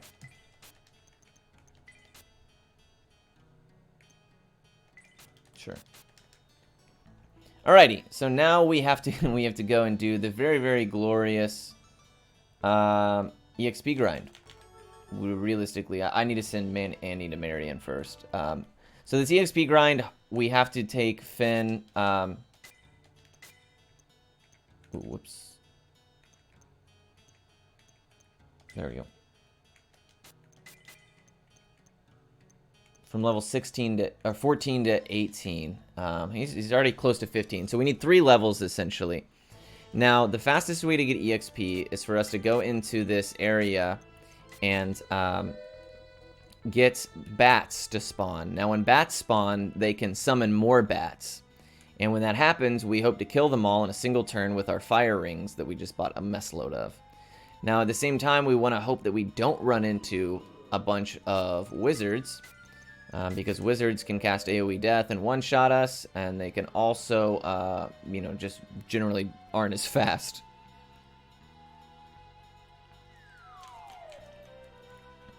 So, everybody, say it with me. Let's see, bats. No whammies, bats. And even if it's not bats, wizards is literally worst case scenario.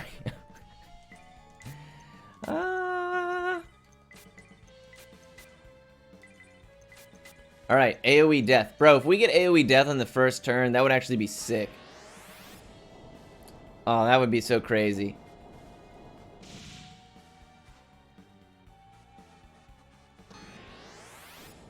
Nah, no AoE death. I'm thankful, but I'm also, you know, I kind of hope we would see it during the event. Because it is such crap.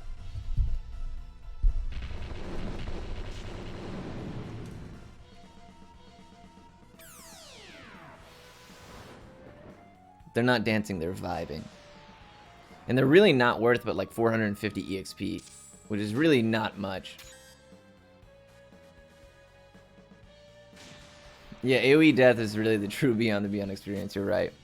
And as you can see, they do a number on our HP as well, which is kind of unfortunate.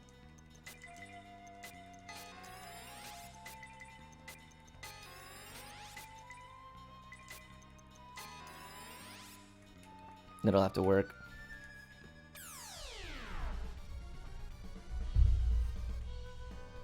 Alright, bats. That's what we like to see. Summon more bats. That's not what we want to see. We want to see the bats summon more bats. It's not very cash money of them, but yeah, it's okay.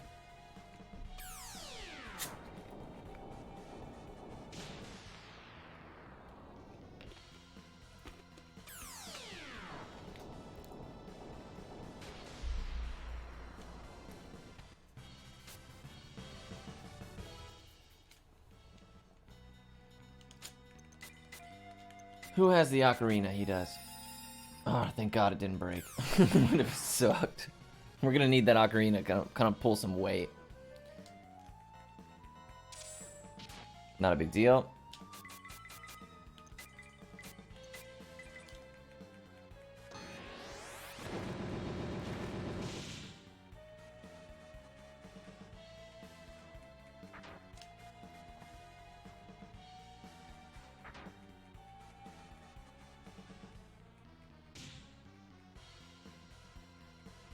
Yeah, the EXP is the best here in terms of like how fast you can get it.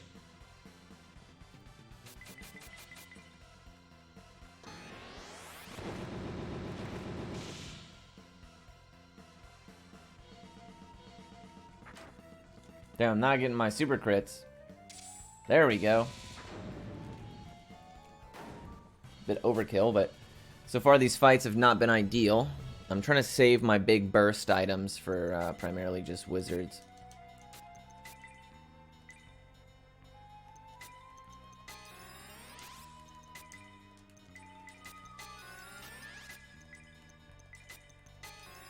Alright, cool.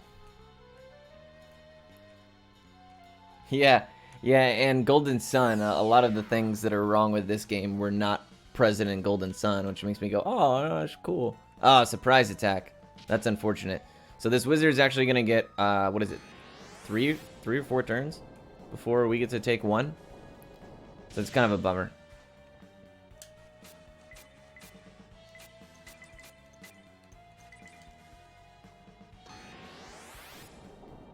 Oh, no AoE death. Not yet, at least.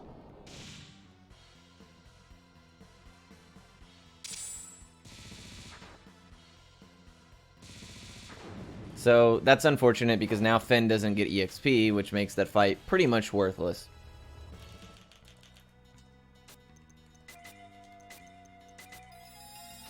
Oh, the ocarina cracked. We are in trouble. Oh, man. Bats! Hooray!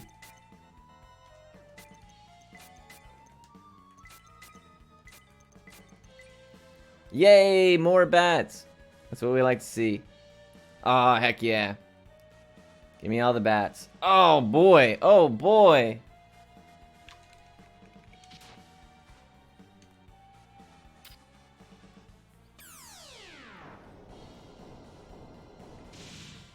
That was one away from max bats.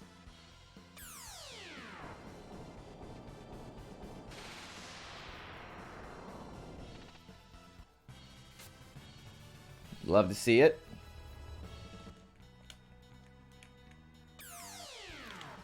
Come on, more bats. Oh, yikes.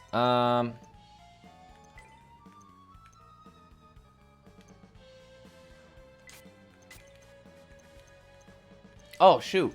Nice.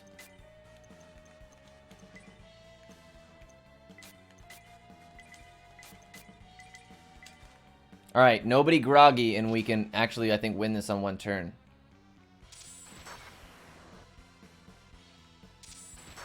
Dude, anybody but him, please. This is actually a fat EXP fight. No, dude, are you serious? Why? Why him? Why him? Please, come on, bro. Come on, dude. Why you gotta do that to me? Alright, please don't kill. Please don't kill. I'm counting on you guys. Don't kill him. Don't kill him, Edward, please. Oh, bless you, Edward. Bless you. We're just gonna defend. Because we need Finn to come back to life. Alright, bet. Hello, Bowie. How are you doing, my friend?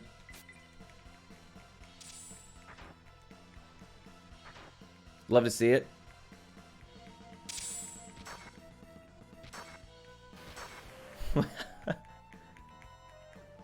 Style. Alright, cool. So now Finn gets an EXP, thankfully, which is over 2,000, so we would have been hurting had we missed it.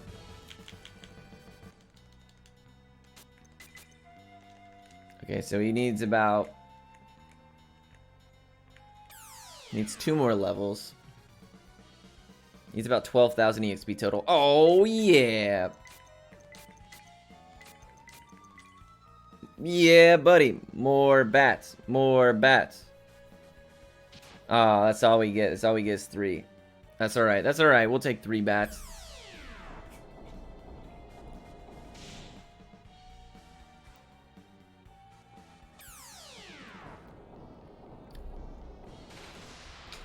Oh, shoot.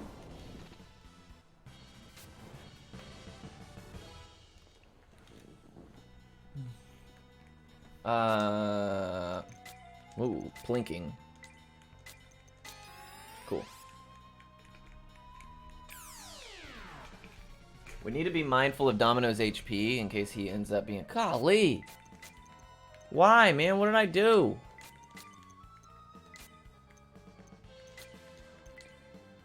That's not really gonna do anything. That's not really gonna do anything either.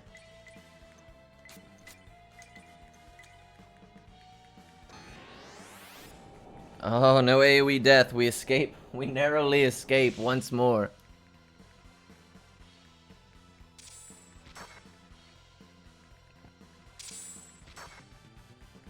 Nice. No groggy. We should be able to win on this turn.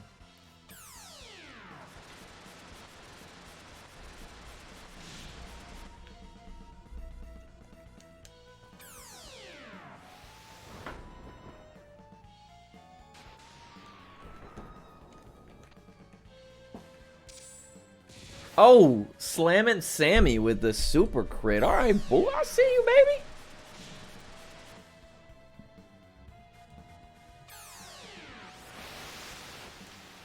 All right, cool, cool, cool.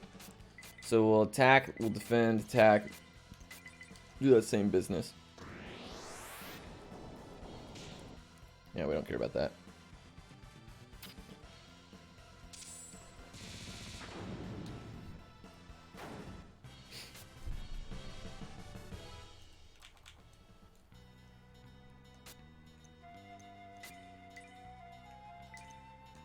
Oh no. That'll have to do. We're gonna be cutting it close. We have what? One mage's potion? We'll probably use it on him. And Percy. Alright, let's do this.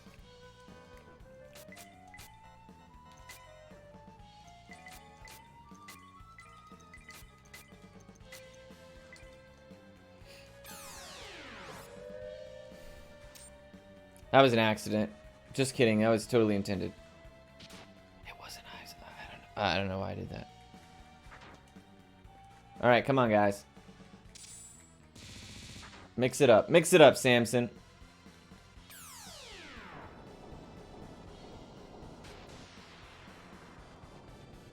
Quick and easy fights. That's okay. We'll take it.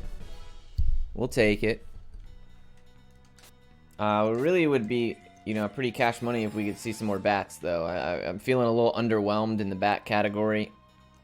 You know what? I'm going to... How many does he have left? Oh, he just has one. Yeah, so we have no more wizard killers. We just have one wizard killer, so we have to hope that we don't see a whole lot more wizards. Otherwise, we're going to have to start killing them the old-fashioned way. Bats! Oh, amazing.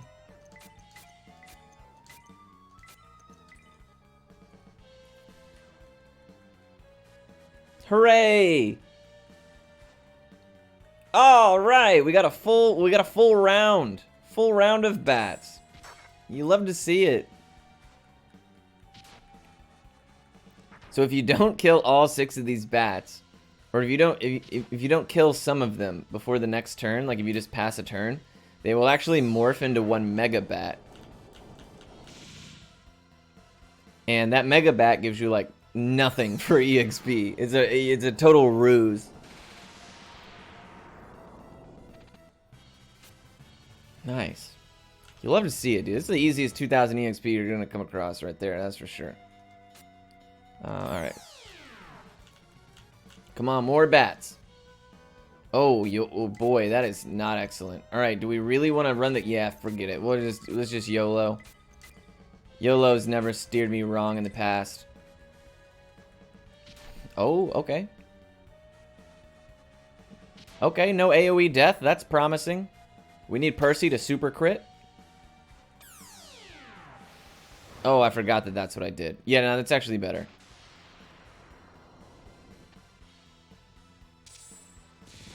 Okay, Samson.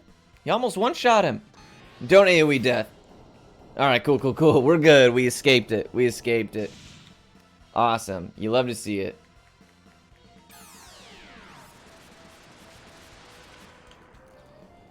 Whoa, those wizards. You know, they make me nervous. Alright, we're gonna go ahead and break the ocarina now. Oh, Sam, he's already at 22. That's really, really good. That's really good, actually. So I think he's already in the clear. Not an amazing fight, but we'll take it.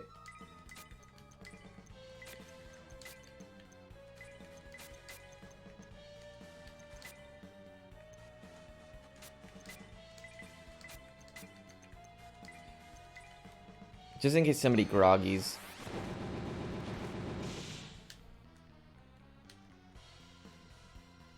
Come on, we need lots of defense.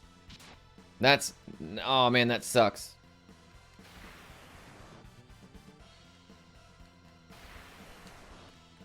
Dude, where are my crits, bro? Where are my defends? That is not a... Oh, shoot. Finn is super low on LP. That is not cash money.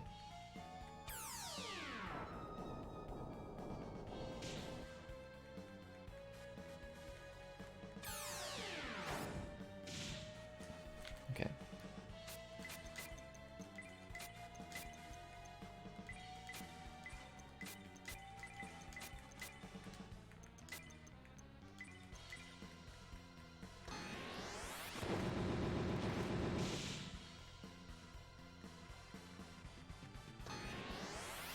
Oh no. Here come the attack buffs. Oh. Got a boy slamming Sammy. Come on, baby. Oh my gosh. That's okay. They can miss EXP.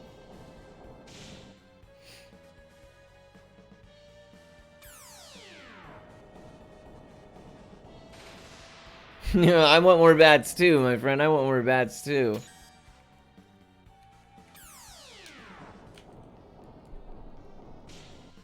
Alright, so we'll get one more chance. And everybody will get EXP.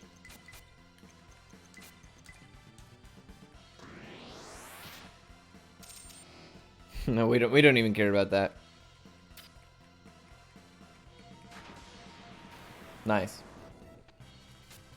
Kind of a mess, but we'll take it.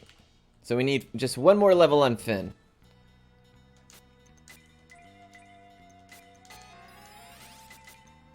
A 6,000 EXP. That's three sets of bats, basically. 3 sets of bats. That's all we need. 3 sets of bats before we get killed by a wizard. Alright, that's actually not bad.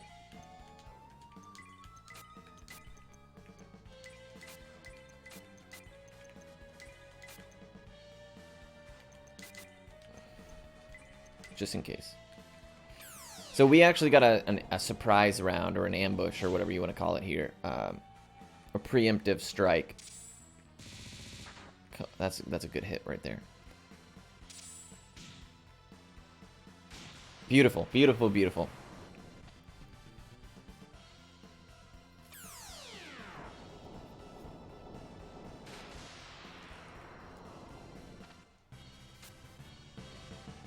Alright, so now we need about, what, 4,400, give or take?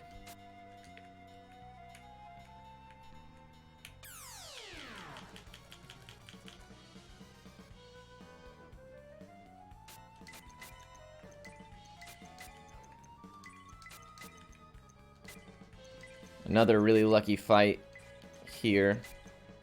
We're just gonna throw all fire rings at them. Those guys need to die first.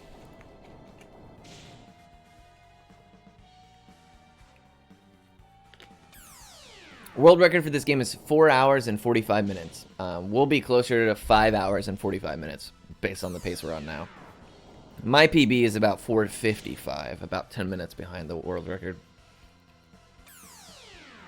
The world record holder for this game, Genius. Genius named Togatune. He is an absolute master. He is my inspiration. He's so good. He's a really great guy as well.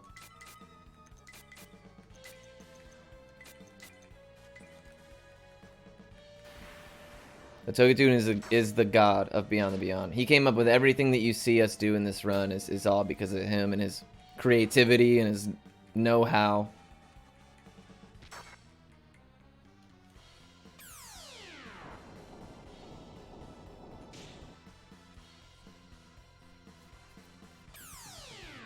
Yeah, it's just us two. But I'll tell you one thing, getting the run below 5 hours, like getting a sub 5 hour time is a really incredible time.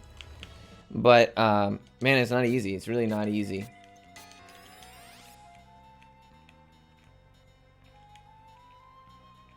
There are other people who have run the game before, but I believe there was a Japanese runner who never got his runs off of Nico.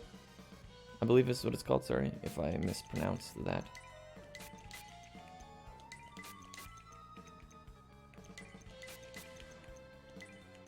We'll have one as a flex, I guess, on the higher priority.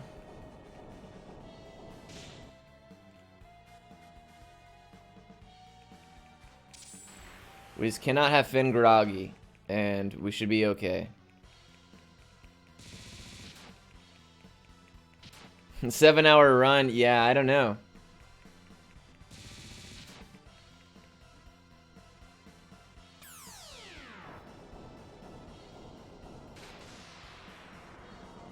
Alright, so that's okay. We got rid of the bigger threats, and then we can kill it on the next turn. Finn can defend.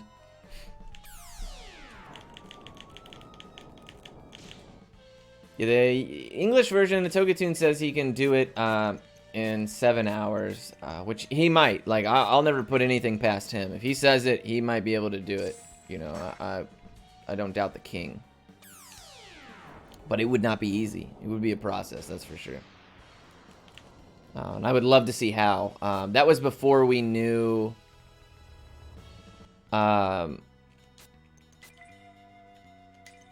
that was before we knew... what was it?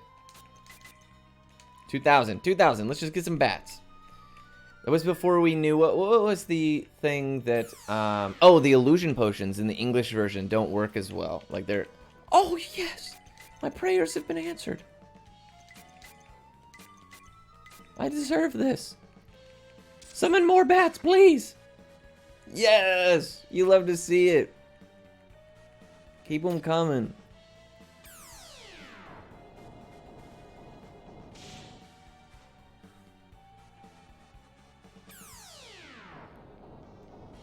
Yeah, so I don't know if with the now knowing that illusion potions aren't as effective in the English version, that might actually change like what the potential English version time is, obviously.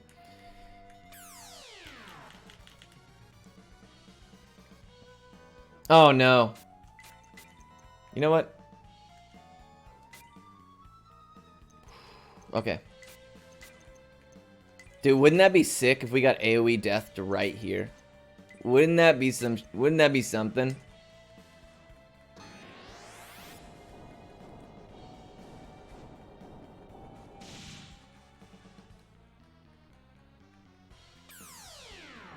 This is really risky. Come on, don't groggy Percy. We need him to do all the damage. Oh, Percy, we needed more than that, buddy. Oh, man, we are about to pay the price. No AoE death. All right, cool. Cool.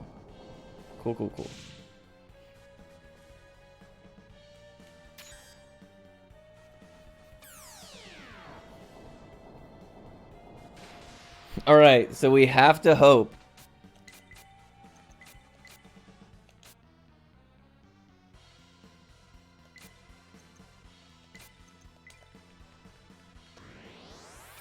Oh, I should have thought he was going to heal. That's okay. We're fine. Shoo! That was nerve-wracking.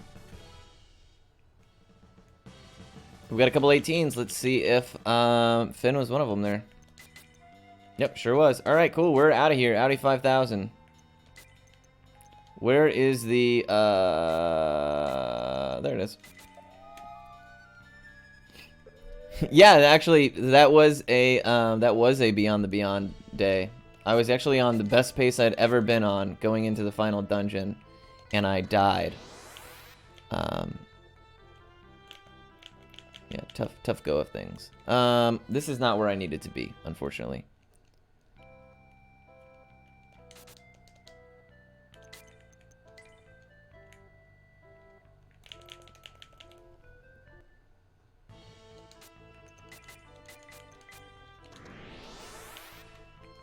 I was thinking too far ahead. I need to send Annie to leave, and then we can send her to Marion.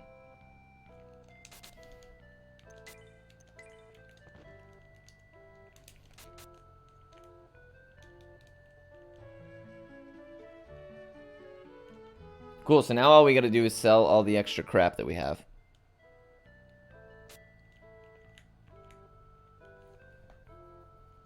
We have a lot more fire rings than we ended up needing. The grind went okay. I mean, it wasn't awful.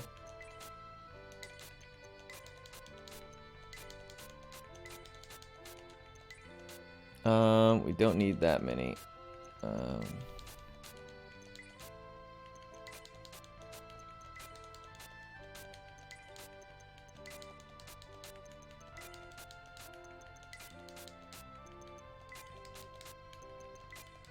Yeah, they actually just finished Suikathon, if I'm not mistaken. Oh, I had way more Mage's Potions than I realized. Ah, okay, cool. So we really weren't in that dire of straits. Nice. I would like to put 2 there.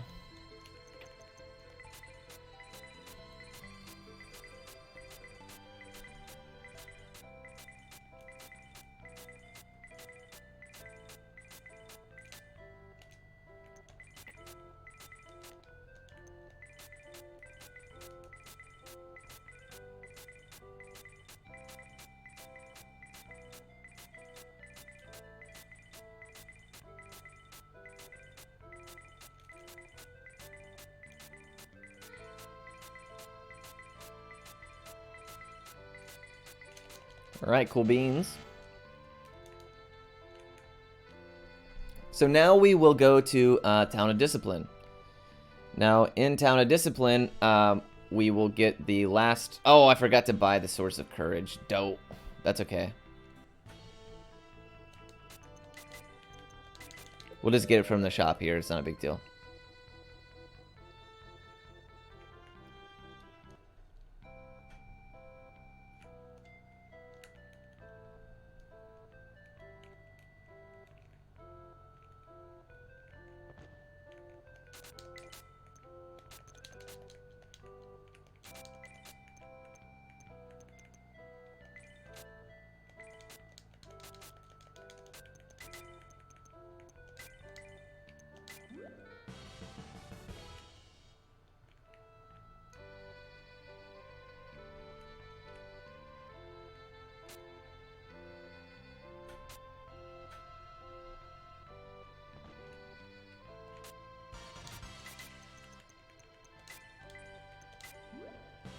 Hooray, Finn is level 20. We did it, guys. We did it.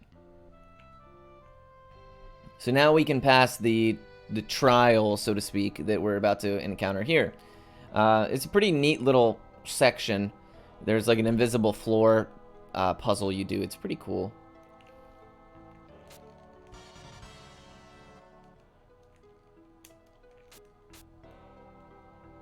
We did it. We beat the game. Not quite. I would like to say the worst is behind us, but it's not necessarily the case either.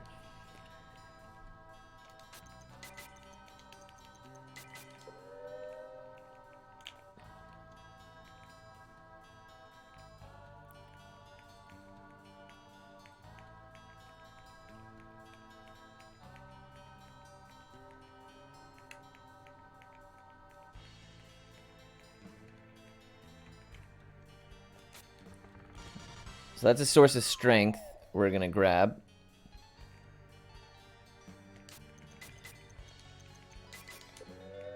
And we're going to use one more illusion potion simply because we need the space. Otherwise we can't pick up this next item here. Ah, I screwed up. I lost count. Bummer. 1, 1, 2, 3, 4. 1, 1, 2, 1, 2, 1, 2, 3. 1, 1, 2, 3, 4. 1, 1, 2, 1, 2. Hooray! Cool. So now we get this Mystic Blade, right? Which is like this cool sword. You know, everything's Gucci. Except everything's not Gucci. Because it's actually really it's not that good. We actually already have better equipment, so we're not even gonna bother with it. We're just gonna toss it. And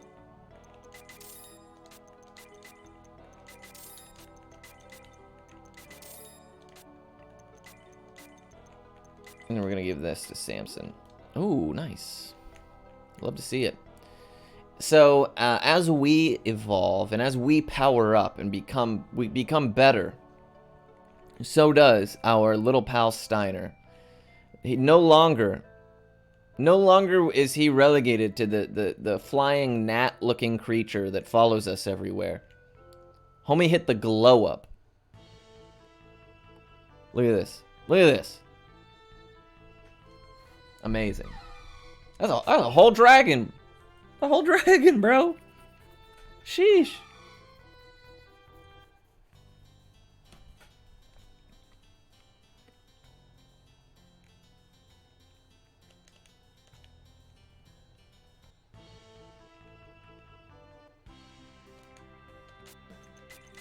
I actually made a mistake and need to go to leave to correct it. But that's alright. Yeah, now he's a whole dragon, right? He's a whole dragon now. Crazy.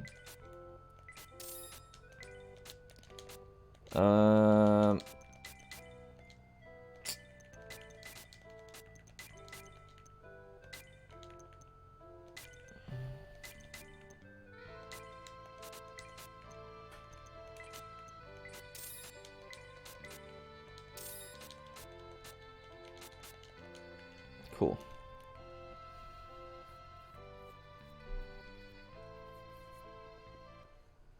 Listen, now we do, oh no, you know, you might be right. No, we do use him for one spot. One spot, we use him.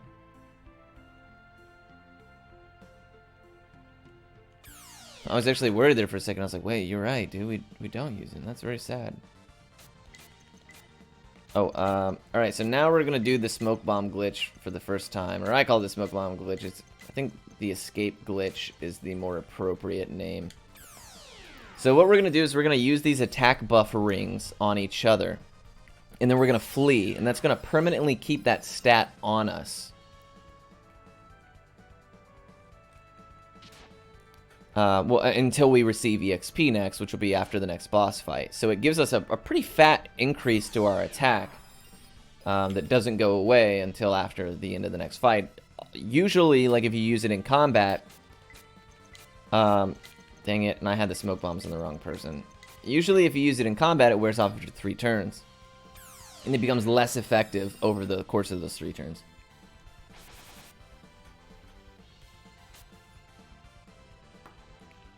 I forgot that Finn was faster, so that was a misplay on my part, but it is what it is. Cool.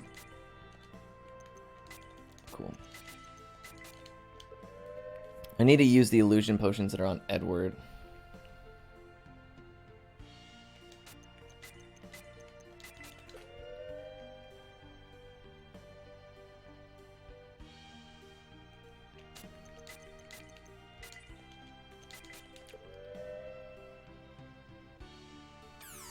Ah, bummer, bummer, bummer.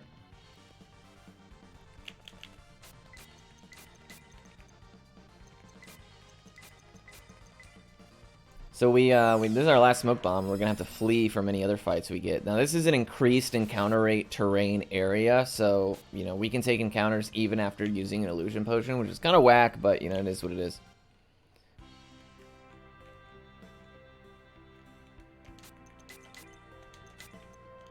Those are sea succubi. The worst kind. Not to be confused with your typical land succubi.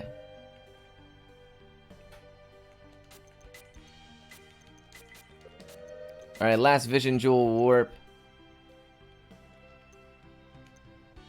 Oh, I bought the wrong item.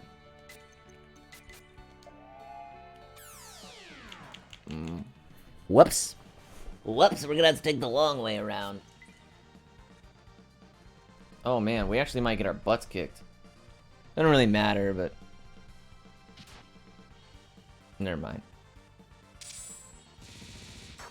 What an oopsie.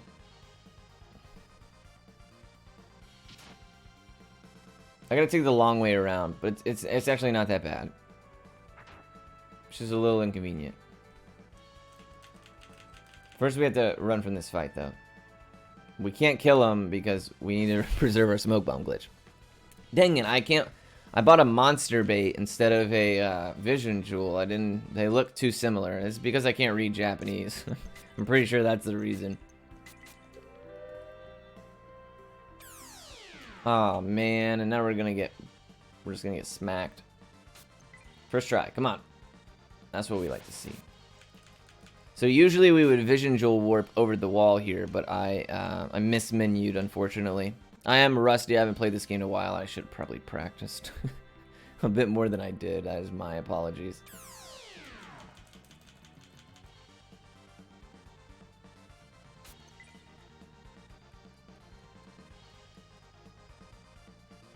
Here, let's not do this. Come on. Come on, let's just get out of here. Come on.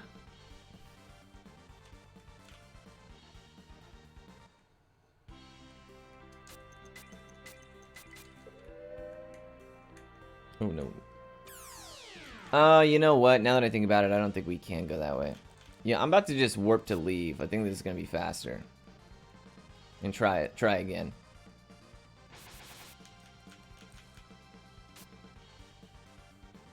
Well, yeah, I have no idea what any of this says, unfortunately. Alright, forget it. We're going to send Taunt to leave. Yeah, that's what we're going to do.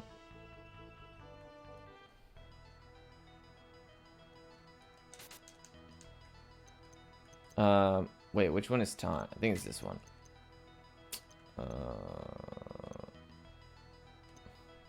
Oh yeah, because she's already in Marion.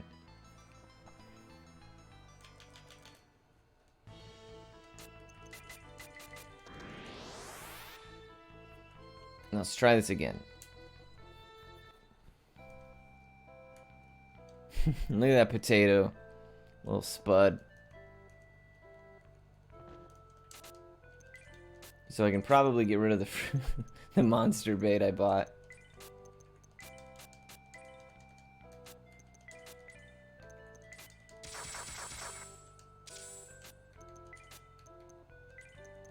Repair those rings. So this is what I needed. 2 of these.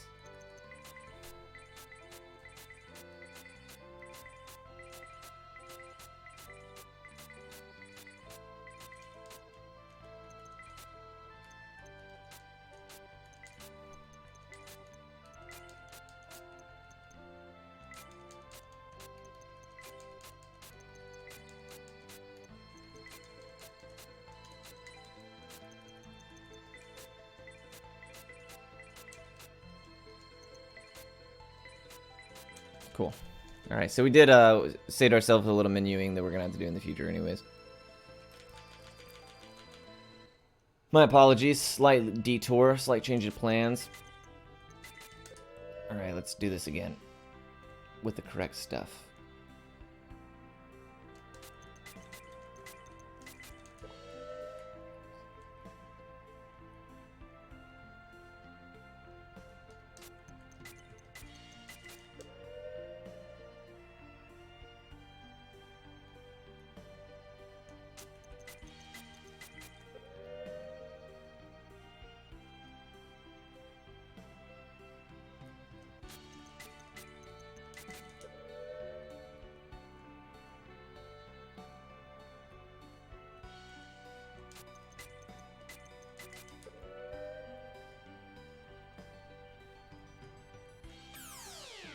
Poop. That's alright. Nice. We didn't even have to use a smoke bomb. Alrighty. Alright, so this this time we're gonna vision jewel warp. And hopefully it goes well.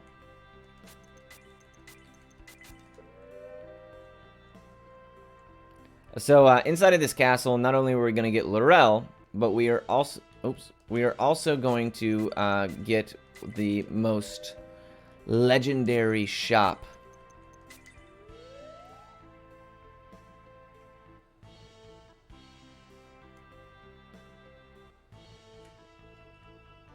Nice. So unfortunately this town here we can't fly to because it's like on that weird terrain. So we're relegated to we're relegated to having to sail and walk to it. Otherwise, we can do what we just did there, which is the vision jewel, or skip, rather.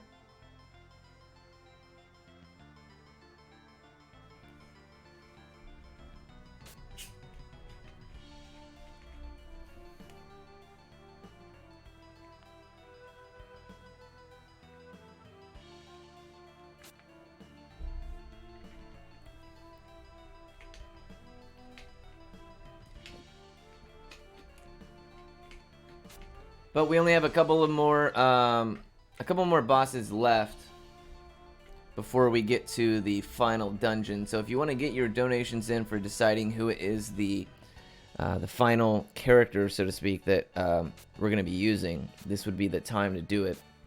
We're going to get Laurel anyways, just because, you know, there is that chance.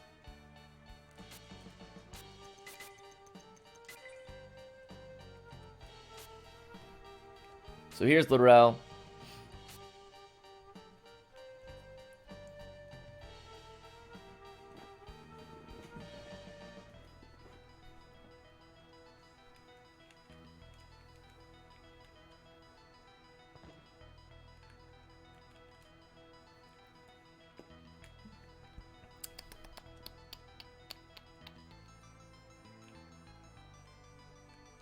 So this is usually slower, like we don't usually do this. We just skip Laurel. And we use Domino for the final section, and that way we don't have to go through all of this bit that you're seeing here. But I'm going to throw Domino into the... I'm gonna send him to...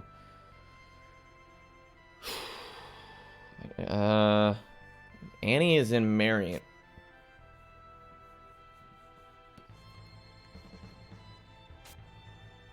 I guess I can send Domino to Ophera. I mean, not Ophera, Quamdar, which is like the final town before the final dungeon. The one that was out in that desert area where we got the Black Knight. We do have to revisit that area, so I guess it would make most sense to grab him then.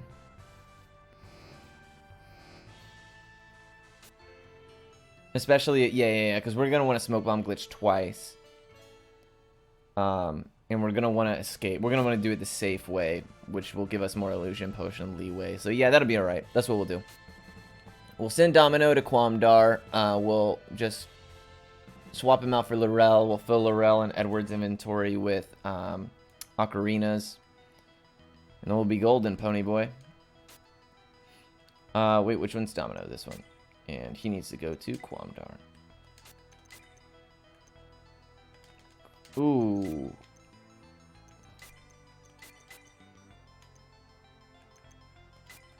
That's the best it's going to get.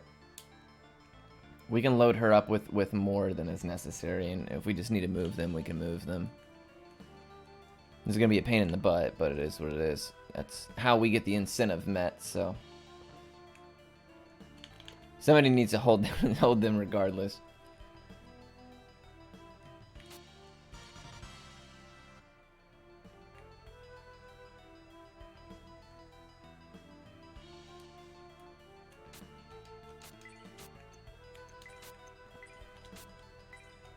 Whoops. So these are Angel's Ocarinas. These are the items that I explained earlier where they have, you know, they last a random amount of time and they can heal for awesome amounts. We need to get rid of some of these. Get rid of that. He actually needs to be holding...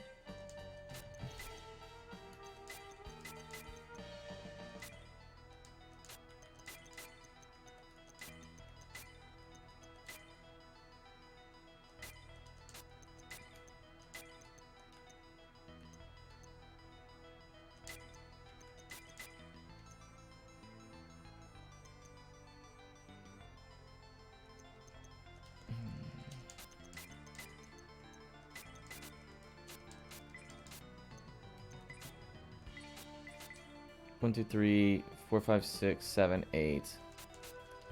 Alright, so we'll just get rid of...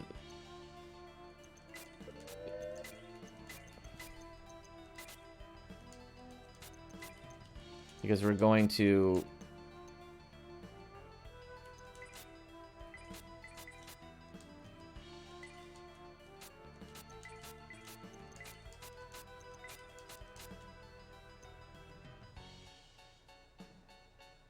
Yeah, it's probably fine.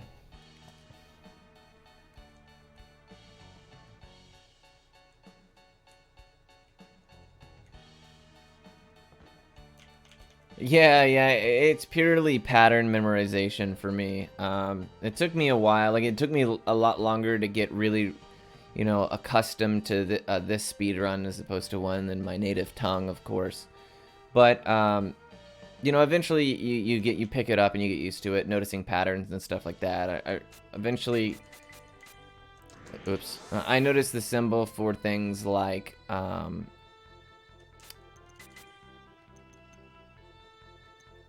we need to go to Marion, which would be Annie.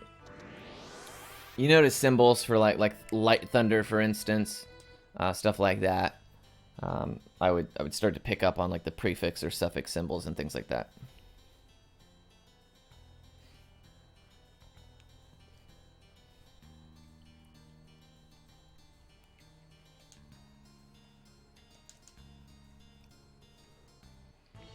Alright, so this is actually one of my favorite dungeons in the whole game. It's called Pity Island.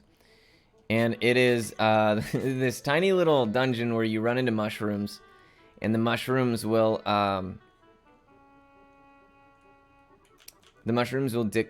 change your size.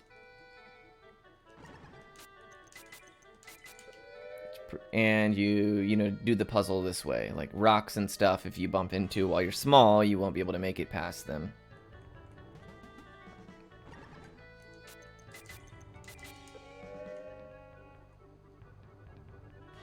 And then holes you can only crawl in while you're small.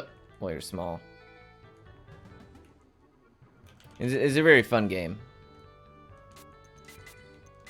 Or very fun puzzle, rather. The game itself is not is really not that fun. But we do need runners if you want to pick up the game. I mean, that would be great.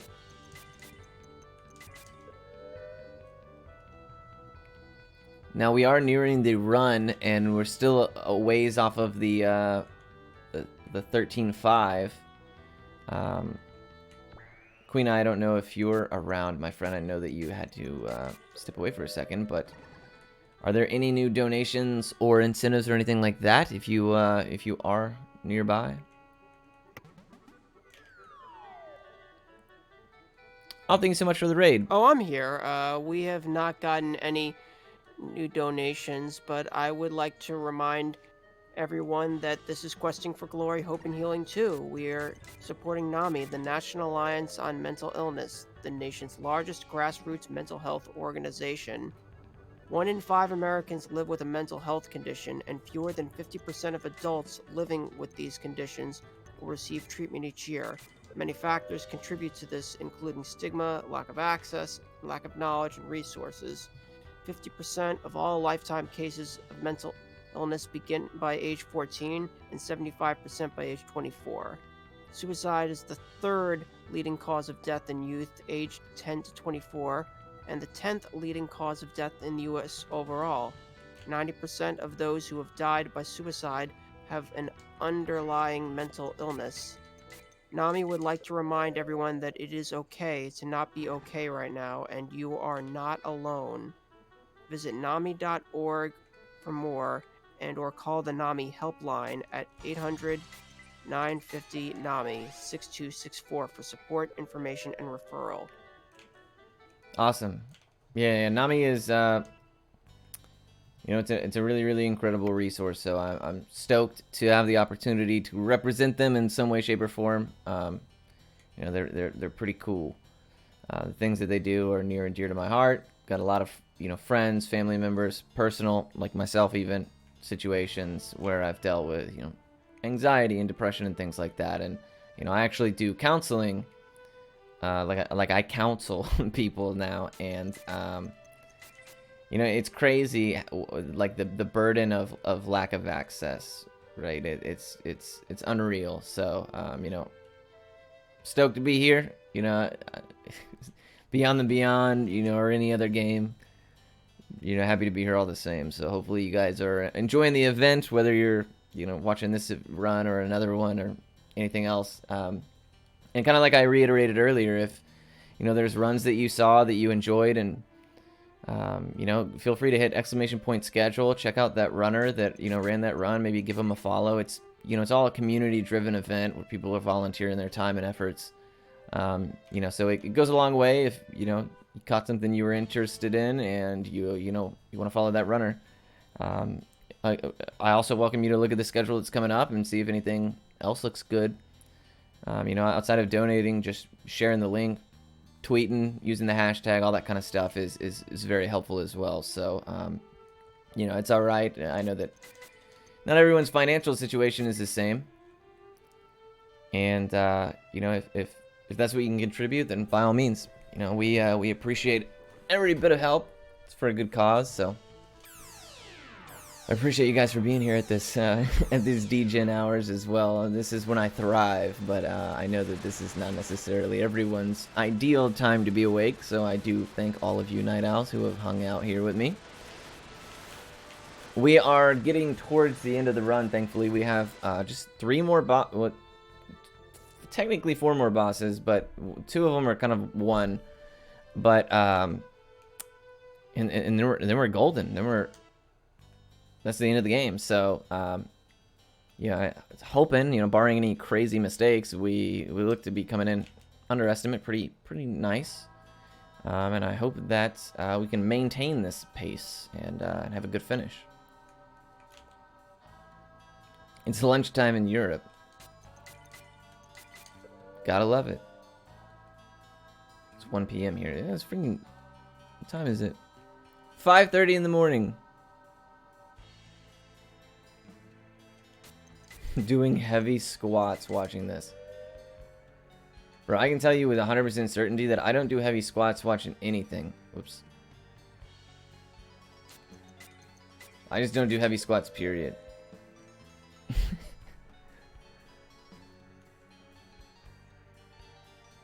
By the way, Ragnar, incredible Lost Odyssey run, man. Incredible. I was only able to catch the tail end of it as I was sleeping like a baby.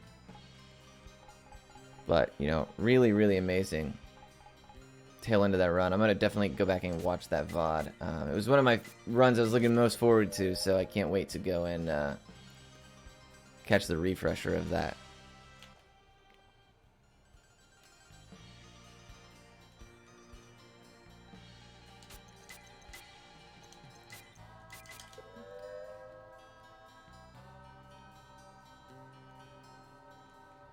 Whoops.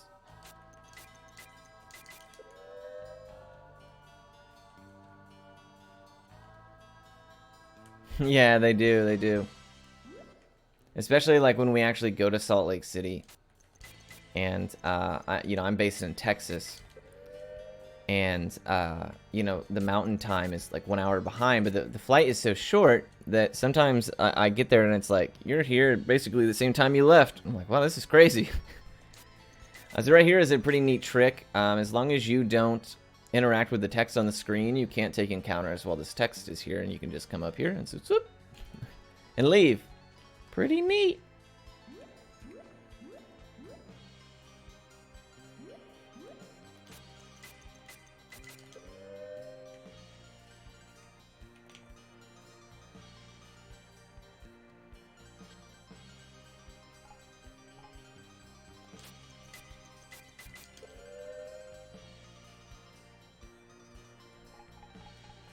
So as you can see, this is not too fancy of a dungeon here. It's just another puzzle, wouldn't you know it? Beyond the Beyond special. Oh, don't want to screw that up. So we're about to see an awesome scene where Daggett and Steiner battle, and Steiner, you know, I'll let you witness the glory that is this next sequence here. But you're going to see Daggett, who is one of the Ancient Ones, or at least an understudy of the Ancient Ones, Ramu Shutat, Adidas. And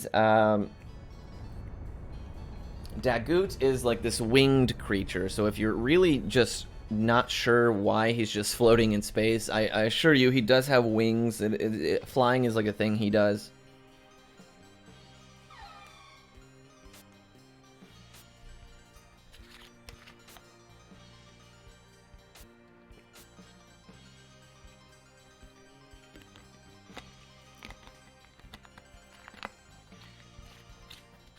So Steiner's like, oh no, they're trying to take this giant pyramid flying pyramid ship thing. And he's like, don't worry, I'll sever the rope or whatever. And obviously Steiner's glow up is like incredible, right? Like look at his character portrait now. He went from like just a little hatchling to like this see, just they did not do a great job with like making it obvious that Daggett could fly. And then he just gets this bow and arrow. It's the same size as him. What an incredible scene that was.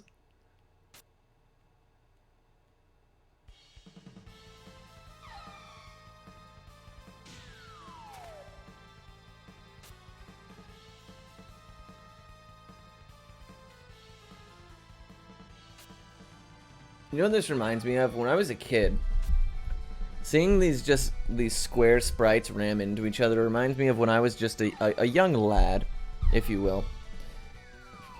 And I would get animal crackers, right? And it would be like a zebra or like a giraffe and an elephant or something, right? And I would just ram them into each other, and whichever one broke, I'd be like, all right, you lost, and I would eat that one. You know, that's the vibe I get when these homies just run into each other. Like it's just like they're just like colliding.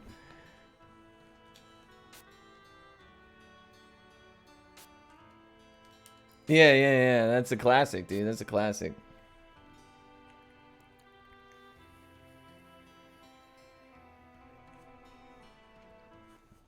That's the classic, man. Yeah, it is.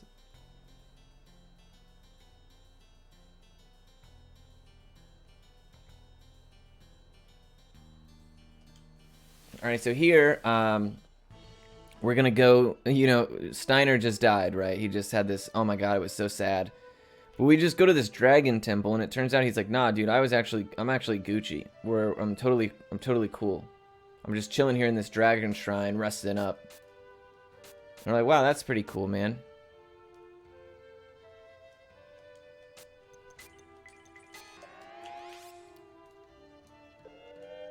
Mail the winning animal back to the factories. Oh,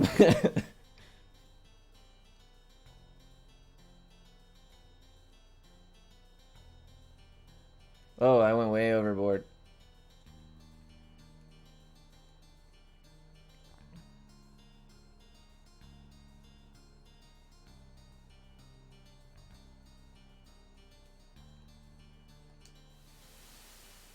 M&M's, yeah, I would do the same. Yeah, M&M's, same thing. Yeah, of course.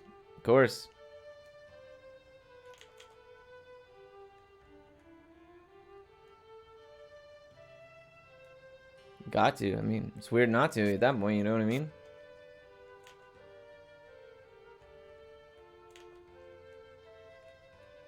$20, what were they, high durability crackers? Were they made specifically for the octagon or what? Because that'd be pretty impressive. Like, these are our best fighters.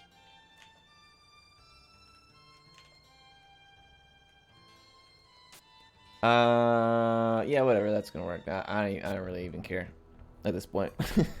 Deku's really not that difficult. I say that, but we can actually die. He can actually cast AoE death as well, believe it or not. Isn't that crazy?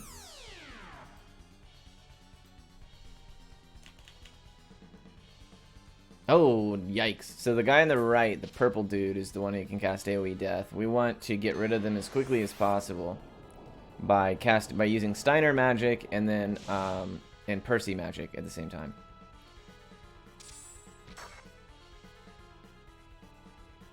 All right, beautiful. That's not a bad start. Ah, that sucks. Okay, let's see what we can do here.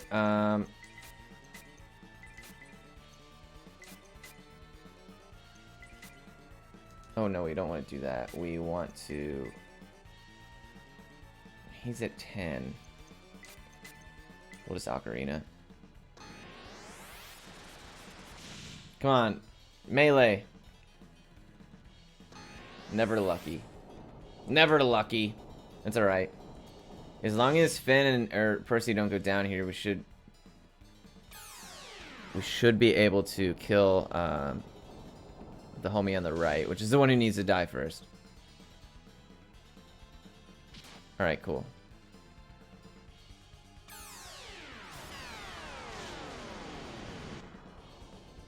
Alright, everybody up. So unfortunately, our buffs have now wiped off of Samson, which is...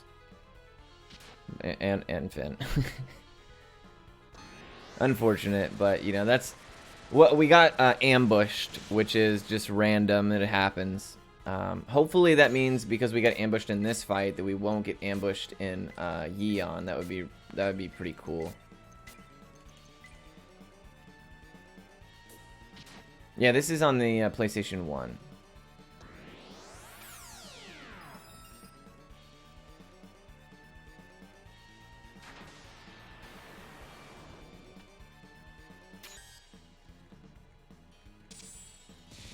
Alright, there we go, slamming Sammy. The super crit.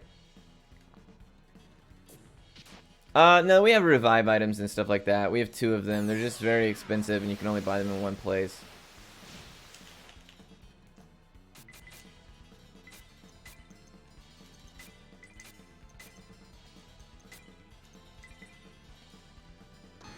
I'm just gonna throw the kitchen sink at him for now.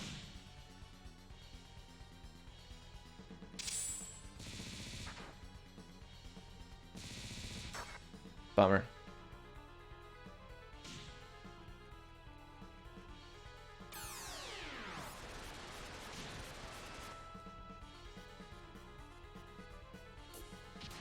Okay.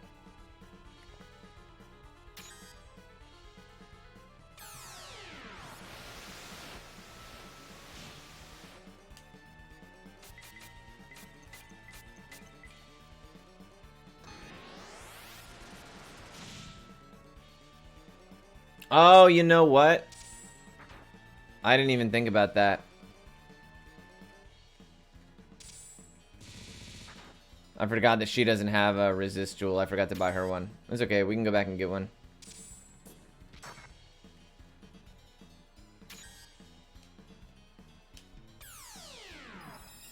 I was wondering why she was getting her butt kicked so bad.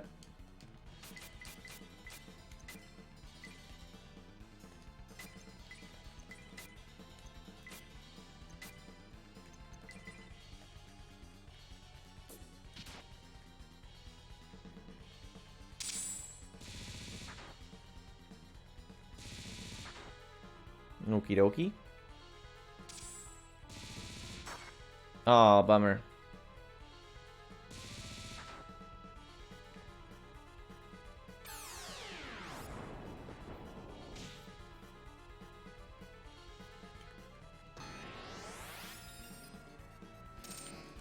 Okay.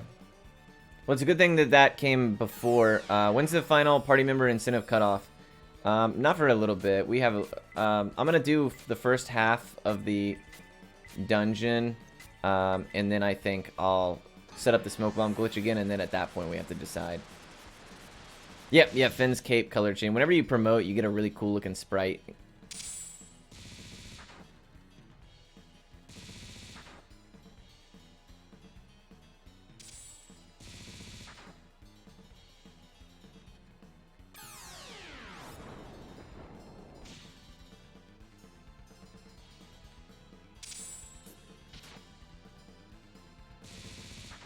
Nice.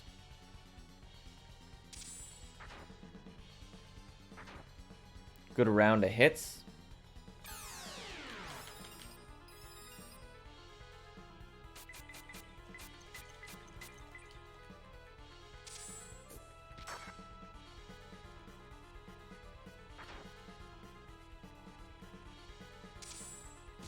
Oh, there we go, Percy.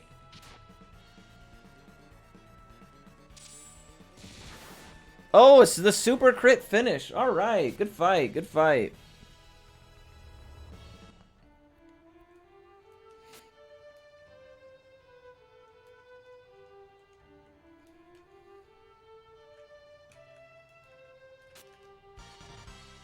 Yeah, that's strong boys.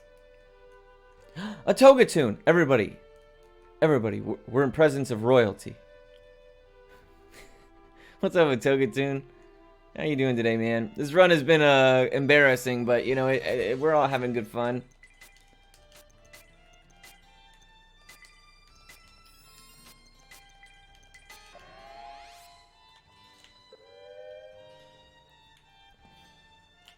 It's the true Beyond the Beyond King, the god of Beyond the Beyond, if you will. What am I doing? Come on, come on.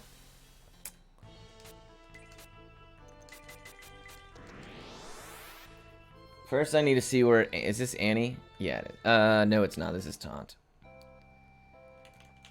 I need to double check what Annie's HP is at. Whoops.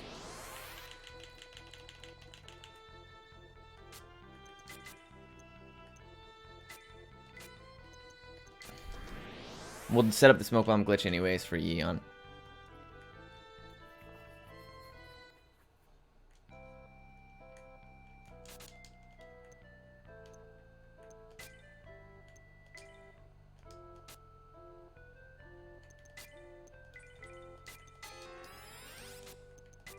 Ooh, wow. Okay, so...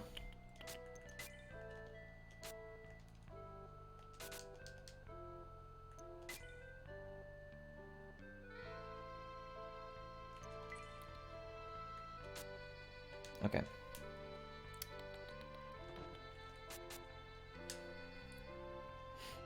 The giant cube, that's our castle, man. That's our flying pyramid thing. Yeah, it's really funny too because it's like here's a dragon, or it's like here's a boat, here's a dragon, here's a flying cube, and it's like they all just give all of that to you all at once. And I'm like, man, chill. So there's the Seraph Ring. That's a Mage's Jewel. Smoke bombs, revive branches, silence orb.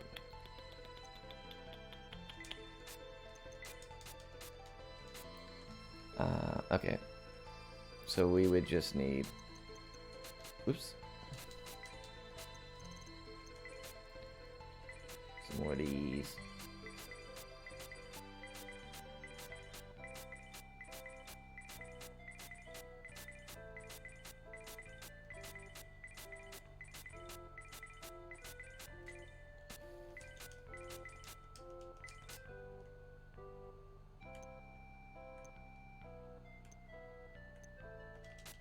I want to leave those blank. I want to go find Taunt really quickly. I want to send him to Barbados.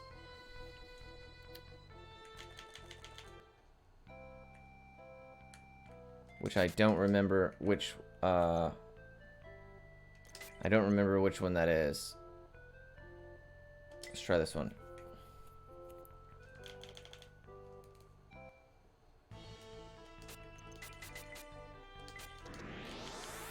Because I need to go buy the resist jewel. Okay, that's Zeal. So we went to Barbados after Zeal.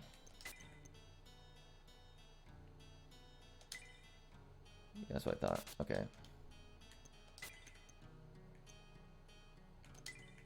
See what this one is. I have no idea.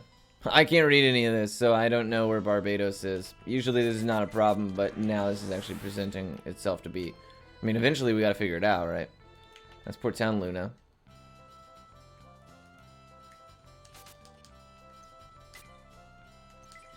This one looks funky.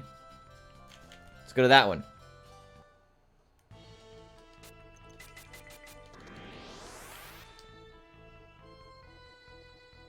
Oh no! Oh no! We've made a grave mistake. Okay. That sucks.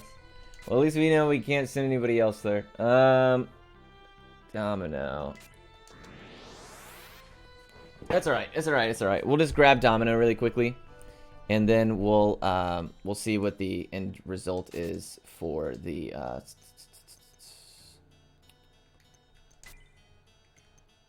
vote. Yeah, that's why I sent Taunt, because I knew that that was a possibility, and I was afraid to send anybody who actually mattered. All right, cool. So let's do this. Let's set up the smoke bomb glitch here. Oh wait, we need one more ring.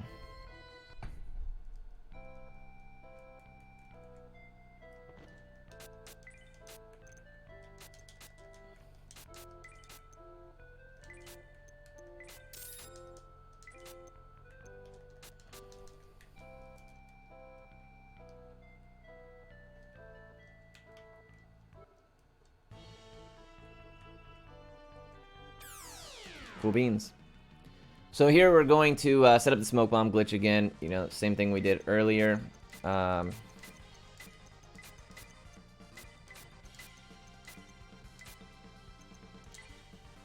then we're going to flee. Then we're going to go do the Yeon fight.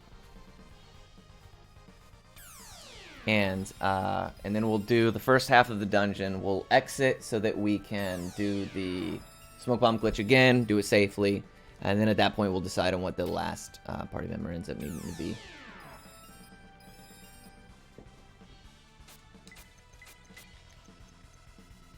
Yep.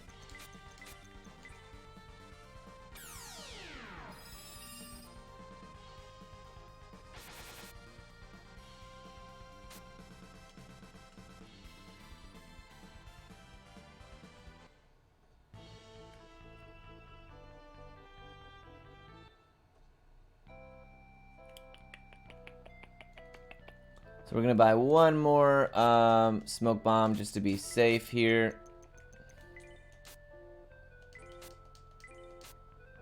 Trade stock tips for donations. Yeah, buy low, sell high, my dude. Easy.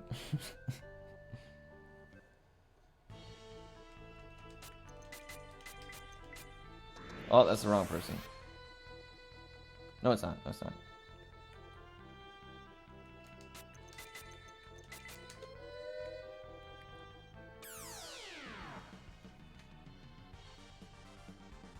So this is unfortunate that we already took an encounter. Yeah, screw it. We'll just... I have an extra one, so we'll go ahead and do it. Oh no, hopefully nobody dies.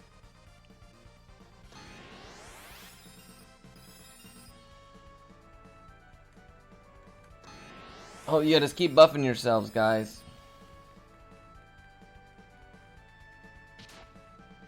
That's cool.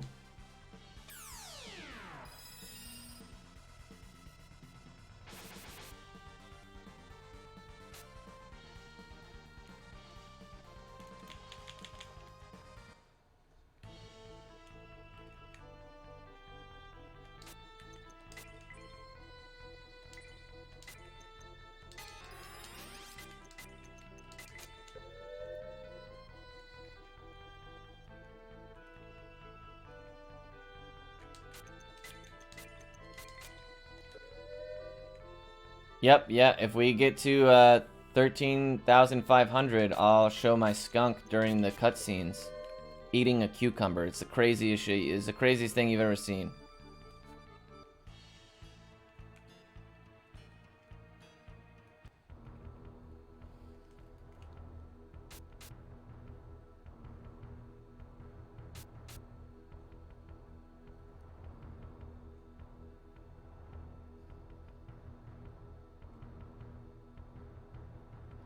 So this is Yeon. We're gonna hope that he doesn't punch us.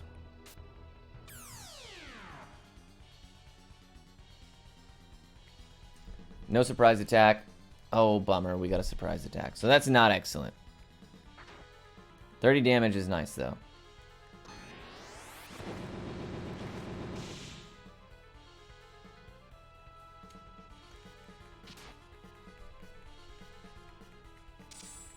Get him, Slammy. Butt munch.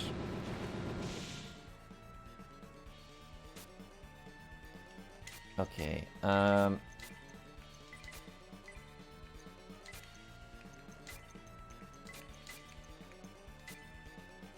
whoops. Yeah, this guy.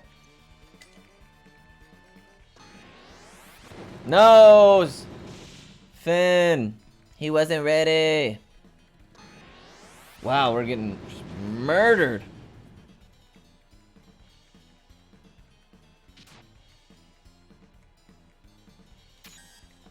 Hang in there, Percy.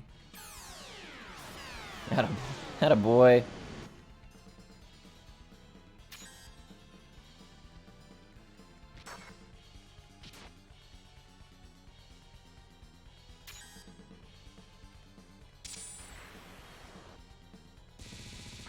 Oh, nice. All right, cool. That's actually pretty cash money.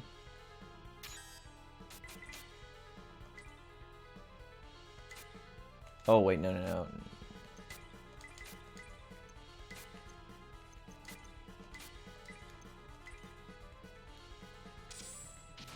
Yoda has let himself go.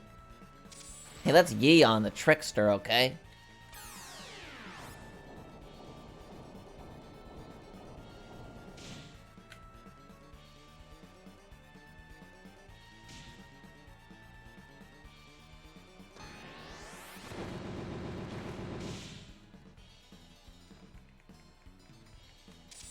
Get him, Domino. Oh! You like to see it? You like to see it.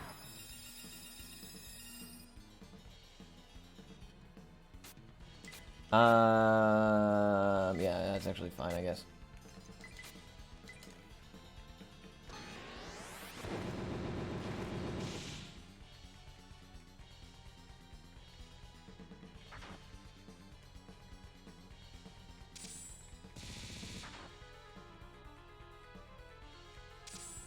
Mix it up, boys. Mix it up.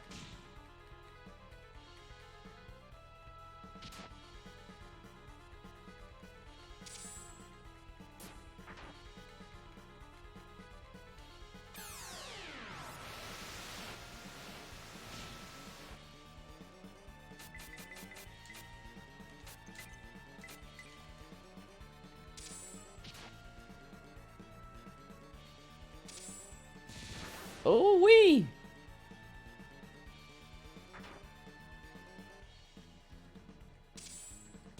Okay. All right, chill.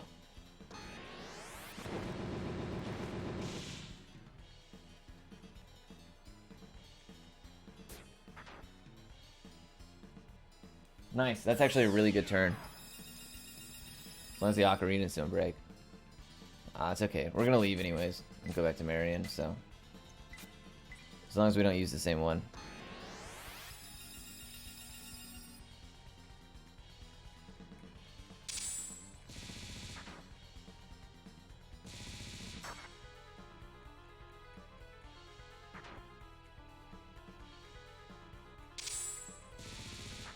Dang, that's a good rally of the homies here.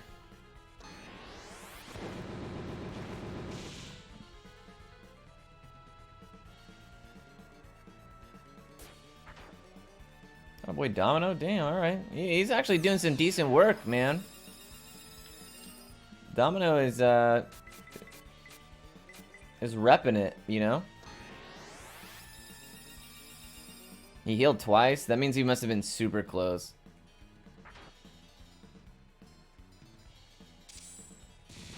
Oh yeah, oh my god. Chill, Percy, dang, bro. That's crazy. Rally of the homies, exactly. Rally of the homies. That sounds like a game I'd buy for sure.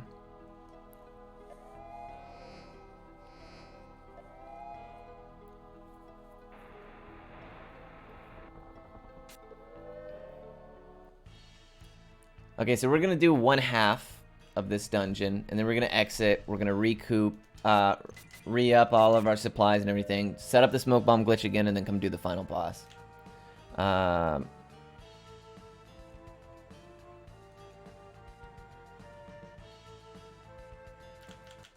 I forgot. We're not trying to do the smoke bomb glitch here, so I can actually just use illusion potions, which is like way nicer. This is a really, really unforgiving final dungeon. So yeah, you know, I really need to not play with fire here in terms of the in terms of, you know, my steps.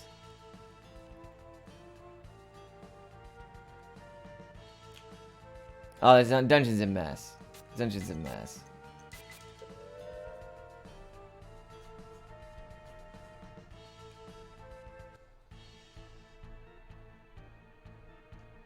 I want to say that I did it out of order.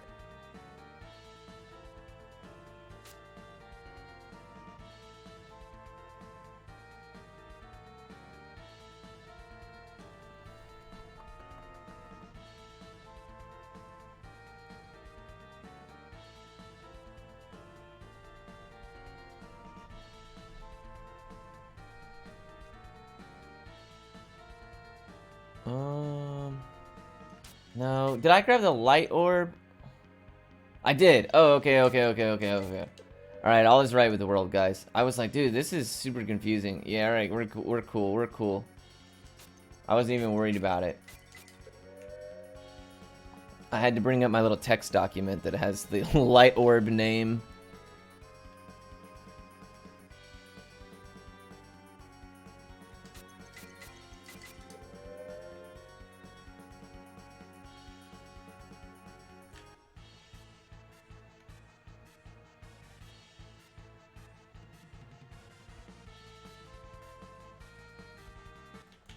This dungeon is super maze. Like, if you don't know where you're going, it's good luck. You'd be here all day, especially because like half of the path is blocked off if you have like the different orb, right? So like you can get all the way to the end and then be blocked because you have the wrong one. And you're like, oh wow, that stinks.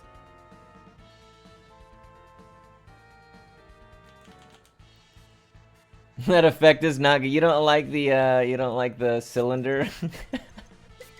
You're not the first person who's mentioned that today. That's hilarious. The cylinder effect.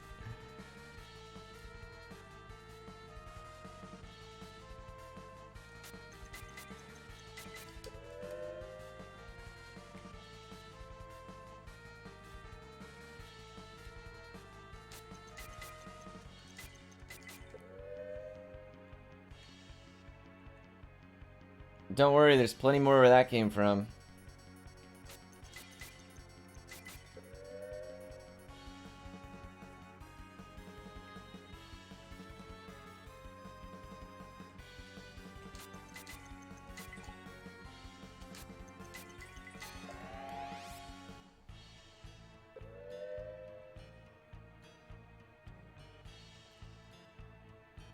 You know what? I'll go ahead and go get the other one right now, and then we'll warp. And that way, when we come back, we don't have to make the path. We don't have to do it twice. I think that's more optimal here.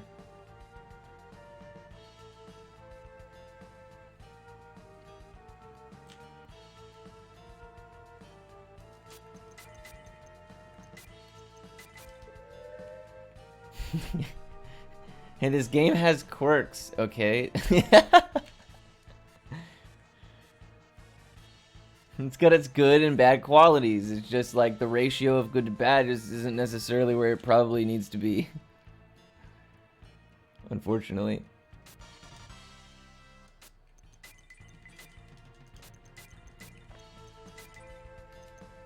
Yeah.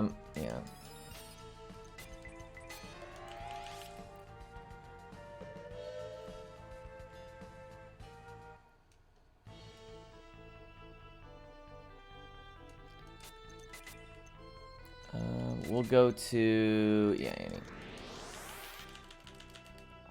Alright, TQ, are you there, my friend? Give me a one last refresh on the final character. Yes, I am. Give me the one last refresh on the final character for the final dungeon, please. Who are we taking?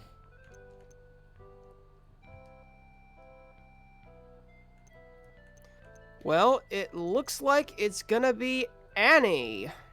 Annie, okay. Alrighty. Annie. So what do I need to do for Annie? I need to take her to... And you can go ahead and close that one out as well. All right, so...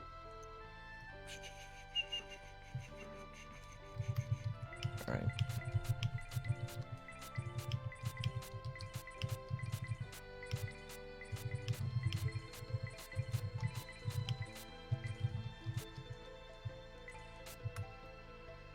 All right, we want those.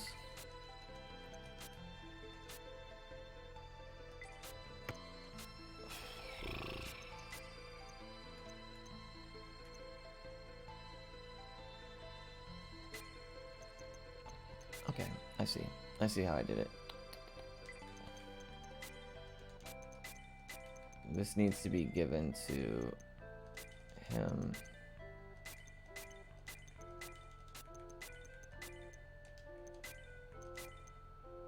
Guess this run is now any percent. Yeah, we'll see if that's the final verdict.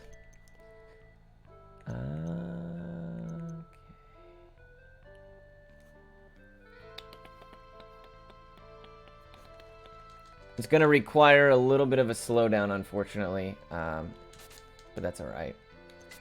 We'll send Annie to leave, and then we'll have to go do the long walk back to Barbados. Are we close to the end of the run? We are, actually. We're just going to go do the final dungeon. But I have to... I made a mistake earlier, and I didn't get Annie the resist jewel that was necessary.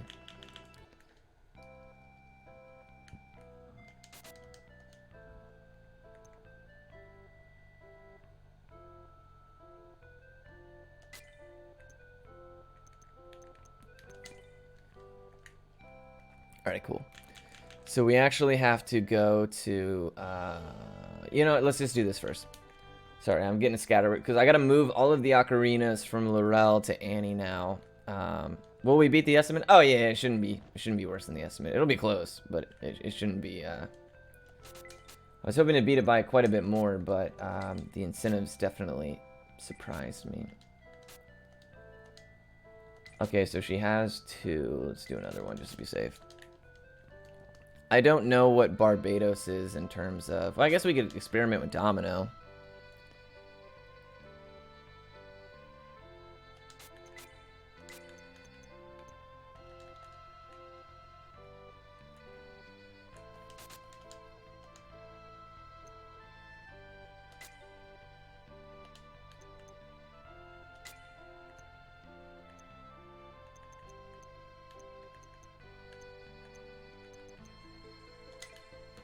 Can't be that one. Cutscene was met? Yeah, we watched the cutscene at the beginning. We can watch it again at the end if that's what everybody's in the mood for. I think that Barbados appears on this list. I can't see it. So if anybody knows what Barbados looks like in Japanese, please holla at your boy. It would save me a lot of time. Let's send him to here. We're just gonna go through the list.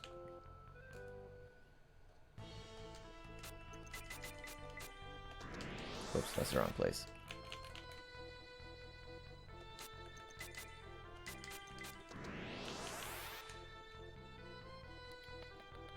Oh, Port Town Luna.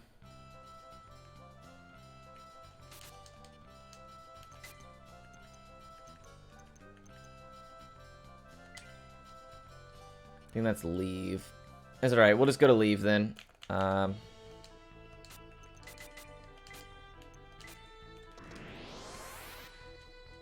And we'll take the long walk. Because unfortunately we can't,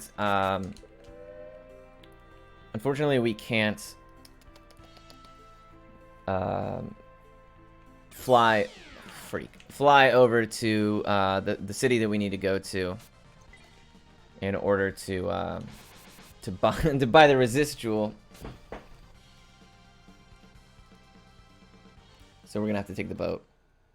1 out of I would rate it pretty low on that scale. Depends on. I mean, it's a more enjoyable speed run than it is casual. I would say that much.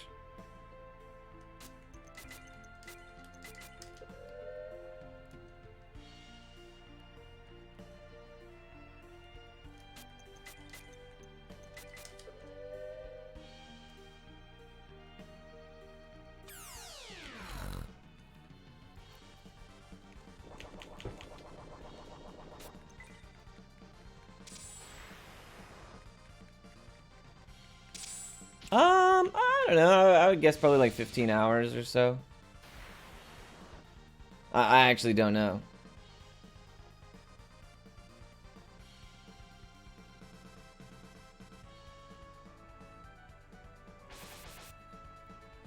I've actually, believe it or not, never played any of the games I speedrun casually. So I mean, except for Legend of Dragoon, it's like the one. It's like the one outlier of that.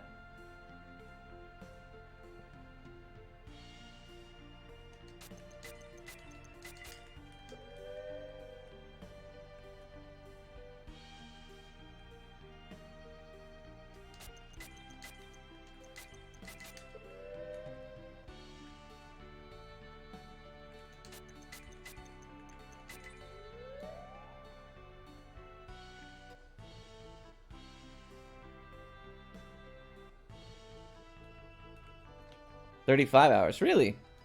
That's quite a bit longer than I expected, obviously.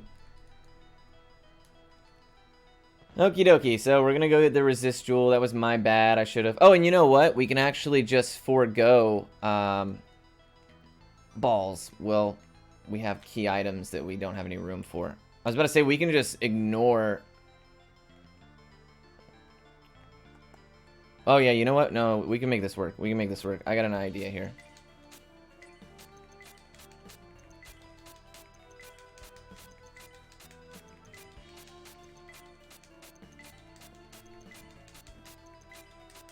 So I put all those ocarinas for no reason, basically, but it is what it is.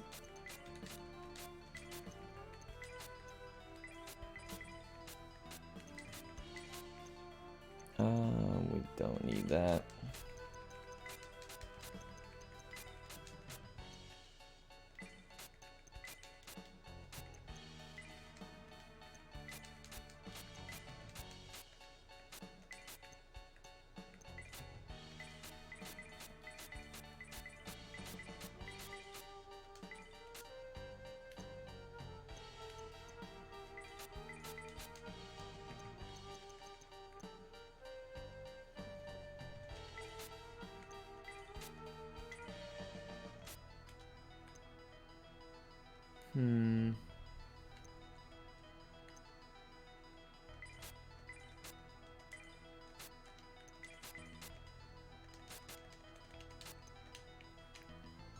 Alright, that should work.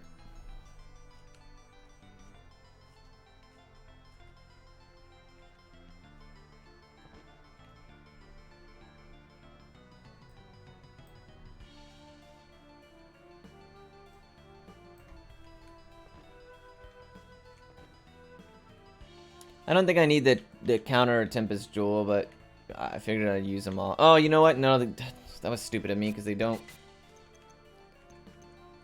last indefinitely. Yeah, that was... Just drop these. I thought I would get fancy. Okay, so we're fine now. We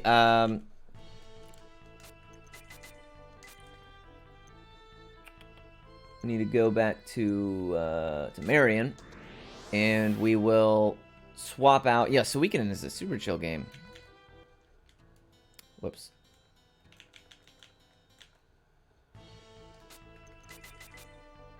We need to go to him, send him to Marion. Then we'll go to Marion. We'll set up the smoke bomb glitch. We'll give Annie the resist jewel that she needs, and boom, we're good to go.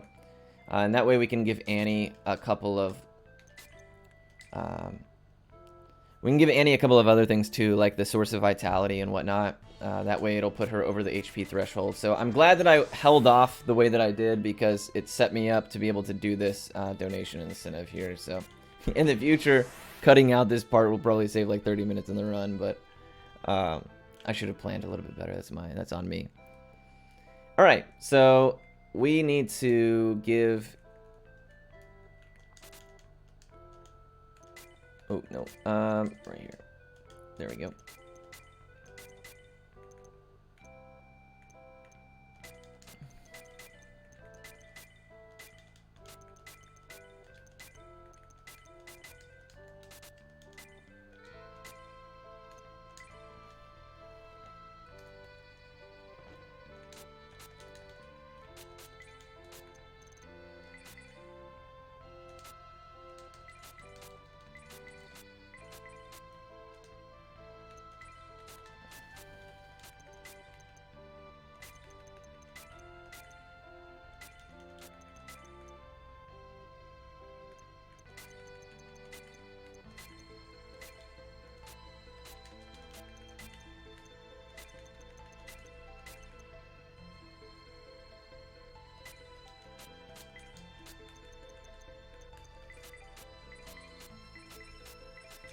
We're gonna need an extra smoke bomb, but it is what it is. Alright.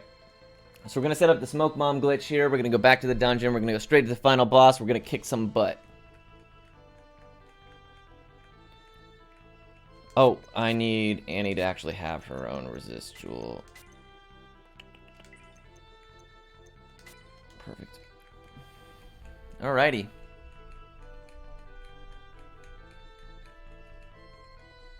Bro, seriously?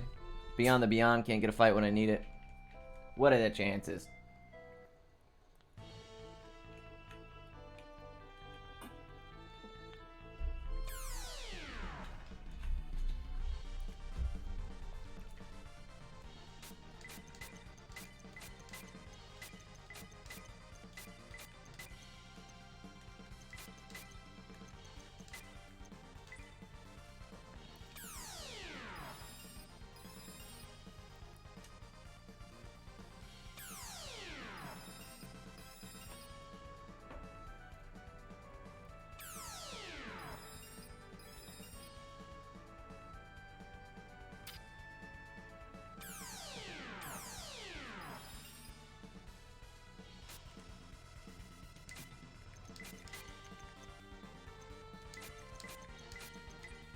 Cool beans. Oops.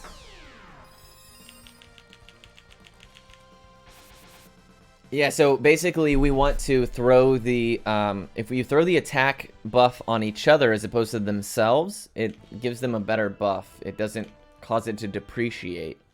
Whereas, like, basically the way that the attack spell works is it lasts 3 turns. And after you use it on yourself, it basically counts that as a turn. You know what I mean? One thing I wanted to do... Oh, yeah.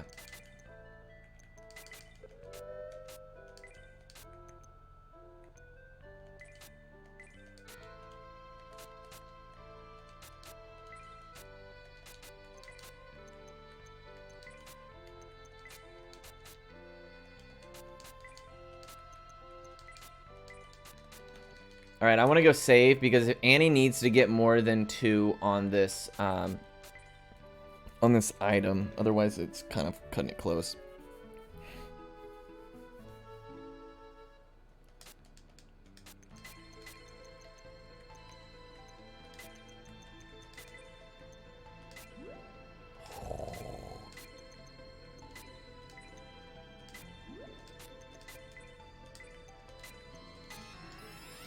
Perfect, perfect, perfect.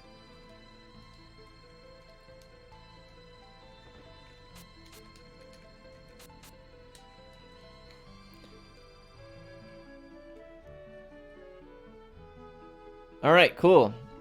So we are ready to rock. Annie has an amazing amount of HP. We're going straight to the final boss. Let's do this. We got our buffs. We got everything we need.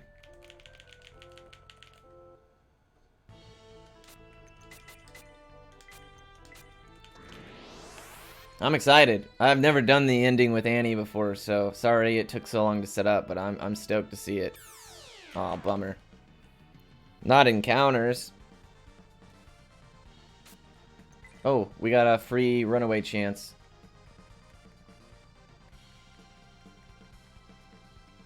Bummer.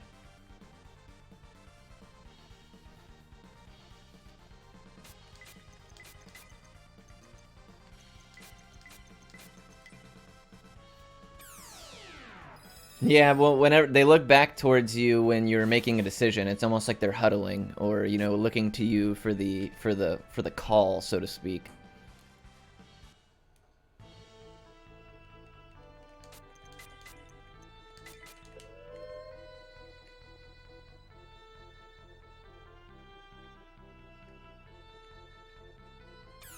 Oh no.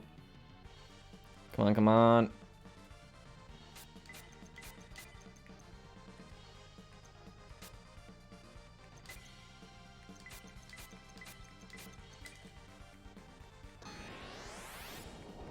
Okay, as long as it's not AoE death, we should be alright.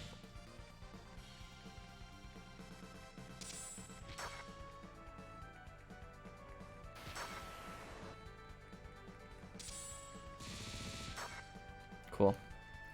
Alright, that's our last smoke bomb, though. We better hope that we don't take any more.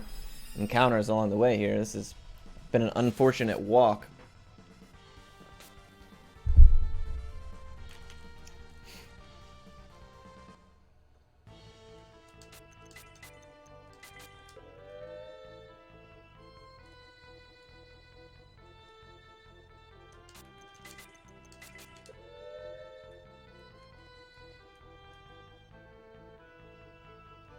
Nice. Okay, cool.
Do we got some time for a few donations? Yeah, absolutely, absolutely.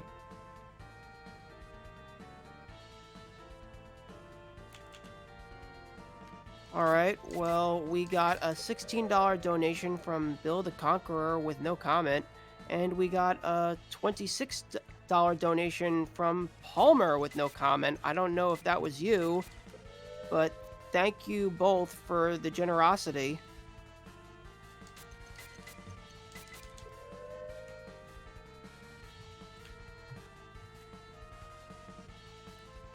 Okay. We're almost there. We're almost there.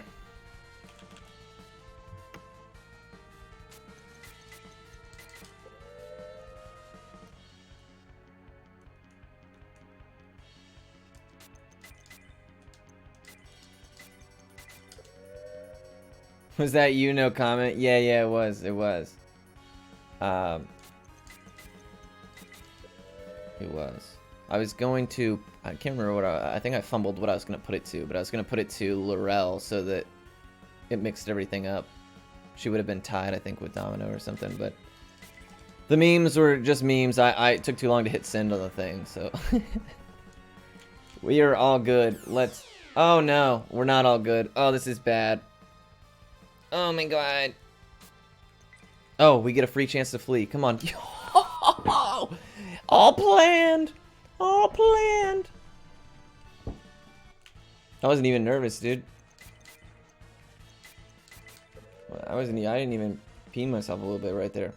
Alright, so here's some cool tech you're gonna see. I'm gonna step forward while I interact with this, and that should bring out my teammates in a spot where I will be able to menu in between these fights, even though you're not really supposed to be able to.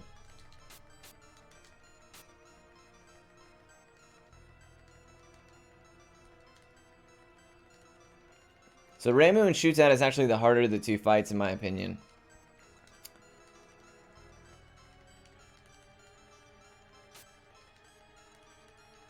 One funny thing is right here, Ramu and Shootout, they give you the opportunity to, he'll say, just join us, and if you say yes, people will, like Edward first will be like, no, I'm out of here, and he'll leave. And then they'll ask you again, and you can keep doing that until literally everybody's gone. You just have to do the final two bosses with Finn.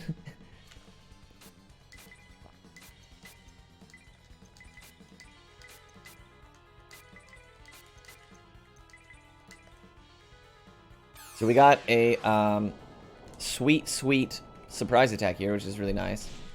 We want to kill Ramu, the one on the left, as quickly as we can before she becomes unsilenced, which we will do on the next turn here. Is he not buffed? I thought he was. That was quite weak. Okay.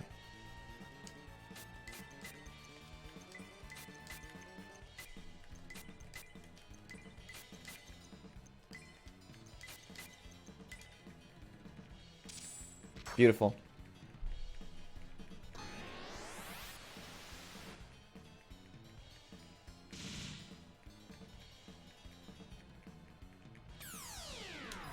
Drop the silence orb. Now everybody on the everybody is silenced. So people on their team, people on my team, everybody. But that's okay because our healing item, what? Is not magic. You're right. It's just an item. So we're all right in that respect.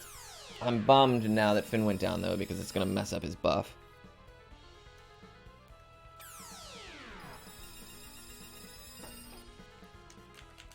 Alright, Ocarina crack, that's unfortunate.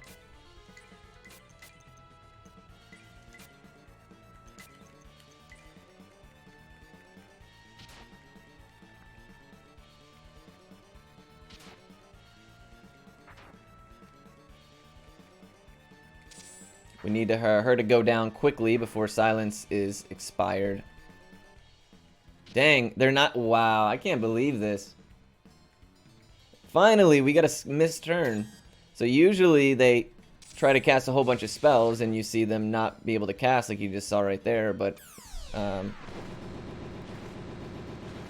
they just kept attacking melee, but that's alright.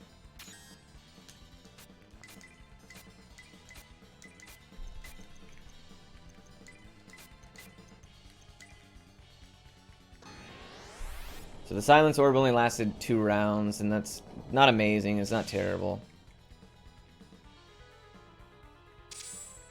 Dang, just quit hitting Annie, please. She's the one casting heals.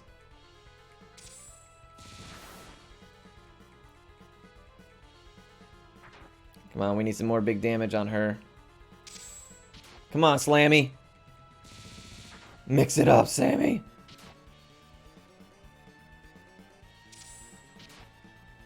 Let's go!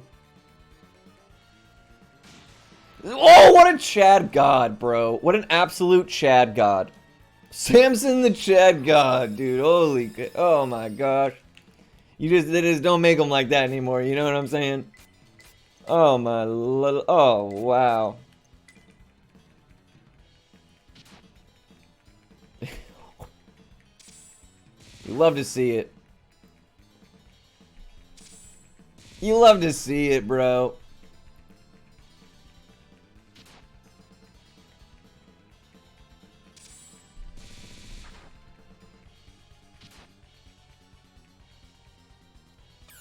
Slammin' Sammy, bro. You love to see it. You really do. He always pops off at the end, bro. Samson always comes through.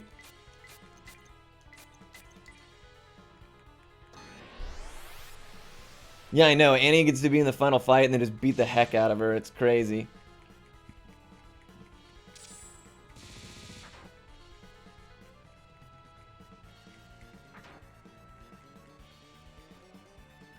Dang, was hoping for a melee there. Annie's gonna go down again. No, not Slammy. Not Slammy.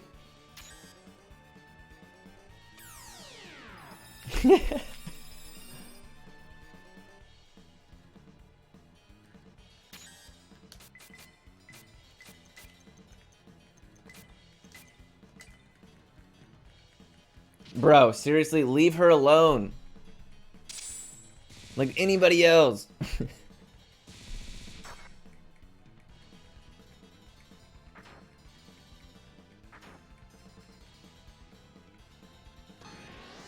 Alright, cool. So she'll get her ocarina off finally.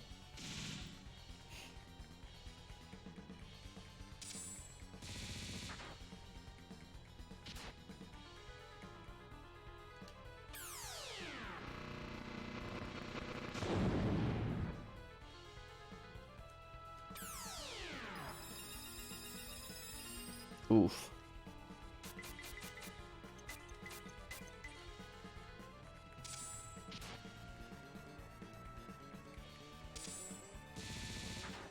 What is the boy's problem with Annie? Why you don't like Annie, man? She's chill. What is happening? Leave her alone!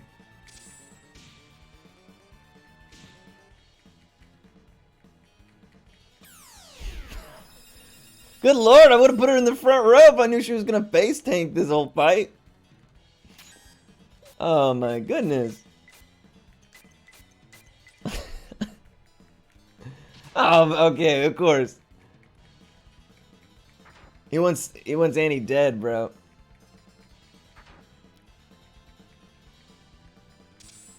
Nah.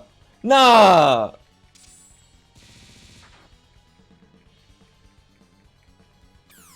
What is happening? Get off, Napoleon.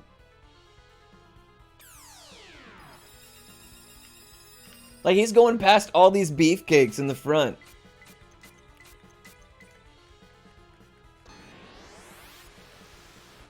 Yeah, like, relax, dude. You got some stuff to work out.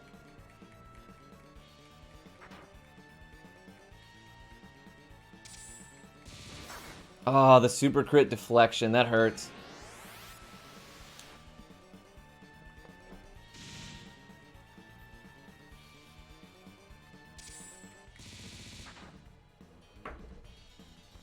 That a way to be slammy. Okay.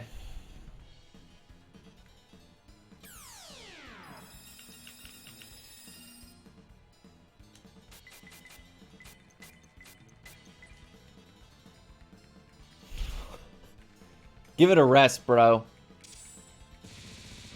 It's looking real bad on you right now, dude. Finally! Alright, cool. Alright, now we can go fight Acadius. So now we get to fight the real final boss. But not before we get to menu, because... Oh, nice. She got a little bit of EXP there as well. Edward needs MP...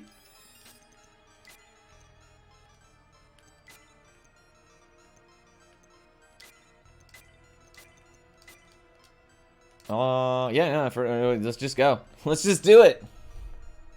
Time for Adidas.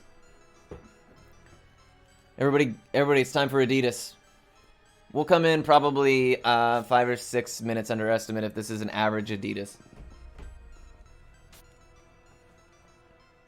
I should have come in way under estimate, but unfortunately I was not prepared to for the the length of the donation incentives. So the admins, I'll have to apologize to them. Oh wait.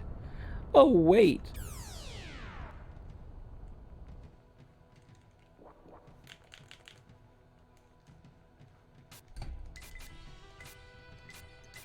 That's me.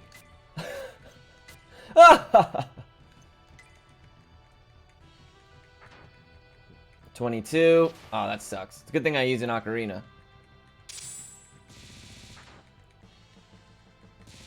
22, 43, 36. Oh, shoot.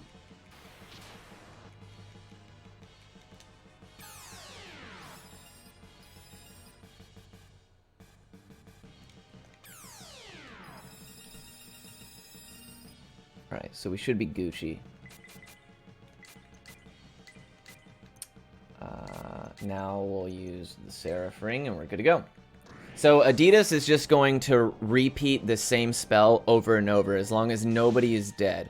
And because everybody has the appropriate amount of HP to be able to survive it, we're really not worried whatsoever. 21, 102. Okay.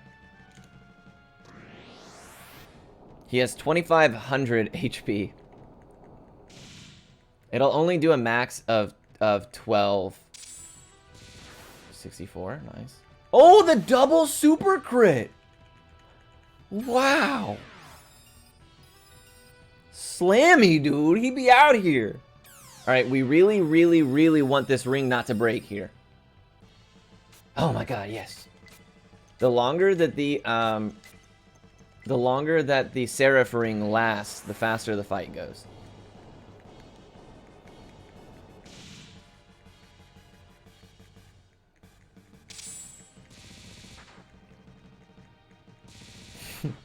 $48, $56.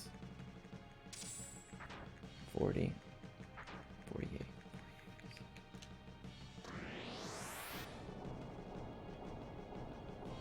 Alright, 606 roughly HP. 18.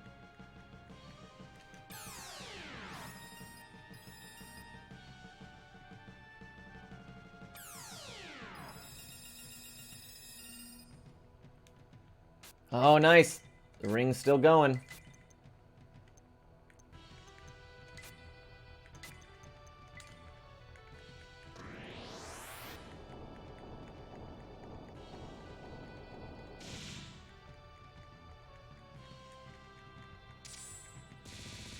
$59. $38.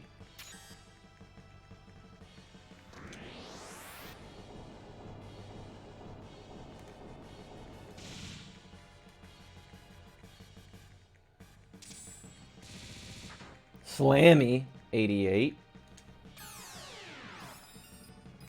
We really want to get to like 1500 HP before the Seraph Ring breaks. Come on, Seraph Ring, hang in there. Oh, it's still going. It's still going, bro. It's still going. Oh my gosh.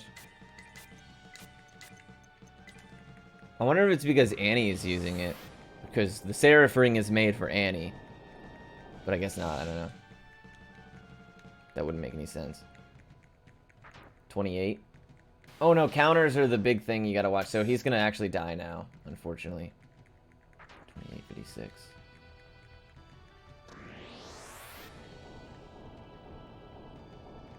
The counters are the big thing we have to watch out for. 58. And he can't cast. That sucks.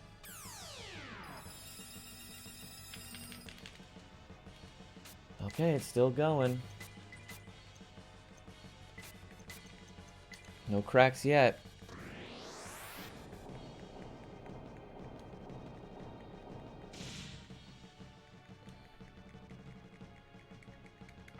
Plus 40, 30.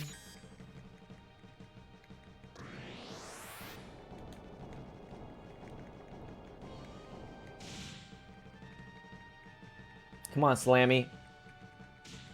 Alright, that's okay. I mean, that's not great, but we'll take it.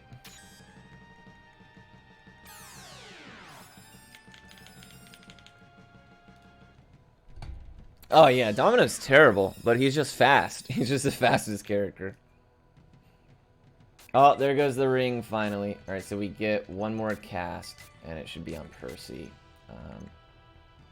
Cool. That's actually pretty good. We're gonna get close to 1500 before the ring breaks. That's pretty awesome.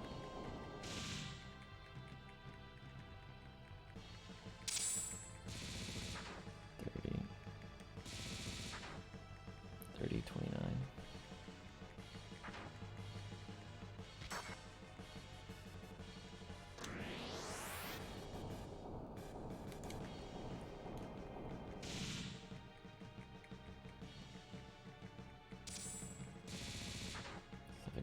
Big Slammy. No! No! Such a valiant effort from Slammy. What is that boss anyways? He looks kind of like a crustacean to me, but he is basically like this being from the other world, from a different dimension. Alright, so we got about 1300 HP left.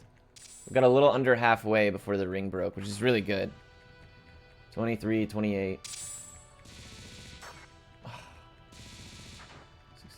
23, 28, 63. About 1300. Ultimate form was crab. Crazy. That's facts.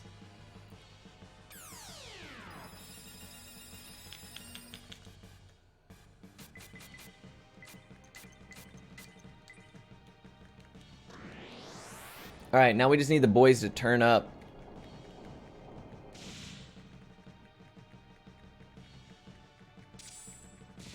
There we go, super crits, that's what we like.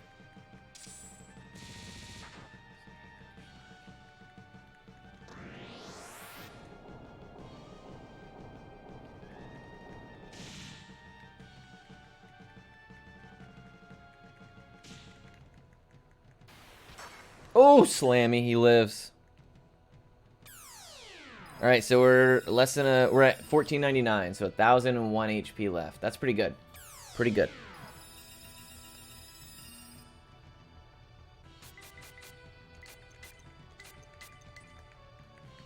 It's a pretty boring final boss. Ramu and Shutat I definitely worry more about. This one is just comes down to the randomness of your crits.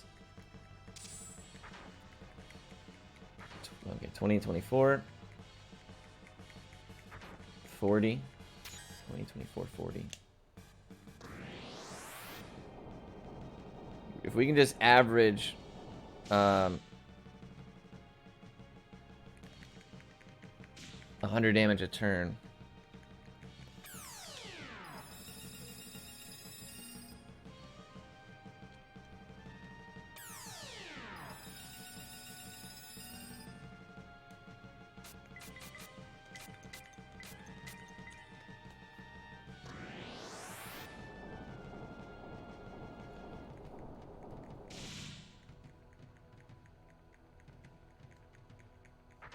$25, $22.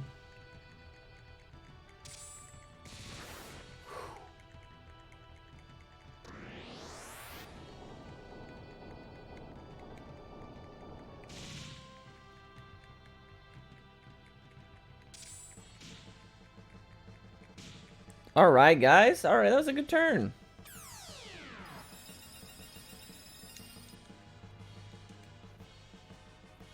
Yeah, I know, right? This is such a resident sleeper final boss, especially like in terms of how everything else has been up to this point. The fight actually gets really spicy when people start dying. Well, he has a bunch, but he only is if there's nobody that's dead, he's going to use this move over and over again. But once you have people start dying, then you're in real trouble.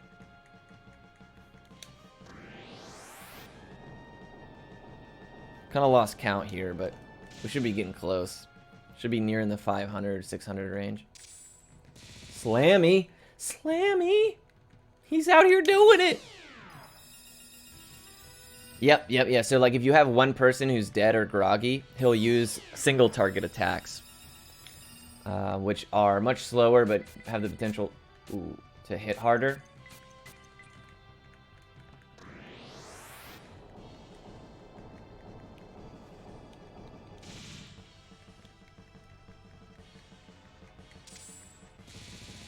There we go. These are good hits.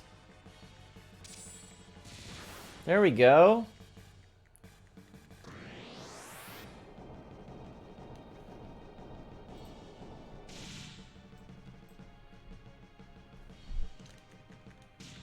Mix it up, Slammy.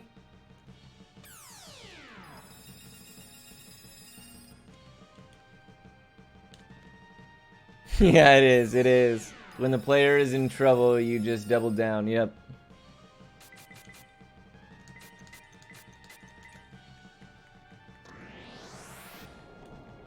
Yeah, we'll come in underestimate. That's okay. It'll probably be about a 557, 558, I imagine.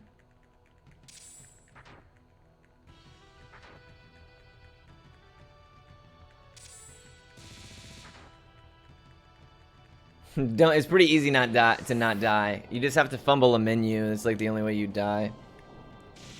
Which I've done in the past for sure. Or you get countered a whole bunch. That also sucks.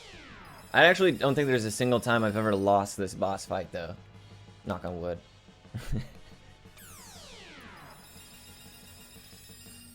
You should heal. On this turn or the next. Don't jinx it.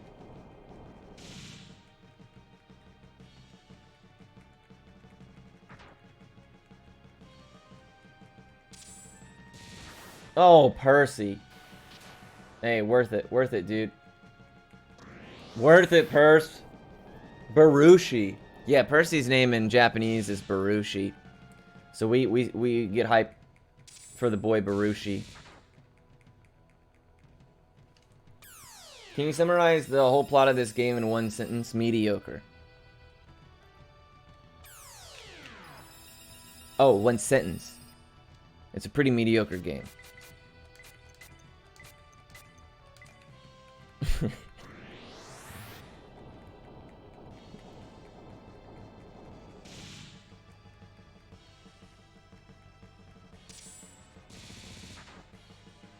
Alright. The super crit. Alright, Slammin' Sammy. Slammin' Sammy's got to do it. Come on, Slammy. We should be getting close. I stopped counting because I lost count. And he does it, bro. Slammin' Sammy brings it home just like he was always meant to. Slammin' Sammy comes through when it matters most. Amazing. Amazing. Great run. Sorry, I mean, it was definitely slower than I anticipated. I should have been a lot faster. I apologize, but man, I had a great time. I hope you guys had a great time as well. You know, there's really not much to watch after these scenes here. So, you know, I'm not gonna keep you guys too long.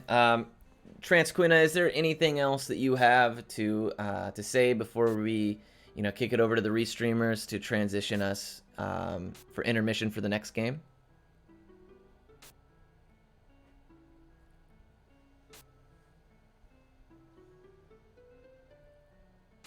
No. So, just, thank you for having me. It was a pleasure. I appreciate you, you know, sharing this with me, staying up with me. It was nice to... I really enjoyed, hosting this, dumpster fire of a run. Yeah. I enjoyed, spending, time with all you, tonight. Yeah, it was awesome. So I thank you guys all in chat, everybody who's donated. I really appreciate it. It is the ending. How is it not important? Well, I'll let you watch it. I'll let you watch it here, but basically... Oh, I do have to ask one thing. Sure. Are we going to get the glitch? Oh, the glitch? Yeah, well, we can wait for that. We can wait for that. We can try. I doubt it. Nobody knows why or how it happens, but we will try our best to get the glitch real quick before we pass it off. But, yeah, so, you know, just my parting words, I'll kind of do it now. That way, when we see the glitch... Well, this is the first time I've actually had everybody here. That's crazy. Anyways, you know, my name is Palmer, formerly Professor _ Palmer, just Palmer now, as you see on the overlay. You know, if you guys want to stop by my stream, I'm doing Blue Dragon a lot lately. It's a game I've been working on, but we might get back into Beyond the Beyond. We might go back to Parasite Eve, or maybe route something new. You know, so feel free to stop by anytime you want in my channel. As for this event, man, thank you guys so much for letting me be a part of it. It was an absolute pleasure. You know, there's the people who have put this together work hard as they do every year, and the Limit Break staff and for RPGLB when that takes place. You know, so it's cool to be a part of something like this, and you know, I'm glad that you know, I can contribute something to charity, even if that contribution is beyond the beyond. Am I still doing Blue Dragon 100% if 100k is reached? Okay, so Blue Dragon 100% is about a 65-hour single-sitting speed run. So, yeah. By the end of the event, if we reach 100k, yeah, sure, I'll do that. And I'll ask Pooexel and the Limit Break people if I can stream it on their channel even. But we have to hit 100k by the end of this event, so you know, let that resonate with y'all. Dwell on that. Doesn't bother me. Yeah, I'm about it. I'll pony that up. But yeah, otherwise this is Beyond the Beyond. You know, I apologize I didn't really dive into the story as much as I probably should have. I was just kind of talking about the silliness and having a good time, so I appreciate it. Hopefully here we get the glitch. I'm gonna try my best. We'll know we got the glitch whether or not Finn comes off of Steiner here and his character model detaches. We'll see. I don't actually know how it happens or why, so I'm just gonna mash. No glitch. Alright, the run's not valid. This game has a story? Not really. I actually, because it was in Japanese and most people hadn't heard of it, I was probably going to, I was just going to make up a story and then halfway through be like, dude, everything I've told you is a complete lie. But I couldn't come up with a good enough, a believable enough story. So, again, thank you guys so much. My name is Palmer. Enjoy the rest of the event. Show the runners some love. If you enjoyed something, shoot them a follow. It means a lot. This has been Beyond the Beyond, and I'm going to go ahead and transition it over to our incredible staff. You guys stay tuned for the next run. It's, it's sure to be a good one. So be well, guys.